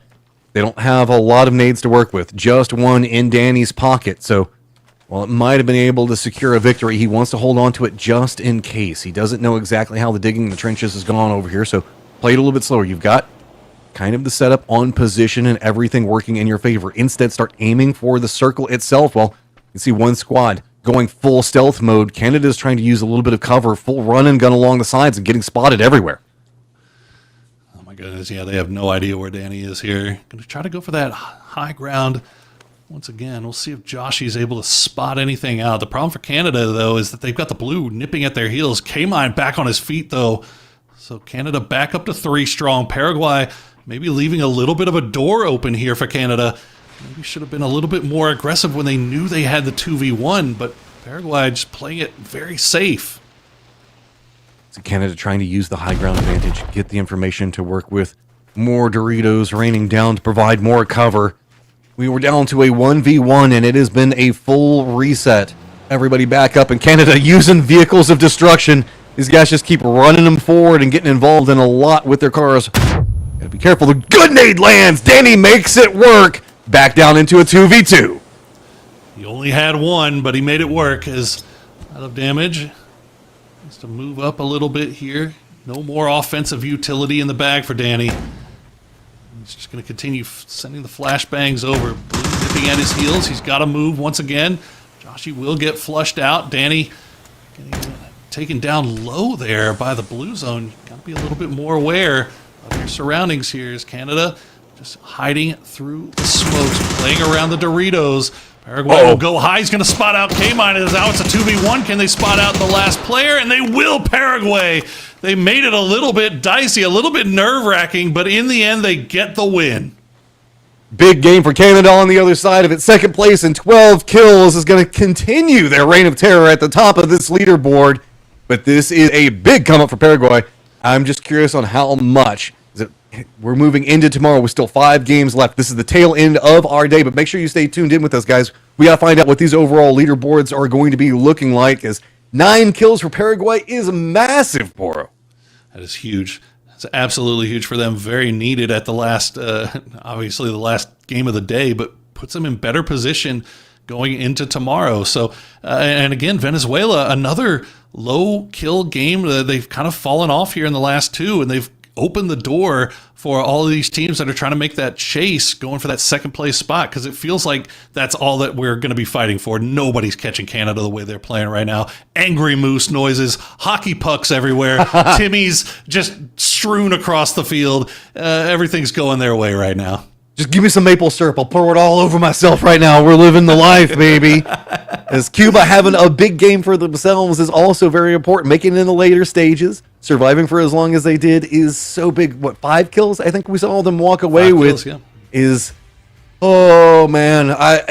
Okay, we got the top of the leaderboard, but it is that second place cut line that is just getting scarier and scarier, especially when we keep having squad after squad find victories. And you got to give credit to Cuba, right? Like they had that game 3 where they got wiped early before, I mean, even the game started, really, just in the middle of their rotation. And they were able to kind of set that to the side and come back, have 2 good games back to back in a row, and really put themselves right on the doorstep once again. But obviously the story of the day is Canada. Just everything going their way, momentum pushing in their favor. They fought through a couple of early rough circles in games 1 and 2, but they still managed to get a couple of nice little stack of kills to go along with it and put them in the position where if things did go their way, if they did get a little bit of circle left, they were able to capitalize and really separate themselves from the rest of the pack. But I can only imagine what that lead they have on second is going to look like after this is done. Second, 16 points going into this last game, so the stack on to second place and 12 kills. 12 and kills. It's going to be a bit nuts. We're just waiting for the leaderboards to get updated, guys. Don't worry. It takes a second for all of us to get there. But while we're doing that, I know that this channel's been live for like 11-ish hours, somewhere around that line. Thank you guys so much for tuning in. For a lot of you guys, I've been seeing you guys chat all the way back in APAC. Thank you so much for tuning in. The entirety of the process of today is, of course, we are trying to get everything set up to move in for the Esports Nations Cup. That's what everybody's going to be qualifying for. I keep seeing a couple people in chat being like, oh, we're at the finals already. No, this is the starting line. This is not the finals. We're just getting everything kicked off. That's how come our lobbies are a little bit lighter. We're working our way up into everything here for it.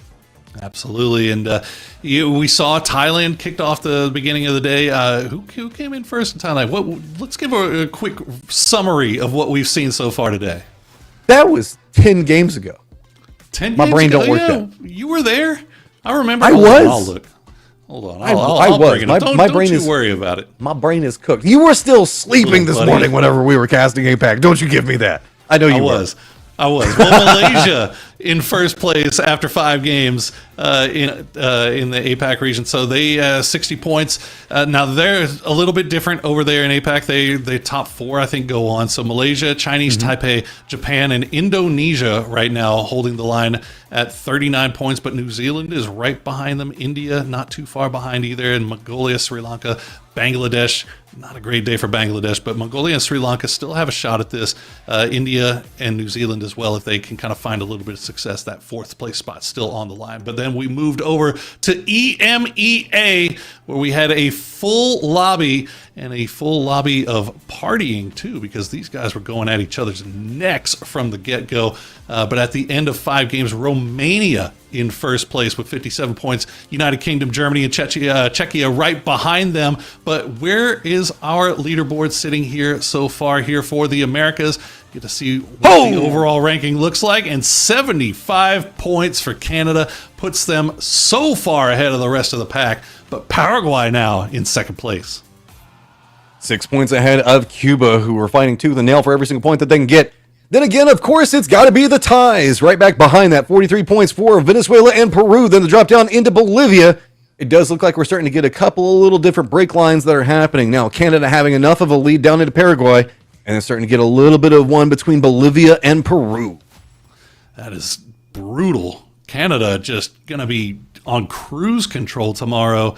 Obviously, you don't want to have any 0-point games, but I don't think there's anything about the way this Canadian team is playing right now that would indicate that they're going to be putting up any goose eggs. But that battle for second is going to go all the way to the end. You have to imagine, Matt. It's going to be really, really close, because it feels like some of our teams that were in the hunt have started to find their footing here in the later part of the day. You're looking at Paraguay, looking at Cuba. They've really started to kind of find their way around the lobby. And as a result, Venezuela finds themselves dropped down to 4th. We've seen that our lobbies aren't entirely full, so if you're sitting there wondering where your country is and why you're not competing, that's on you. Go ahead and try to grab as many of your friends as you can. Try to start prepping in, because I expect that this is not going to be the last Esports Nations Cup that we're going to be watching. Try to rally as many of your guys together, start working together, start watching some of these events, get yourself prepped up and ready to go, because if your squads aren't here, there's a chance for you. Might as well try to dive into it, but that is actually going to finish out everything for us today. Porosaurus, moving into day number 2. What you got your eyes on? Day number 2, obviously keeping an eye on APAC, that top 4. That battle is going to be very interesting. Obviously, all of these regions, the battles are going to be interesting. EMEA, full lobby. Romania, a massive start for them. 2 wins in one day. Puts themselves ahead, but they are not done yet. It's a lot tighter over there in EMEA, given the fact that they have a full 16-team lobby. And then, obviously, look at America's Canada. Just running roughshod over the rest of the lobby is going to make that battle for second, you got to imagine, go all the way down to the end. So there's 3 parts of the world. The entire world right now is figuring out who is going to go and represent them at that Esports Nations Cup. And we're going to find out tomorrow what those lobbies are going to look like. It's going to be absolutely nuts. We've got so many different competitions, 3 different regions of action that we're going to be working our way towards only 13 hours from now. So make sure you guys pop back in. Same channel, same everything. It's going to be a ton of fun. I cannot wait to see you then. I'm going to go get some sleep. Catch you guys later.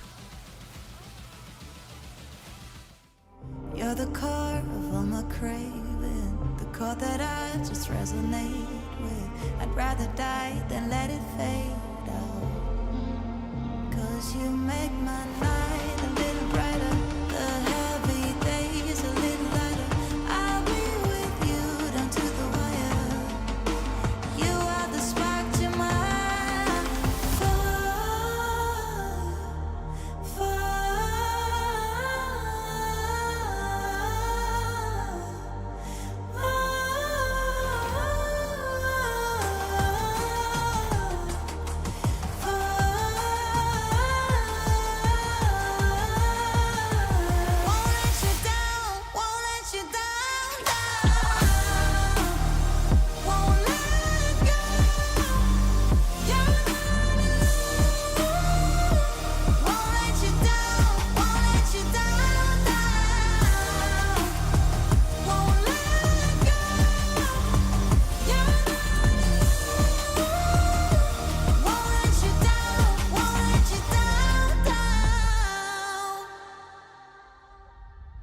It cuts deep when you're gone, and I can't sleep 'cause my head song is keeping me awake.